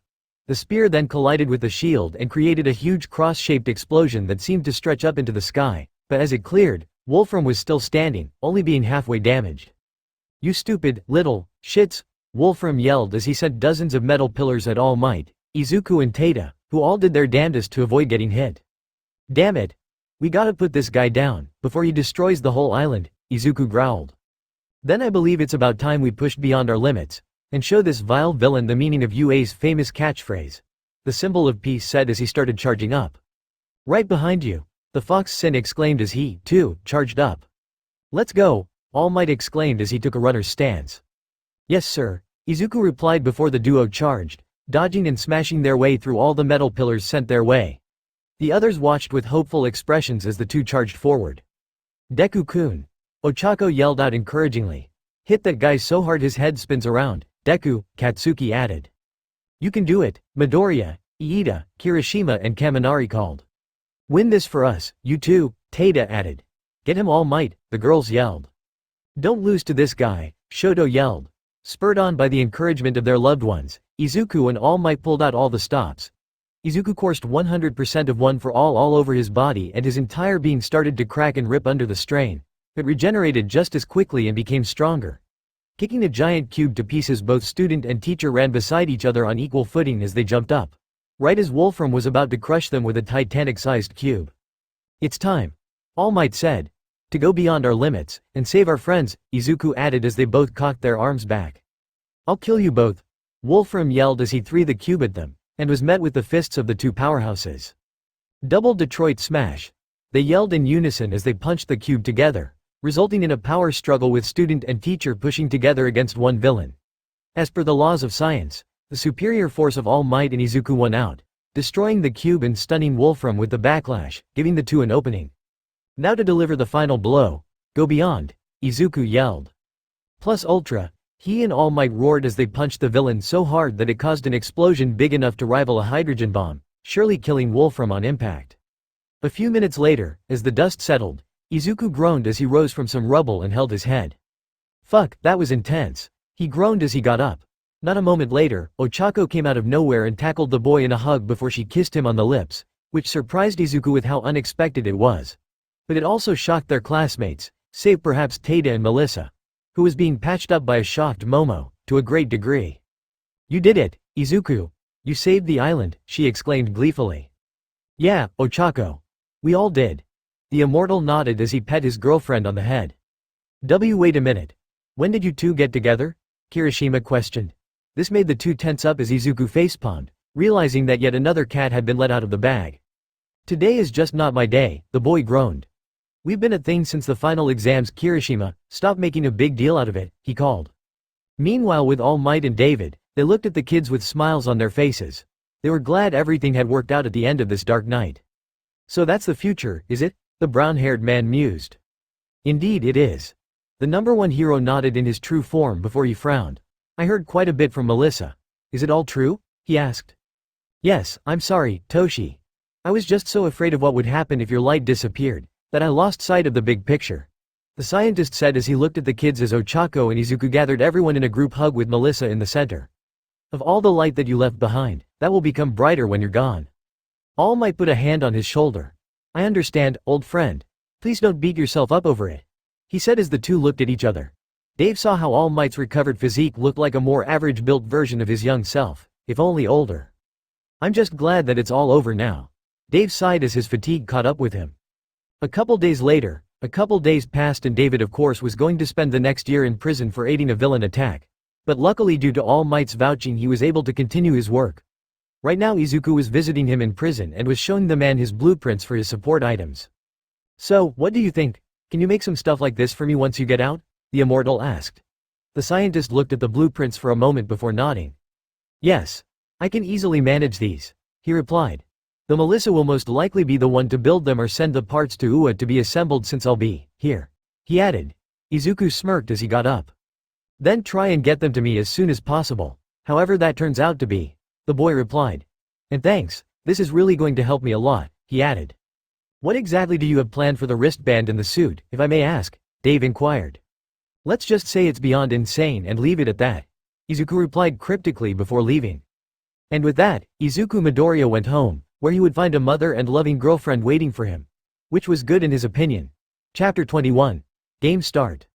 Review replies Harleking 31, who, shiny new toys for the fox boy.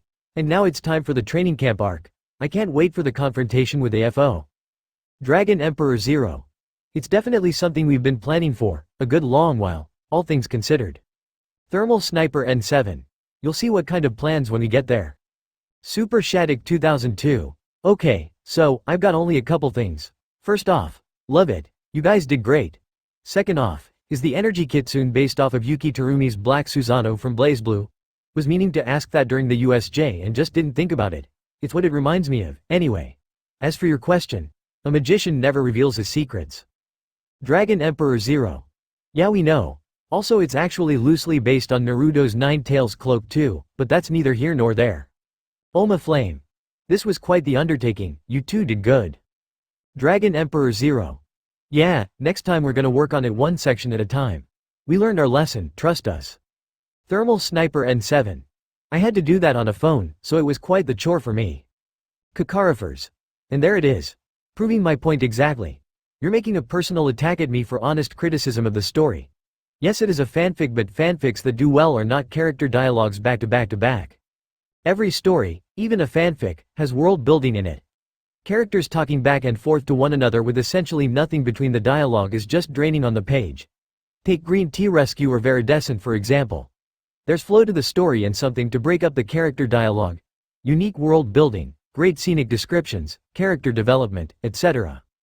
This is seriously just honest feedback. If you want to improve your writing, take some constructive criticism instead of getting defensive and antagonizing towards people for pointing things out.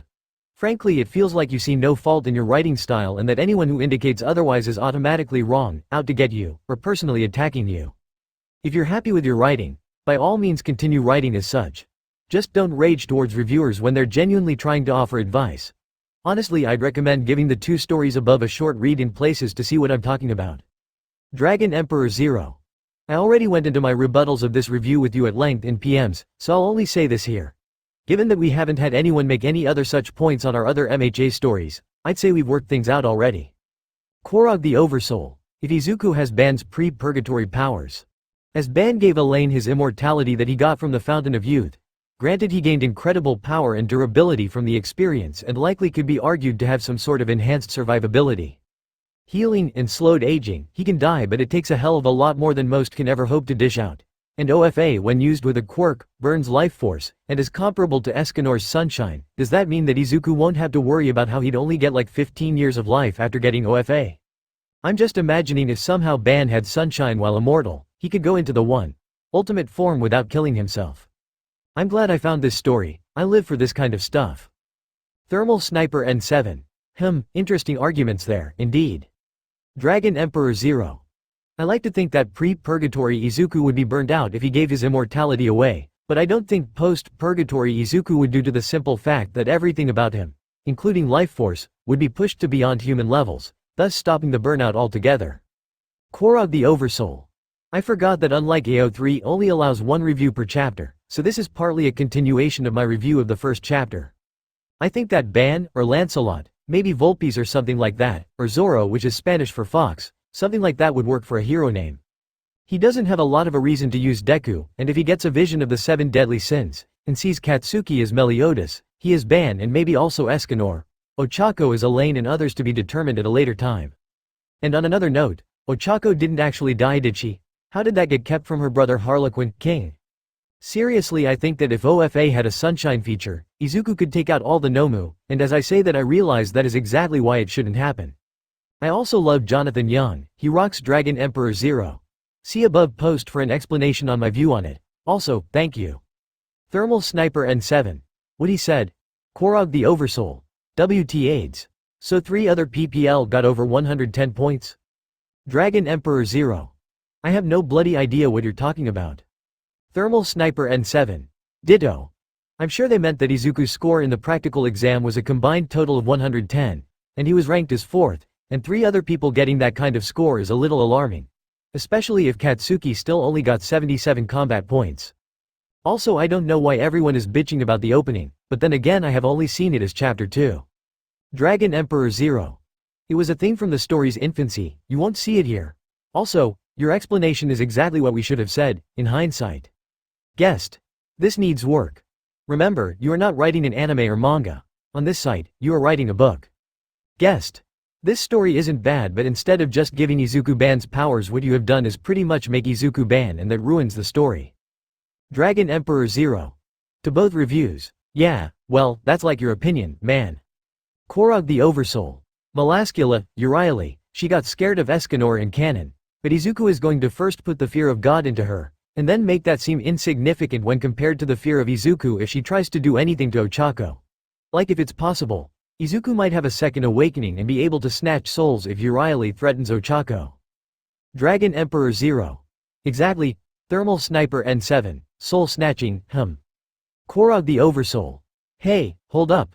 If Izuku gifts his immortality away, he will die in just under 18 years. If he can bind his life force to Ochako's, then that'll be great. Dragon Emperor0. As stated before, post-purgatory, Izuku won't have to worry about that, so it won't really matter. Korog the Oversoul. That wasn't third base, that was a home run. Dragon Emperor0. Puts on sunglasses as next episode by Snoop Dogg plays hell yeah. Thermal Sniper N7. Also puts on sunglasses, damn right. Korog the Oversoul. I'm sorry if this is not a good review, but while I get that as a fanfic, the readers tend to know the setting in a visual sense. However, it would be nice for a bit more descriptive details, or even a character saying or thinking about. Well, say back in the Stain arc, if Izuku had thought, man, this alley is 4 different kinds of filthy, Or if you described Ochako and Tata's rooms, not their dorms though. I really like the story and I really want more Dragon Emperor0. Given that we haven't gotten any such comments afterwards, I think it's safe to say we fixed it. But you were right, that suggestion for the Stain arc would have been a nice touch. Thermal Sniper N7. It kinda sucks that you don't get experience until you need it. Aaron Alpha. Can I just say, I both love this FIC and its creativity when introducing iconic SDS scenes with little issue. I do find some of the action scenes a little short and sweet, but if that's on purpose, all the power to ya. Other than that, I love how Midoriya is still Midoriya while at the same time it's a great balance you got going with him. Dragon Emperor0. Thank you. Redmond 6 Blight. Sad to see that people just can't enjoy fanfiction for what it is meant for entertainment seriously. You don't like to simply not read it and can't figure out why people can't figure this out. It's like with any other form of entertainment, you don't like it, simply don't consume it. It's really as simple as that. Thermal Sniper N7. Tell us about it, Dragon Emperor0, no kidding. Neverus. Redmond 6 Blight. You cannot determine whether you like it or dislike something from a potentially deceptive synopsis. You have to read it first. It's really that simple. How is that hard to understand? Also, I find it hard to believe that this isn't worthy of putting in the crossover category when you specifically mention another piece of fiction in the synopsis. I hope to be disproved. Dragon Emperor0. Hey, no arguing in the reviews or we'll put you in timeout. That being said, you do make a plausible point. Thermal Sniper N7. True, Mariamine 2004. IDK, if this is the right place to add a suggestion, but I had a bit of an idea. What if, during the train arc, Izuku gets curious about how erasure actually affects quirks, and the answer allows him to slightly mimic it, so Izuku would steal their ability to utilize their quirks? Maybe calling it Quirk Hunt? Dragon Emperor0. There's actually a villain in the Shihisaikai who can do something similar with his quirk larceny. So I think Izuku could learn to do something like that, maybe as an ultimate move. Thermal Sniper N7. It would come in handy against just about any villain, allowing him to rob them of their biggest asset. UA campus. After the Big Eye Island incident, Class 1A was in their classroom getting their stuff so they could go home after getting some last-minute papers for the training camp. And as this was happening, Izuku was trying to dodge the unending barrage of questions being hurled at him by his friends about his now not-so-secret relationship with Ochako. Meanwhile, the girls were busy talking about that and the apparent fact that they couldn't go on long trips over the summer for school reasons. Man, this sucks, I don't want to be cooped up in my room for the summer, Mina complained. This is indeed a shame. I was supposed to tour Venice with my parents, Momo sighed in disappointment. What is your life? Ochako exclaimed dramatically. Hey, I got an idea. Why don't we go to the school pool then? Toru suggested. Hey, that's not a bad idea. Ochako nodded. Yeah, that's better than staying at home the whole time. Mina smiled in agreement. Though that being said, the girl continued before wiggling her eyebrows, putting her arm around her friend's shoulder. I bet Uraraka here just wants to go so she can see Midoriya in a swimsuit, she teased. Mina. The gravity gal squeaked with an atomic blush on her face. Ribbit, that does sound pretty accurate, Suyu mused. Shut up. Ochako stuttered as she looked away from the girls while they chuckled slightly in amusement. All of them failed to notice Tata perking up at their conversation about the pool, causing him to start cooking up a plan. Meanwhile with the boys, Izuku was starting to get really pissed about all the questions he was getting. Will you guys shut up already? It's my love life, so butt out already, the immortal snapped. Come on, man. You gotta let us in on some deets, Kaminari complained. I don't have to let you in on squat, Kachan, back me up here, Izuku said as he looked back at his rival, only for him to scoff. Leave me the fuck out of this, he said dismissively. Come on, Midoriya, at least tell us when you guys started dating. Don't leave us hanging like this, Zero added. I'm simply wondering so that I can assure myself and Mr. Aizawa that your relationship won't hinder our studies as heroes. Iida nodded in true class representative fashion. I'd just do it, man, they're not gonna let up. Kirishima added. Though Shoji, Koda, Tokiyami, Ojiro and Shoto seemed to be the ones who weren't prodding for information. Okay, for Iida, no it won't hinder anything. Izuku conceded with a sigh. And we agreed to start dating at the practical exams against the faculty before the island incident, he added. Oh, so just recently. Ojiro surmised. You get to third base yet? Kaminari questioned, which made everyone go rigid and Tata to twitch slightly. I have no obligation to answer that. Izuku replied stiffly, yet, he added mentally with a small cackle. That sounds seriously sus, the boys said to themselves. Later, after school was done, Izuku decided to go to Dagoba Beach to get some thoughts out of his mind. As he did this, he continued to watch the sunset, thinking about finishing his 10 months of training here, before a voice pulled him from his thoughts. Uncle Mike wasn't kidding. It sure is beautiful out here. A voice said behind him, causing the boy to turn around and see Melissa standing there next to him. Oh, hey Melissa. When did you get here? The immortal asked as they looked at the scenery together. I got here today, actually. I'm supposed to be starting school at UA next semester in the support course. She explained. This made the boy's eyes widen. Seriously? That's great. He grinned at the thought of another friend going to his school. How'd you manage to get in? He asked, curious. That would be my doing, All Might said as he approached them. Oh, hey, All Might. The Fox Sin said, nodding at his mentor.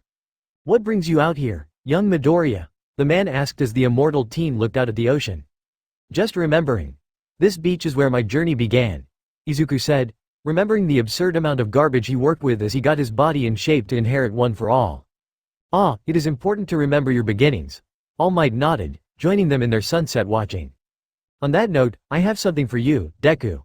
The blonde said as she pulled out 2 wristbands and a sort of suit, which was neatly folded, from her satchel. Are those what I think they are? Izuku asked with wide eyes as he took the objects. Yep. Dad managed to pass these on to someone who knew what they were doing, and they managed to get them made. Melissa nodded with a smile. They look forward to hearing your feedback, she added. Thanks, Melissa, I owe you one. Seriously. The Sin of Greed sighed as he hugged them both. You're welcome. The girl smiled back. A couple days later. 995, 996, 997, 998, 999, 1000. Izuku grunted as he let his squatting weight bar drop to the ground as he sat on his bed and started doing curls, while also drinking a bottle of fat gum-inspired mango-flavored ramune. As he finished up, he glanced at one of his All Might posters. I'm not done. Not by a long shot, he said to himself before he heard the doorbell ring. This prompted him to go to the front door and answer it, revealing it to be Tada and Kaminari. What are you two doing here? The immortal asked with a raised eyebrow as he looked at his classmates. Oh, we decided to swing by and invite you to the school pool with us for some endurance training, the Grizzly Sin replied. Poolside endurance training? When do you guys cook this scheme up? The immortal questioned as he crossed his arms. That's not important right now, you want to come or not? Kaminari asked. Fine. I'm game. Izuku shrugged, not seeing the harm. Plus, he wanted to give Ochako a treat in the form of a free show, too. Alright, let's go. The two smiled. Elsewhere. Meanwhile in the teacher's lounge, Aizawa and Class 1B's teacher Vlad King were going over the powers of every student in their classes for the training camp, and were in fact wrapping up. And finally we have Izuku Midoriya. His quirk is called Fox Sin. He combines the powers of his original quirk Snatch, which allows him to attract things to him and steal physical attributes or objects from people, even manifestations of quirks, with his immortality, which grants him eternal youth, and a form of super regeneration which allows his body to become stronger the more he regenerates. The Erasure hero stated. And after the events of the sports festival and the island incident, he's more than likely gotten stronger, Vlad King deduced. Exactly. Aizawa nodded before the door to the room opened, prompting them to look and see Izuku, Tada and Kaminari standing there. Ah, hello. Is there something you three need? Class 1B's teacher asked. We're here about that form we turned in earlier, Kaminari said as Aizawa picked said form up. Yes, you said you wanted to use the pool for endurance training. You'll have until 5:30, make sure you use that time well, the man told them. Yes, thank you, sir, Kaminari said as the 3 students bowed before they left. A bit later, the 3 boys were now in the locker room getting changed into their swim trunks, and if Kaminari was being honest, he kinda envied Izuku's toned physique. That kind of body could get him any chick he wanted, for fuck's sake. Gotta admit, guys. I never expected you guys would want to do something like this. Kaminari because you're not much for extra work and Tada because, well, you're kinda lazy. Izuku said as he finished applying sunblock. Oh shut up, you. The floating boy huffed as he gave his friend the stink eye. He was a bit salty about him dating his sister, like just about any brother would be. How about we just shut up and get out there so we can go beyond, plus ultra, the electric boy exclaimed as he struck a pose, Tada following suit. What the hell? The Sin of Greed shrugged as they headed outside, the other 2 practically running, only to skid to a halt via faceplant when it was revealed that all the guys were there too. Hey guys, glad you could make it, he called. What the, why are the rest of the guys here? Kaminari questioned as he looked at Tada. Oh, I texted the rest of the guys so they could get some extra training in, too. Izuku told them with a shrug. Damn it, and there are no girls in sight. Kaminari started to lament before noticing the girls in UA swimsuits on the other side of the pool. Hey, guys, didn't expect to see you here, Mina called as she and the rest of the girls did some stretches. And most curiously, Melissa was with them, dressed in a school swimsuit that implied her mature figure quite well. Ochako, meanwhile, looked at Izuku's body with a hungry look in her eyes as she licked her lips slightly. She was definitely appreciating the free show her boyfriend was giving her, even if she'd seen it before. Say, when did Melissa get here? Tada asked as he took notice of the blonde's presence amongst the female students. Oh, she got here a couple of days ago. She's due to join UA's support course next semester. The immortal told everyone, causing them to blink and look at him. How do you know that? Ojiro asked curiously. Oh, she told me when she gave me some support items I asked for. Izuku replied with a shrug. Interesting that she would be allowed to leave Island. Iida mused before looking at Kaminari and Tada. Anyway, Kaminari, Tada, you both did a good job coming up with this. You're an asset to the class. He told them with a smile as he walked up to them. Oh geez. The two gulped as they started backing away. Run, they yelled as they started running away. Later, everyone sighed as they all collapsed on the ground in exhaustion after a good round of exercise. While Iida brought out an ice chest with cans of orange juice inside, which was ice cold for them to drink. Izuku stood on one of the podiums, looking slightly winded as he caught his breath before Iida walked up to him. Here, Midoriya. You look thirsty, he said, offering the teen a can of juice. Oh, thanks, Iida. The immortal nodded before he took the can and popped it open before downing its contents. The speedster chuckled a bit as he sat on the podium next to the Fox Sin, getting his attention. What's so funny? He questioned with a raised eyebrow. I just find this amusing. The runner replied with a small shake of his head. A few months ago, I never thought we'd get along, much less become such great friends. Then I saw what you did in the entrance exams. Just look at us now, he continued. Yeah. Honestly, I first thought of you as just a stick in the mud. The boy nodded. But now that I've gotten to know you better, I know that you're definitely one of the best people I've ever met.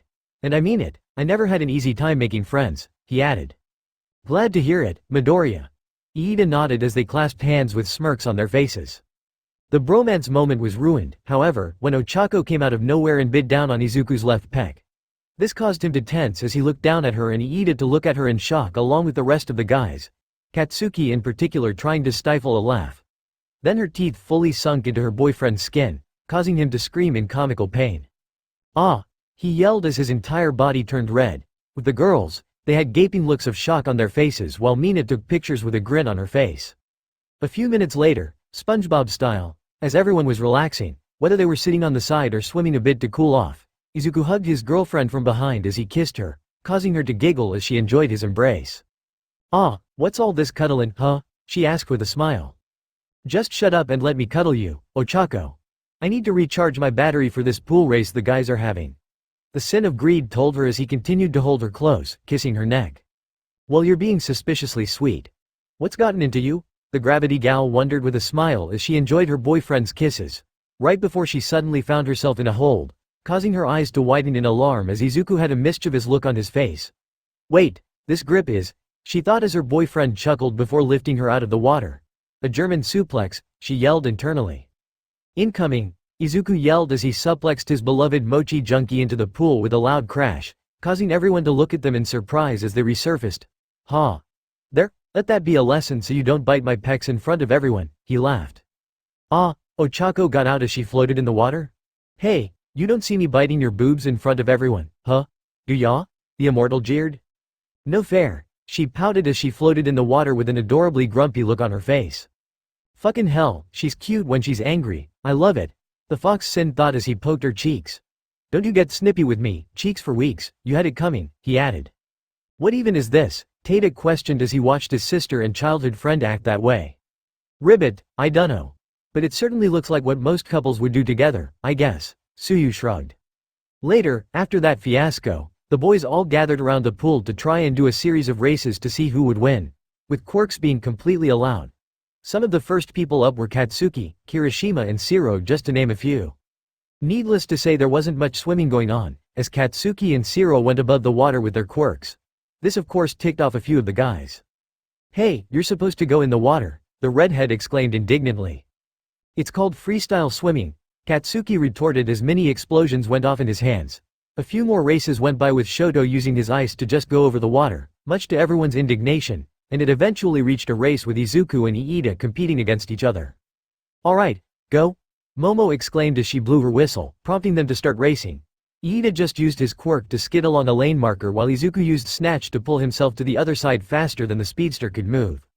The effect basically made him ski on the water's surface on his heels. "Oh come on, I expected that from Iida, but you, Midoriya," the electric boy in the class complained. As the three winners of the races got into position, they all got ready to go. "Good luck you guys," Melissa called to them. "Thanks, Melissa," Izuku called back. Ochako twitched a bit, but restrained herself. "You're the only one for him, Ochako," she thought to herself. "On your marks, get set. Go," Momo exclaimed as she blew her whistle, prompting them to jump. The three immediately used their quirks, Katsuki propelling himself with his explosions, Izuku pulling himself with Snatch and Shoto surfing on his ice. It was neck and neck, and before anyone knew it, the three had reached the other side at the exact same time. "This race is a draw," the rich girl declared for all to hear. "Aw man, that is so not satisfying," Izuku groaned in his usual sing-song tone as everyone gathered around them. "No shit, Deku," Katsuki grunted. "Holy crap, that was insane, guys," Sato exclaimed with a grin. "Yeah, you guys were nuts," Zero added while everyone continued to praise the three as their day at the pool came to a close. The next day, the day after the pool fiasco, everyone was finally at school getting ready to go to the camp, and everyone was really excited. It wouldn't be just them, however, since Class 1B was also joining the trip. Speaking of which, I heard some of Class 1A failed the final exam. You must be so embarrassed. I thought your class was supposed to be better than mine. Monoma rambled like a dumbass. Kendo was quick to knock him out to avoid making the scene too awkward. "Sorry about him," she apologized, dragging him away. Izuku, meanwhile, handed Katsuki the Purgatory proof environment suit and the temporal synchronization wristband. "Here, Kachan, this'll help you train with me at camp," he told his rival, all while hugging Ochako from behind. "What are these, exactly?" the Pomeranian-haired boy wondered with a confused frown. "Things you'll need when you go to Purgatory. I'll explain on the bus," the immortal told him. "Alright everyone, line up in seating order," Iida told his classmates as he made several chopping motions. On the bus, everyone was messing around and Izuku was explaining why the two items were important for Katsuki, and it did help the blonde understand their importance. Katsuki didn't say it out loud, but he was beyond terrified of going to Purgatory for training, but he trusted his rival's attempts to keep them safe and went with it. If this worked, then he'd grow incredibly strong from this level of training. After about an hour on the bus, everyone got off and saw that they were on the side of the road at some sort of cliff. There was also a car that was there, the owners of which appeared to be awaiting them. "Long time no see, Eraser," a female voice said. As the two figures inside of the car stepped out, the students turned around and were able to see who they were. "Hang on, is that?" Ochako questioned. "Holy crap, it actually is," Izuku said in surprise. One odd intro later, and everybody knew that their trainers for camp were the Wild Pussycats. The two before them were Mandalay and Pixie Bob. Both of them had, predictably, cat-themed maid outfits in red and blue, respectively. Though Mandalay was a brunette and Pixie Bob was a blondie. "I thought these guys retired 5 years ago?" Katsuki questioned as he looked at the two heroes. "Just because heroes aren't as popular as they used to be, doesn't mean they retired, Bakugo," Tada chided, resting on his pillow like usual. "So we're training with the most known mountain rescue specialists, huh? Sweet." The immortal of Class 1A grinned, figuring out what's going on. "That's right," Pixie Bob sang with a grin. "Then why are we stopped here and not at the training grounds?" Ochako questioned, before she and the others suddenly started putting the pieces together. "Oh no," she groaned. "You gotta be kidding," Kaminari added nervously. "That can't be right." Sato nodded. Back on the bus, quickly," Zero nodded. "Yeah, good idea." Tada nodded with sweat pouring down the side of his head. However, before they could get close to the bus, Mandalay cut them off. "Not so fast, kiddos," she said with a grin. "The camp is at the base of that mountain, which means you'll have to go through the demon's forest to get there," she told them, pointing at a mountain. "Oh piss off," Bakugo yelled at the teachers. "Oh fuck all the way up," Izuku added as he dusted himself off, flipping Aizawa and the two cat heroes the bird. "You can be mad all you want, just remember that if you move quickly, you might get there in 3 hours," Pixie Bob yelled before she used her earth-manipulating quirk to send the students over the cliff and into the forest below. As everyone recovered from the fall, Izuku had to pull his head out of the ground it had been shoved into it like an ostrich's head would. Shaking the dirt clods out of his head, he tried to get up only for the round, plump, heart-shaped ass and thick thighs of Ochako to land right on top of his back, nearly breaking it in the process. "Ow," he groaned, getting his girlfriend's attention before she quickly got off of him. Sorry, babe, she apologized as she helped him up. Get moving, you lazy butts. Clock's ticking, and if you don't reach the camp, you get no lunch, the blue-colored cat heroine called down to them. If you think I'm gonna take this lying down, you can suck my. The fox Sin started to say before he was cut off by Ochako pulling his face into her chest. Behave, she told him before dragging him into the forest where everyone else was headed. Damn, you've practically got him wrapped around your finger, Kaminari remarked as he walked next to the couple. It comes with, Ochako started to say before a loud roar was heard, causing everyone to snap their heads in the direction it came from. Their eyes widened when they saw a giant creature walk into view, and it looked monstrous. The hell was that? Izuku shouted in shock. Who fucking cares? Let's just kill this thing, Katsuki yelled as he blasted himself towards the beast to try and take it out, only to get smacked aside like a fly.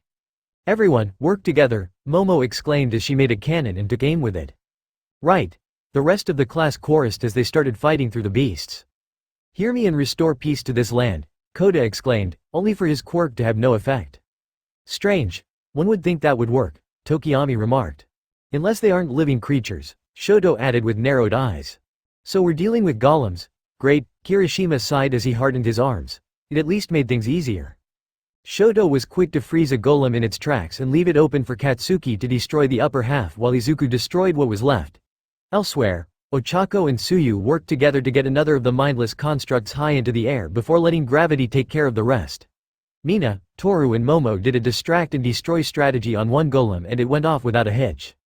Back at the top of the cliffs, Pixie Bob was overseeing the progress of the students and was amazed by how well they were doing. She was actually kinda giddy. Yeah, no, I didn't expect you to put these kids through stuff like this right off the bat, Mandalay noted. Aizawa let out a silent sigh but nodded. We're hoping to drill an entire semester's worth of training into them during this week, so we had to go pretty hard on them, he explained. But I'm not worried, despite their rather avoidant demeanor, they're all exceptionally tough for their age. He added. I'm counting on you to take care of them, Pixie Bob. Leave it to me. Ooh, my fur's standing on end. The blonde purred in excitement. Off to the side. A kid that had been there the whole time looked down at the forest as Class 1A tore their way through it with a look of disdain on his face. Idiots, he muttered to himself. Why would anyone want to be a hero, he thought. Later, hours of trekking through the golem-infested forest later. The entirety of Class 1A stepped, limped, slinked, hobbled, or in two cases, floated to the Wild Pussycats headquarters. In particular, Izuku was being floated there by Ochako, as overuse of his quirks caused him to lose all feeling in his extremities as his body regenerated, and Tato was unconscious on his pillow as he was floated along as well. The litter's almost here, Pixie Bob said as she saw the kids approach. Ugh, I thought you said it'd only take us till noon, Bakugo groaned. Well, you guys got here later than we thought, the blonde woman chirped as she looked at them. I guess we made the mistake of using times based on our runs through the forest, she added thoughtfully. Oh come on, that's just mean, Sato complained as he caught his breath. Alright, enough of that. Aizawa told them. Go ahead and get the rest of your things off the bus. After that you can eat, bathe and sleep, he added. Before any of that, can I ask who the kid is? Izuku asked as he regained some feeling in his body as he looked at the only child present. Oh, that's Koda, he's my cousin's kid. Mandalay told him. Izuku decided to go and introduce himself to the kid as he started getting the feeling back in his extremities. Hey there, Koda. My name's Izuku Midoriya, the fox sin of greed, the teen said as he leaned down to the boy. Nice to meet ya, he added, hand outstretched. The response he got was a punch to the nuts, shocking everyone. However, please, kid. This isn't a schoolyard fight. Have some class. He deadpanned, completely unfazed by the low blow, which honestly surprised Mandalay and Pixie Bob a little. Even Koda was surprised. Yanking the boy up by the back of his shirt collar, the sin of greed brought him to eye level. You know, having an attitude like that won't get you any friends. Or a girlfriend for that matter, just saying. He told the kindergartner with a deadpan look on his face, knowing exactly what this kid was like, because he could see himself in him. TCH. Why should I listen to some wannabe hero? Koda scoffed. Look who's talking, squirt, the immortal shot back. Kids got spunk, but that won't count with Deku, Katsuki said with a shake of his head as he looked at the scene. He's like a mini version of you. Tada and Shoto noted in unison. Jinx, they said, pointing at each other. What? Katsuki snapped. You can just shut up before I blast you two all the way to hell, he growled, though the other just looked unimpressed. Okay, they said in a Saitama-like manner, causing Ochako to start laughing uncontrollably. Oh man, this is awesome, she hollered as she held her sides. Later, everyone was now in the cafeteria getting some food in their bellies, and given the long-ass trek they went through to get here, they were fucking starving. It showed by how they all ravenously ate every morsel on the table. "This is so good," Kaminari exclaimed in delight as he ate some noodles. "I'm so hungry. I think I might eat until I burst," Kirishima added as he gulped down rice by the spoonful. Izuku was likewise doing the same, and was devouring everything he could get, including his favorite pork cutlet dish. "Wait, I smell beef," Tada suddenly said. This caused Kirishima and Kaminari to go rigid. "You guys have meat here?" the redhead questioned in obvious glee. "Yep. This is gonna be the only time we'll do this for you guys, so enjoy it while it lasts," Pixie Bob told them. "We will," the shark-toothed boy replied before he resumed eating. Off to the side, Koda just stood next to a box of vegetables and watched everyone with that same look of disdain on his face. "Koda, honey, could you get me those vegetables?" Mandalay called. The boy picked up the box and gave the students one last look before walking off. Izuku spared him a glance and wondered what exactly was going through his head.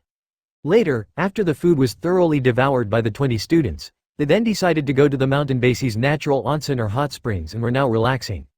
On the boys' side, the conversations were drifting towards a pretty typical direction for that of hormonal teens, checking out the girls' bath just for the hell of it. "Hey, Midoriya, aren't you at least a little curious about what's going on the girls' side?" Kaminari questioned the scarred teen next to him. "No, why? It's nothing I haven't seen before," the Viridian-colored teen said nonchalantly as he read a copy of Arthurian Legends of Britannia. Codified. This response got a shocked silence from pretty much every boy in the vicinity. "Wait, you mean you've seen Uraraka naked already?" Kaminari exclaimed, snapping out of his shock. "Not just that. I also fucked her brains out, twice." The immortal chuckled, holding up 2 fingers up for emphasis while never looking up from his book, shocking the boys further and also pissing Tada off. "Umotherfucker," he yelled in true protective brother fashion. This loud yell seemed to have scared the girls, because they screamed and splashed around, and on the top of the fence, Koda quickly looked at them to make sure they were okay, and ended up getting an eye full of all their figures as well. This had a very unintended effect of him fainting and falling into the boys' side of the springs, which Izuku noticed and quickly jumped into action and caught the unconscious boy. He looked at him for a moment before he took his leave to get him to Mandalay. "Elsewhere, Eraser told me that a couple of you kids were a little girl crazy, so I had Koda up there keeping watch. Guess that's one of the consequences of having a class full of teenagers," the woman sighed. "I wouldn't worry, he only looked because one of the guys yelled and scared the girls." The boy shrugged. "It's kinda my fault. I riled him up accidentally when I bragged about," he started saying before stopping mid-sentence, realizing that he was about to say, banging his sister. "Bragged about what?" Mandalay asked with a raised eyebrow, only for her question to be waved off. "Don't worry about it," he said dismissively before he frowned. "What's his deal with heroes, exactly?" he asked. He knew what Koda was going through, but he needed to know more. "Well, it's because his parents were heroes. They were murdered by a villain, while protecting a group of people," the woman explained, which made the sin of greed wince.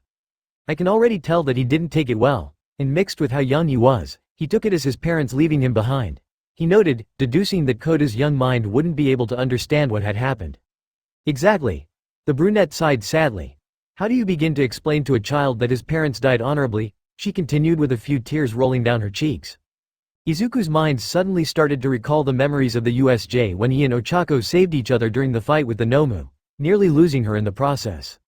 "Promise me again, but properly this time." "You got it, Ochako, I'll take you away, I promise." "Let me finish, damn it." Shaking the memories from his head, the Fox Sin looked at Koda with both empathy and sympathy. He definitely understood him, more that he could know right now. Later, "Okay, now that you've all gotten some relaxation in, let's discuss what's gonna happen here at camp," Aizawa said as he looked at his students. "First, an example." He continued as he tossed a ball to Katsuki. "Bakugo, try throwing that." "Like the fitness test, okay." The boy nodded as he stepped up to the plate. He then reared his fist back, and threw it with his quirk. "No one blink, go to hell," he roared as the ball soared. "Man, there's no way he hasn't improved," Zero said with a grin. "Yeah, I bet he can throw the ball a full mile now," Kirishima nodded with his own grin. "That was 709.6 meters. Their teacher said, shocking everyone around them. "Only 4 meters? Izuku questioned in surprise. "It is obvious that you have improved, but those are mostly mental improvements, with some stamina boosts thrown in. Your quirks haven't changed that much after all this time," the tired-looking man stated. So brace yourselves. The training here is going to make it feel like you're dying, and you'll wish you were, he exclaimed with a slightly mad grin. Izuku, meanwhile, just seemed annoyed. Feel like I'm dying? I have died before, he thought as everyone stared at the man in disbelief. Chapter 22. Purgatory Review replies Ninja Fang 1331. Excellent job, thank you. Dragon Emperor 0. You're welcome. Thermal Sniper N7, what he said. Ryujin 96. Great work on this story and on this chapter. And I'm happy you put out another chapter for this story. I liked the pool scene. And Ochako suddenly biting Izuku on his pec was funny, even if it was out of nowhere. I liked Izuku's payback on Ochako for biting him. I liked the character interactions, particularly between Izuku, Tada, and Katsuki, and I of course love the interactions Izuku has with Ochako in this story. I look forward to reading the next chapter. Thermal Sniper N7. I think one way of putting Ochako biting Izuku's pec would be wanting to taste how good he is. That sounded so wrong. Dragon Emperor 0. Or if he'd noticed because of his pain tolerance, bondage style, that sounded less kinky in my head. The broken tool. I liked it, but a few things really annoyed me. Why did Izuku think Ochako died? Was never explained, and how in the hell does someone who can recover from being mangled by a car with a quirk with super regeneration get a scar? Dragon Emperor 0. The former of the two will be explained later this season, but the latter was explained in story. If something abstracts Izuku's regeneration, it takes longer. Like say the chemical compound of Katsuki's nitro sweat getting into a cut. Thermal Sniper N7. Yeah, this is basically proof that regeneration can have flaws. Jaden C. Rowe. I love how you guys write. I write by myself, but I don't let many people read my works. You're doing great, excited for the next chapter. Hope your guys are doing well. Dragon Emperor 0. Thanks for the words of confidence, mate, it means a lot. Thermal Sniper N7. Yeah. Loki Stoneheart. You said IzuOcha, but you are making it very hard to trust that, laughing face. Dragon Emperor 0. What do you mean by that? Thermal Sniper N7. Yeah, we don't get it. Wild Pussycats hideout. It was early morning and Class B was in the process of getting to the hideout of the Wild Pussycats. All 20 of the students feeling exceedingly groggy after being awakened from their slumber at the literal butt crack of dawn. Wake up, you lot. You have a lot of training to do, Vlad said as he stood in front of his class. Does it have to be so early? Setsuna groaned. The earlier the better. Last semester it was Class A that got the spotlight. Next semester it's Class B's turn. So put your all into this and don't let me down, the man barked. Yes sir. The more awake members of Class 1B chorused in unison as they started walking. But hang on, we have 20 different and unique quirks in our class. How are we supposed to improve them all in 1 week? Kendo questioned. As it stands, quirks are like muscle fibers when they tear from too much use. They grow back stronger and more durable. The blood hero started. So that means in order to grow stronger, all of you will have to break yourselves, he continued, ignoring the feelings of self-disappointment from some of his students. As they came to the end of the grove before them, an absolute scene of chaos was unfolding before them. Class 1A was in the process of doing their training and it was all insane. Katsuki was plunging his hands into boiling water and then causing a huge explosion. Todoroki was using his quirk to regulate the temperature of a drum of water he was in, and Tada was causing as much damage as he could and repairing as much as he could with disaster while absorbing as much natural energy as he could to force his wings to grow in. And there were a whole slew of other training methods that couldn't be described by them, at least, a few of them were. This is insane. Setsuna gasped in shock. Hang on, if Class A is here, who's going to help you and Mr. Aizawa keep up with everyone? Kendo questioned. And on a completely unrelated note, where's Midoriya? Hiryu Rin added, looking around for the regenerative degenerate. The wild pussycats have been called in to help out. As for Midoriya, Vlad started before the erasure hero interjected. Midoriya has gone to a particular place that no one, not even the pros here, can survive in without specific gear. The underground hero told them. Speaking of Bakugo, time to put on your time dilation watch and environment suit. You're going to spend the next 30 minutes with Midoriya in Purgatory, he barked at the blonde. On it, the Pomeranian-haired teen called back as he set about getting the specified gear on. Class 1B, meanwhile, looked extremely startled. Did you just say Purgatory? Tetsu stuttered with wide eyes. Everyone in one corner of the world or another had to have heard something about the world between worlds. Yes, and don't worry. Midoriya is one of the toughest in this camp, and Purgatory is the only place that can really test him and push his limits. Aizawa told him as Bakugo finished putting on his gear and was approached by Cheshire, the 5th member of the Wild Pussycats. He was a lithe and thin man with wavy pink hair similar to Shinso's, and he also wore a similar ensemble as Pixie Bob, Mandalay, Ragdoll and Tiger, but his was purple and he was wearing shorts instead of a skirt. "Are you ready to join your friend, big guy?" the man questioned as the boy got his gear on. "You know it." Katsuki nodded. "One portal to Purgatory coming right up." Cheshire grinned before he used his quirk. Rabbit hole to open a portal to said realm, which Katsuki walked through to join Izuku. Will he be okay?" Kendo asked in concern. "He'll be fine, and so will Midoriya," Aizawa assured them. "Now, let's get started," Vlad exclaimed as the other students could only gape in dread. Elsewhere, Plane of Purgatory, current elapsed time, 300 years. Purgatory. An infinite, chaotic, hellish spacetime where mutilated souls and predatory monsters seek prey. The air was scorching hot and freezing cold at the same time, and the earth was toxic, together destroying the flesh and bone of anything living, dead or in between. Time was also warped in Purgatory, as a minute in the real world would equal a year in Purgatory. It is basically a universe separated from the mortal plane. In other words, 5 hours equaled 300 years. And right now, Izuku Midoriya, also known as the Fox Sin of Greed, was currently duking it out with one of the said mangled soul monsters that ran wild in the deplorable heap he was dropped in. The soul in question took the shape of a giant centipede, and he was currently trying to take it down. His hair had grown extremely long by this point, and his clothes were basically gone. And he looked like a right mess, no injuries, but he did look like he seriously needed a shower. And let's not forget he was also sporting a beard. A beard at, in Earth years, 16. The boy's been through a lot, these past few centuries. "Damn it, hold still you little fuck," he yelled as he punched it, the force behind it causing it to stumble. He then started charging up with one for all, 5% Detroit Smash. He exclaimed as nailed the beast to the ground with a downward punch to the skull, but that wasn't the surprising part. The surprising part was that this 5% Detroit Smash was more the equivalent to when he used 20% at I Island. The centipede roared before it fell to the ground, dead. Izuku sighed before he started walking elsewhere, hoping to find some other creature to fight. "Shit, this is getting annoying. Where the hell is Kachan anyway? He was supposed to be here." The boy grunted as he trudged on through volcanic plains and spontaneous blizzards, and it was all starting to wear on his sanity.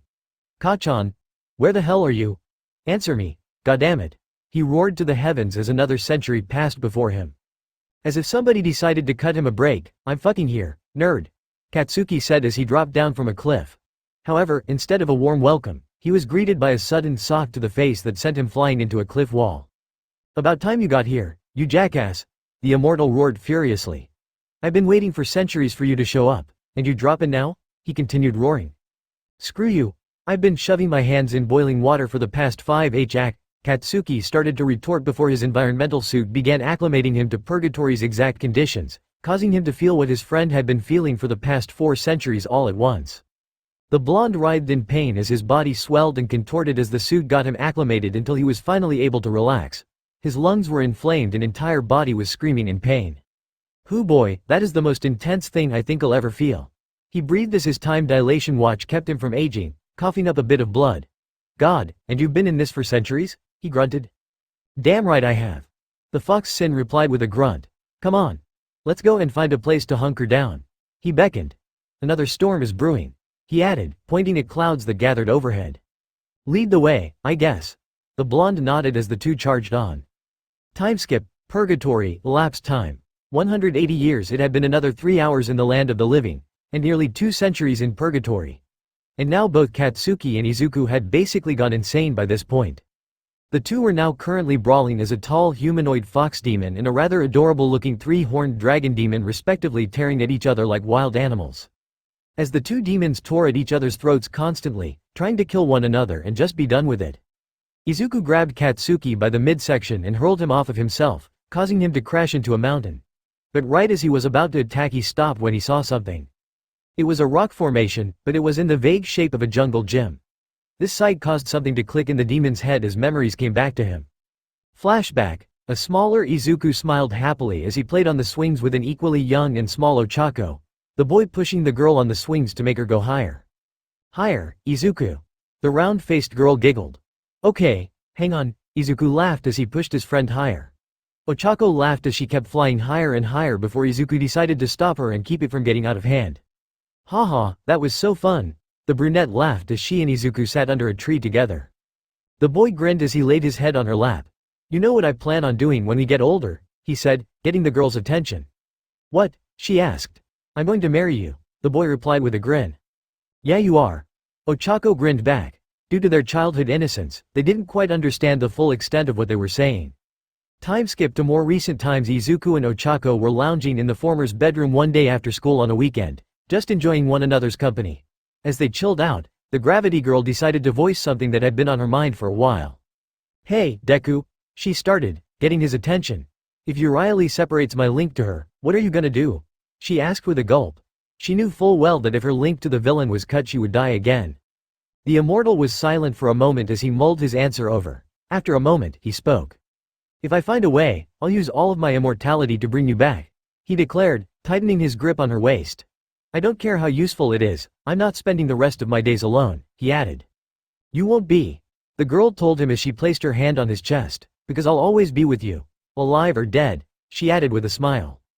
Flashback end, Izuku roared as he clutched his head, his body twisting and contorting in unnatural ways as he returned to normal, beard and all. He fell on all fours as he gasped for air, as putrid as it was, his mind reeling. "Damn it. Any more, and I'd have been too far gone," he gasped before he coughed up a bit of blood. Suddenly, Dragon Katsuki roared as he attacked him, sending him flying into a rock face before using his fire breath on him. It didn't do much to Izuku, but it did give him a good shave that got rid of his beard. "I won't let you do what you want. You hear me?" the immortal yelled as the two charged towards each other. Elsewhere, Wild Pussycat's hideout, current time 12 o'clock. "Hey Eraser, think I should pull the plug on Midoriya and Bakugo so they can have lunch?" Cheshire questioned as the kids were busy cooking their own meals. "No, call it a sneaking suspicion, but I think those two are hunting for their own food in that nightmare world," Aizawa replied, shaking his head. Elsewhere, back in Purgatory, it had been 60 years and now both Katsuki and Izuku were both unconscious, sleeping for a good while, until they finally managed to wake up, and for their stomachs to rumble. Now I'm hungry," the immortal groaned. "Same," Katsuki grunted. It should be noted that his suit had been destroyed, so he was acclimating to Purgatory on his own. Though he did still have his time dilation watch to keep himself from aging to dust. His suit had provided him with a steady stream of sustenance, but with its destruction, he now had to get himself some food and fast. Izuku, meanwhile, was used to not eating for long periods and keeling over because of it, but now he was absolutely ravenous. "Then let's get to hunting," the fox Sin exclaimed, hopping back up, the last scraps of his tracksuit falling off his body. "Might want to make some new clothes, Deku," the explosive boy pointed out, causing his friend to look down. "Yeah, I'm definitely doing that," the immortal decided before looking at his friend. "You should too. You're naked as a jaybird," he chuckled. "Screw you," the Pomeranian snapped, chucking a pebble at his friend's head, getting a chuckle in return. Later, the two were now out hunting for food and clothing materials. They found both in the form of demonic grasshoppers that decided to try their luck at eating them, only for Izuku to use snatch on all of them and swiftly kill them all. Now the two were busy cooking the demon meat and making some clothes at the same time. They were making these clothes from the hides of odd bipedal dog-like creatures with mop-like hair. Creatures that both boys noted had meat that reminded them of Kobe beef. "Damn, this shit is good," Izuku moaned happily as he devoured a piece of meat while working on his new Purgatory UA tracksuit. Packing some extra stuff for making a costume later on. "You can say that again. We should think about bringing some back with us," Katsuki grinned as he worked on his own UA tracksuit while eating some of the meat. "Assuming it doesn't go bad in like 1 minute after leaving this place," the immortal pointed out. "Damn, you're right." The blonde sighed as he and Izuku slipped on their clothes and then took up their new weapons. In Katsuki's case, it was a pair of gauntlets fashioned out of a creature's skulls that worked like his own back in the normal world, and a large bone sword that he fashioned to look like the sword Lostvein. And in Izuku's case, he fashioned himself a new 3-section staff out of leg bones and spine pieces. "Hey, Deku," the blonde said as he turned to his friend as they walked out of the cave. "You still have a plan for how you're gonna take care of Ochako's dying problem ya know after you ice that Uriali chick?" he questioned. "I'll gladly give my immortality up to bring her back. The problem, however, is gonna lie in how I'm gonna do that," Izuku replied. "Well, what if your quirk evolved so that you could give as well as take?" the blonde suggested. "You know, the funny thing is, you're not the first to say that," the Sin of Greed said, before a portal suddenly appeared in front of them. "Oh. Looks like our time is up here for today." "Huh," Katsuki said as he rubbed his arm, where a dragon tattoo similar in look to Izuku's fox one now resided. "You ready to go back, Dragon Sin Katsuki?" The green-haired teen chuckled. You know it, Fox Sin Deku. The Pomeranian grinned back before they stepped through the portal. None of them noticed a bird-like figure observing them from afar as they left. Meanwhile, as the portal led them back through, the two were quick to notice that it was evening and everyone was buzzing around trying to cook their dinner, specifically curry. Oh no, Izuku thought with a small gulp, glancing at Katsuki who was grinning like a maniac. He knew how the explosive teen got when it came to spicy food. Oh look, the litter of twins has arrived, Pixie Bob beamed as the two walked up to the others, getting their attention. Katsuki took off his watch for the time being, seeing that he didn't need it right now. Hey, Pixie Bob. The immortal sighed as he breathed Earth's air again for the first time in, from his perspective, centuries. Man, it feels good breathing this air again after several centuries, he added blissfully. Centuries? You guys weren't even gone that long, Momo pointed out. Time flows very differently in Purgatory.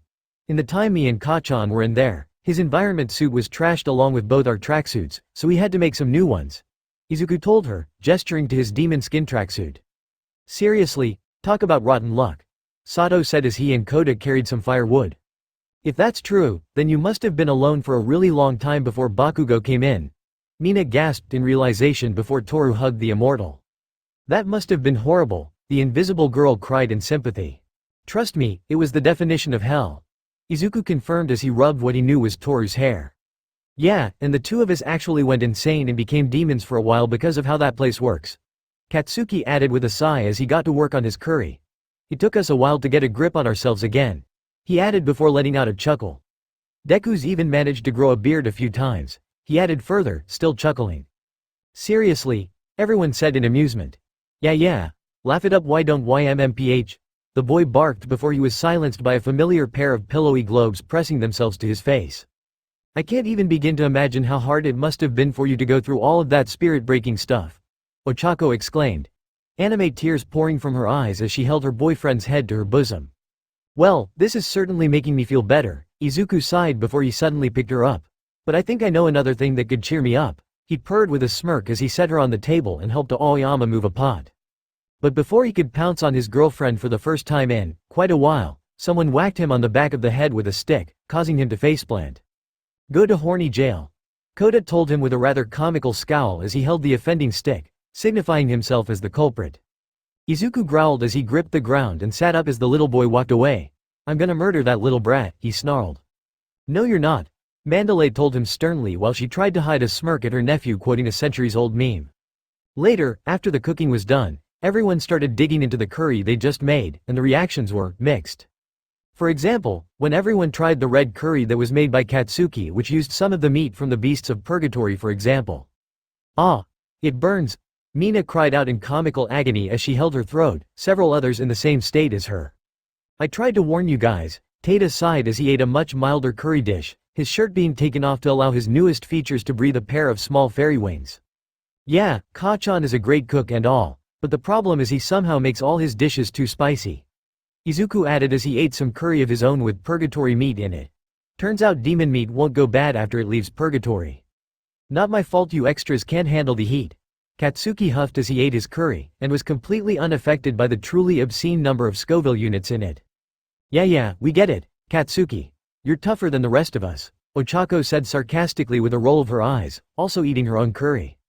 Don't you get snippy with me, cheeks for weeks, the blonde snapped. However, as this was going on, Izuku saw Koda leave. He also noticed that he hadn't eaten and saw that there was still a bowl of Katsuki's curry left, and then he had an idea, an awful, wonderful idea. One walk later, Koda grimaced angrily as he looked up at the sky, and groaned as his stomach turned into knots protesting the lack of food. Then he heard footsteps and turned to see Izuku coming to him with some curry.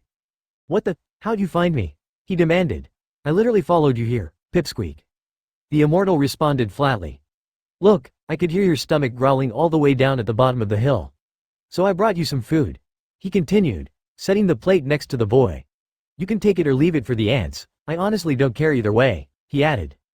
TCH, get lost and leave me alone. The little boy scoffed angrily. Izuku couldn't help but glare down at the kid as he simply sat down in act of defiance and an extra fu. Listen, kid.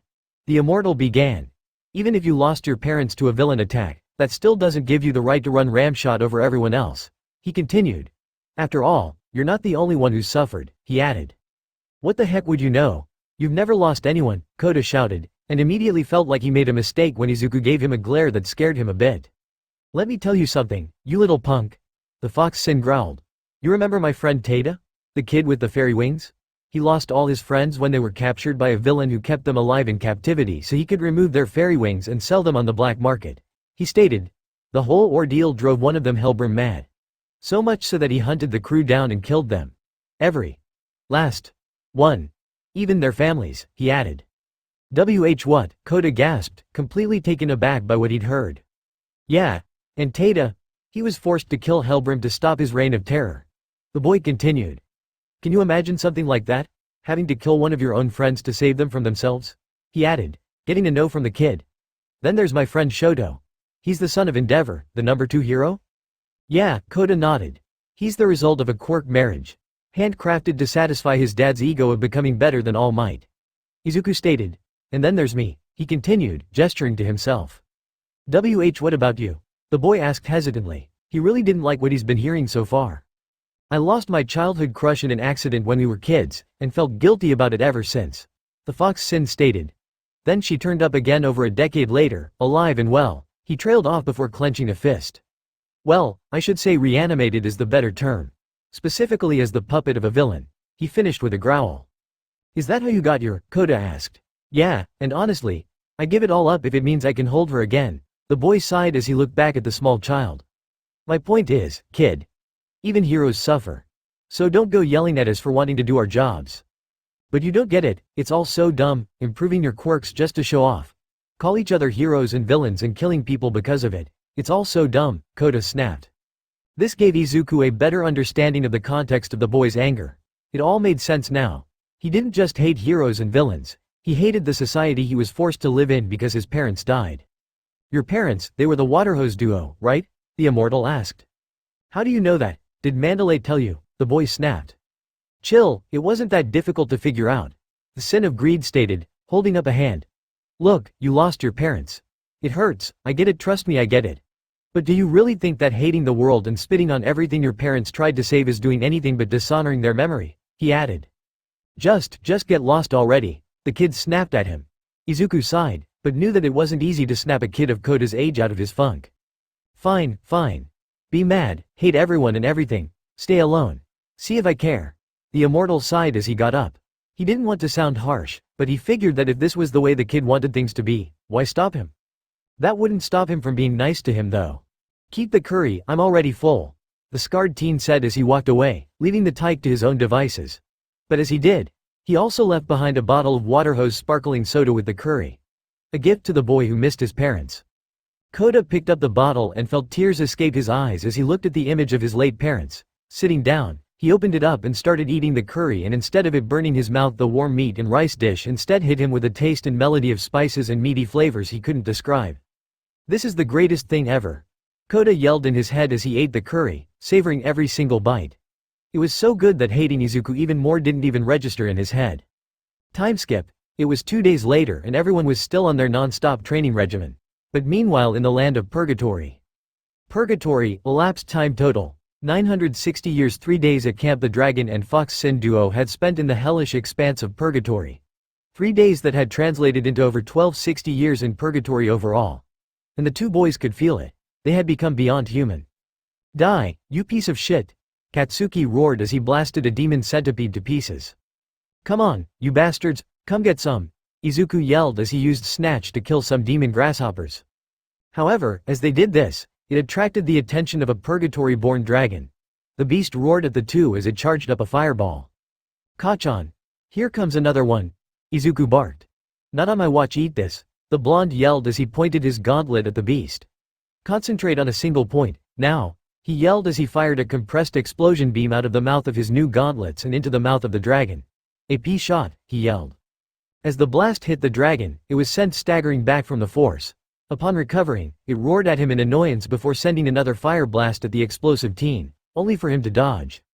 Katsuki kept hammering the giant reptile with blast after blast and managed to dislodge some scales in a few weaker areas of its body, but it was otherwise proving to be a pain in the ass for the Pomeranian boy to deal with. Hey Deku, a little help here, he called. Kinda busy at the moment. Izuku barked back as he kept another dragon off of himself by using 5% full cowling to keep its mouth open. Katsuki growled in displeasure as he kept peppering the dragon with tactical blasts in a bid to try and take the beast down. The dragon, meanwhile, was growing angrier at how infuriatingly difficult its prey was being, wanting the small being to just die already. After a particularly well-placed blast to a sensitive area of the mythical beast's body, the dragon let out a roar of pain as it smacked Katsuki away, the boy crashing into a cliff face with a grunt. Forcing his eyes open, he looked at the demonic dragon and saw it charging up an attack, prompting him to blast his way out of the rock and draw his sword. He waited for the dragon to fire its attack, and fire away it did. As the attack got closer to Katsuki, his body moved on its own into a stance suggesting a deflection on instinct. When the attack was just about to hit. Full counter. Katsuki roared as he sent the blast right back at the dragon.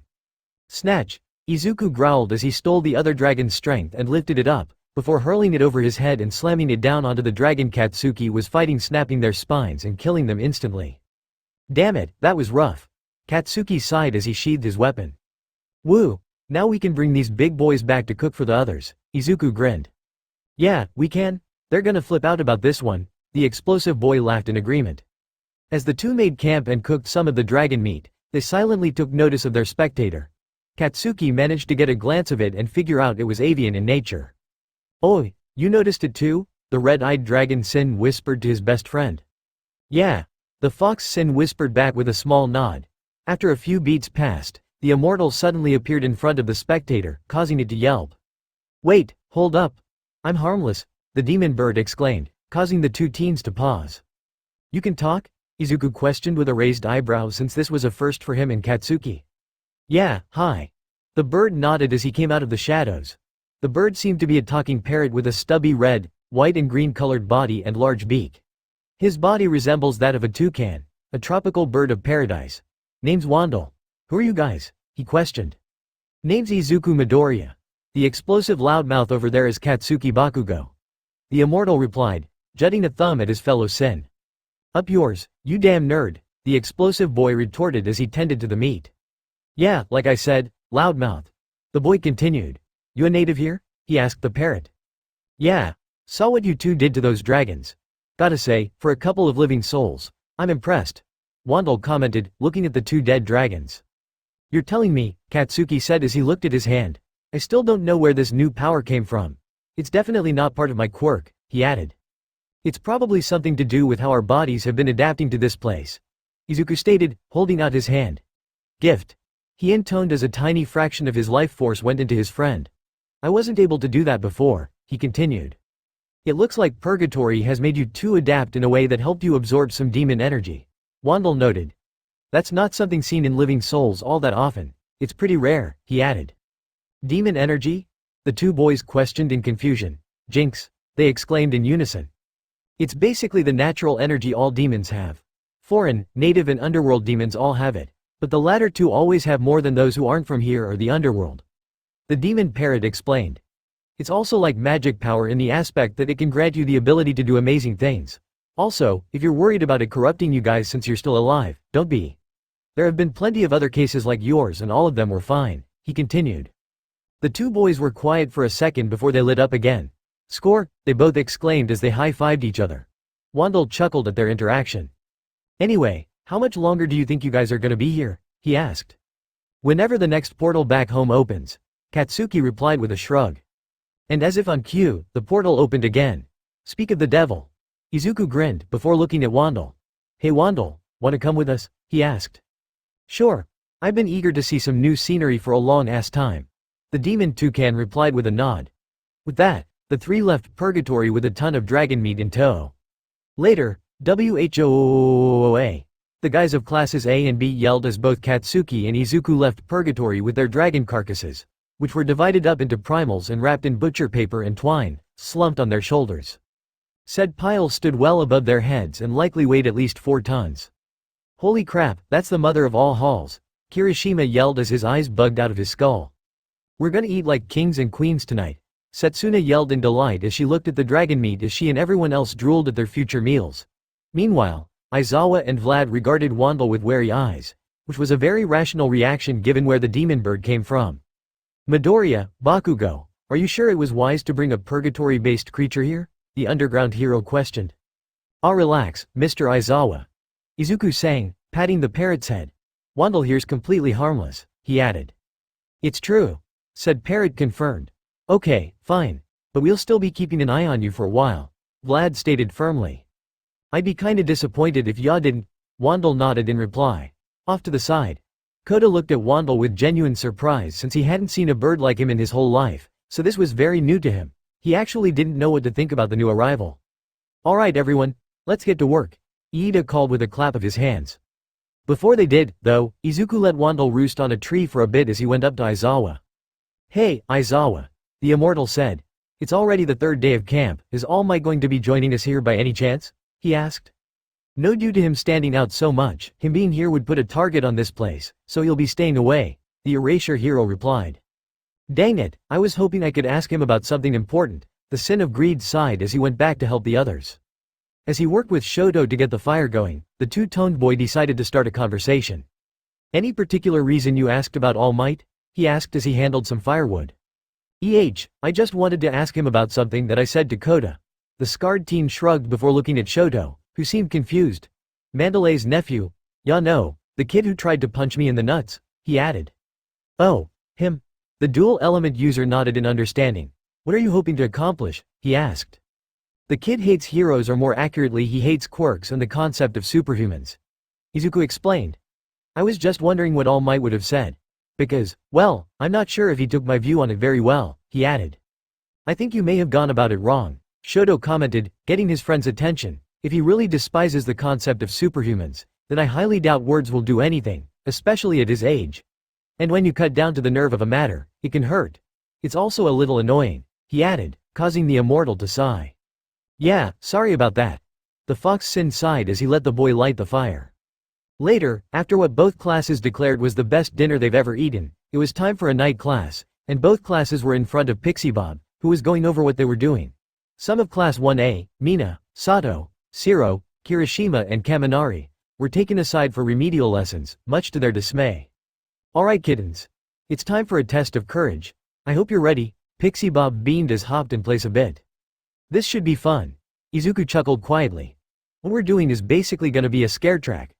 Class B is gonna go on ahead and take up whatever position they can think of, and Class A is gonna be sent out in pairs every 3 minutes, the blonde explained. Class B is gonna have the job of scaring Class A to test their courage, so get creative, guys, she added mischievously. Why do I get the feeling like this is going to go horribly wrong? King mused idly as he lounged on his pillow next to Sue. Don't jinx it, Ribbit asterisk, the frog girl told him. Now, we'll be starting this off by drawing lots. So pick your numbers everyone, the blonde exclaimed. Everyone quickly drew lots and Izuku ended up being paired with Tata. Looks like we're going into the woods together, the green-haired boy noted. A spooky walk through the woods. Hey, isn't this just a classic horror movie setup? King remarked with a chuckle. You're jinxing it again, the boy said before Wandle suddenly flew towards them, very clearly startled for some unknown reason. Guys, we got trouble, the bird exclaimed in alarm. Whoa, Wandle. What's going on? Izuku asked as the bird landed on his outstretched arm. I saw a bunch of people I don't recognize from here out in the forest using their quirks out in the forest.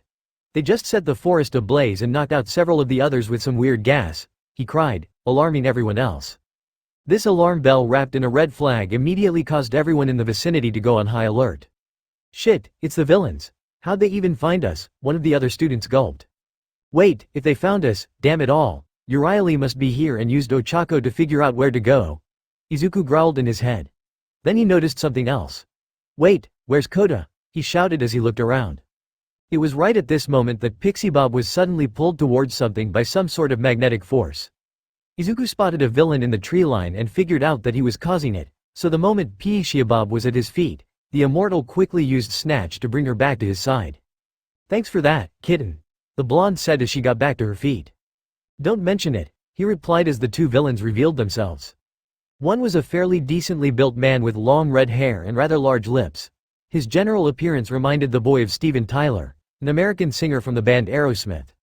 However, he quickly noticed that some things about this person seemed to be altered surgically, leading him to conclude that this was probably actually a trans man. She seemed to be carrying a large magnetic pole staff. The second was a lithe and thin-looking lizard man with purple hair who looked like he was doing a Stain cosplay, which immediately pissed the 1200-year-old teenager off. "Aw man, y'all ruined my dramatic entrance. Thanks for nothing, ya green bean," the possibly trans man remarked with a sigh. "Ah, blow it out your ass," the fox Sin growled, whipping out his bone-section staff. The lizard man then put a hand on his comrade's shoulder. "Don't worry, big sis Mag, we'll be able to put these children in their place.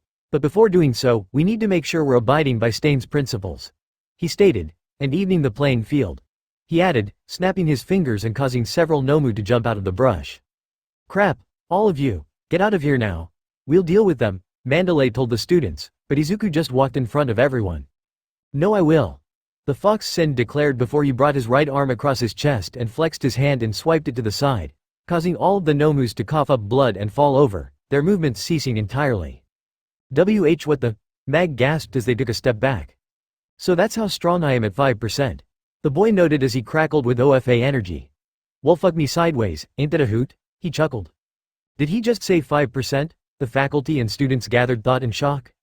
"Now, who did you say you were again?" the immortal questioned, facing the two villains.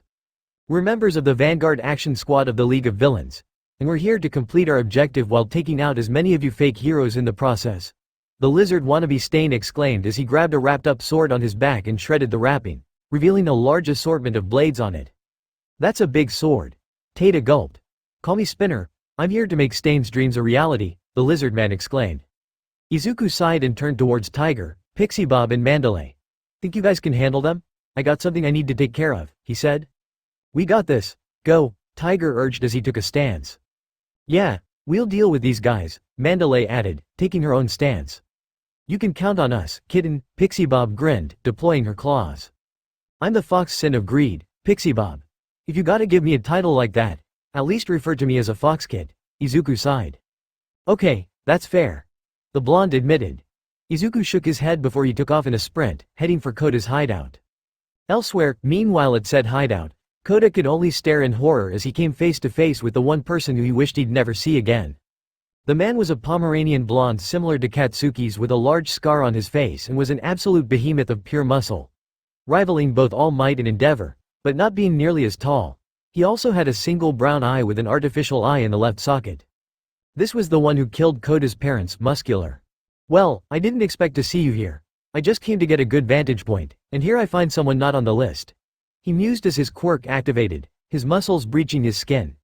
"Hey kid, mind if I trade that hat for this lame mask?" he chuckled as the boy kept cowering. No answer. "Oh well," he shrugged as he went to attack the kid only to feel his punch get stopped. The thing that caught his fist was Izuku, who was casually doing so as he held his hand in front of his chest where the punch hit, and he had a very unamused look on his face. "Attacking a little kid? Seriously?" the Sin of Greed deadpanned as he looked at the man levelly. "You sick bastard," he added, looking back at Koda. "Hey Koda."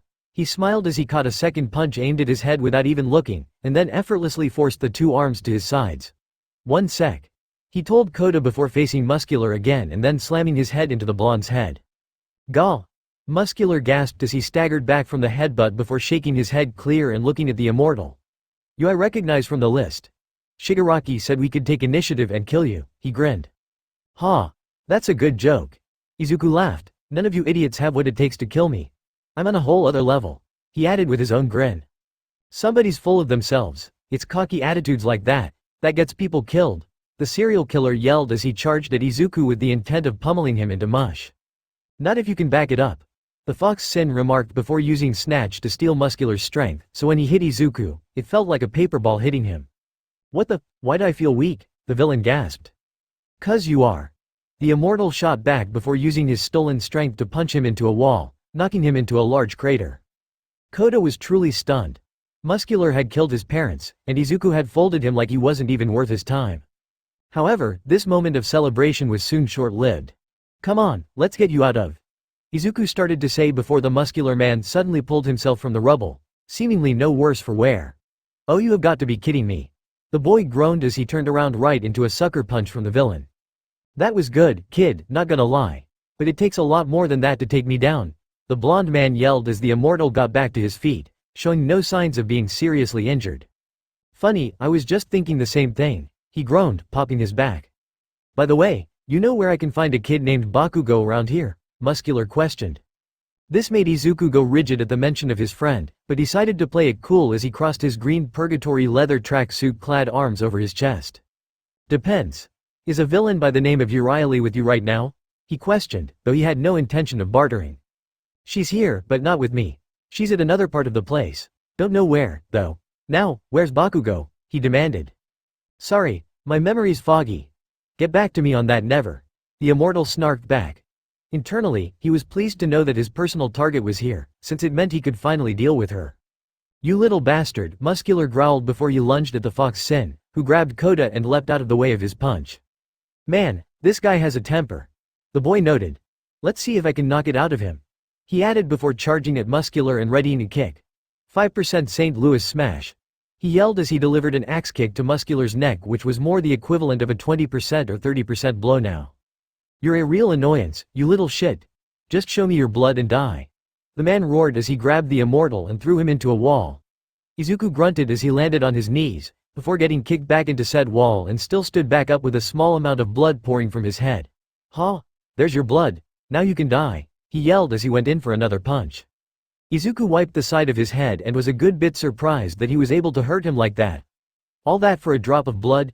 He questioned as he effortlessly caught the punch heading towards him and started charging up more power into his free arm. You think you can beat me and protect that brat behind you at the same time? People always die when you make a promise you can't keep, Muscular yelled as he bulked up even more, trying to crush Izuku under his weight. Then I guess I should crank things up a notch. The immortal yelled as he forced himself back up as his wound healed and then forced Muscular back while readying a stronger punch. One for all, 50% Detroit. Smash. He yelled as he delivered a powerful haymaker to the man's face, that was equal to All Might's punches. Izuku panted lightly as he lowered his fist, but not his guard in case the man was somehow still kicking. His instincts were correct when Muscular jumped back out of the rocks with a pissed-off look on his face. So, I was right. You're like All Might. The man growled, finally recognizing the boy's tactics. He then noticed how Izuku was confused. What? He never told you? We've duked it out a couple times. The fact is, I'm able to take his punches no problem. He added as he put on an eye patch. Now, I think it's time I got serious. He yelled as he lunged and the boy his muscles engulfing his entire body. Come on, then, Izuku yelled as he met the man's punch, one for all coursing through his arm as their fists collided. Muscular tried to crush him with his absurd bulk again, and this time, it was working. He was slowly being pressed into the ground in spite of his effort. Damn it. This bastard is actually trying, he growled mentally as he tried to fight back. Hey, get off of him, Kota yelled, tears of anger running down his face. Izuku heard the boy's yells and attempts to stop his parents' killer with his water quirk and it gave him the opening he needed. Thanks Kota. The boy thought as he stopped holding back and started lifting with his new OFA maximum, the force causing the ground and surrounding walls to break apart into pebbles. What the hell? Damn it. I got distracted for 1 second, the man exclaimed in alarm as he was forced back by Izuku. One for all 100%, Purgatory smash. The Sin of Greed roared as he punched Muscular at maximum strength, the force which destroyed the top of the mountain they were on, along with the two behind it. The blonde villain slowly crashed down after being blasted into the air, landing several yards away in a different part of the woods. Izuku looked at his arm, which was injured, but not red and bruised, allowing it to heal quite quickly. Wow, so that's my new maximum, and I'm able to handle it pretty damn well too, he noted with a grin. Perfect, he added. Kota, meanwhile, was truly amazed by what he'd witnessed. He watched as Izuku stuck his neck out for him, even when he was acting rude to him. He recalled a memory, one of Mandalay expressing her condolences for the deaths of his parents and telling him that he'll meet someone who would risk themselves for him, and then he'd understand. He'd find someone to call. My hero, he thought, finally understanding his aunt's words.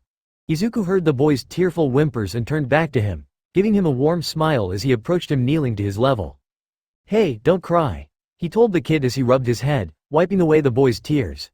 You really saved my neck back there. Thanks for that, Kota. I mean it, he added. But why? Why would you save me? You hardly know me at all, Kota questioned tearfully as Izuku picked him up, holding him tightly. But I do Kota, don't you see? We're the same, you and I, the immortal told him. Besides, what kind of hero would I be if I didn't save a boy who's in pain? He added. Kota couldn't take it anymore and jumped into Izuku's arms, crying in relief as the immortal held him close. Don't worry, I got you, he whispered, tears running down his own face as he rushed back to camp. And as for Kota Izumi, he finally understood what heroes were all about. Dragon Emperor 0. Okay. So I've worked it out, and I think I know how strong Izuku is now in comparison to All Might. Izuku's 5% equals All Might 20%, Izuku's 8% equals All Might 30%, Izuku's 50% equals All Might 100%, Izuku's 75% equals United States of Smash, Izuku's 100% equals 2 Gigantomachy, or thereabouts.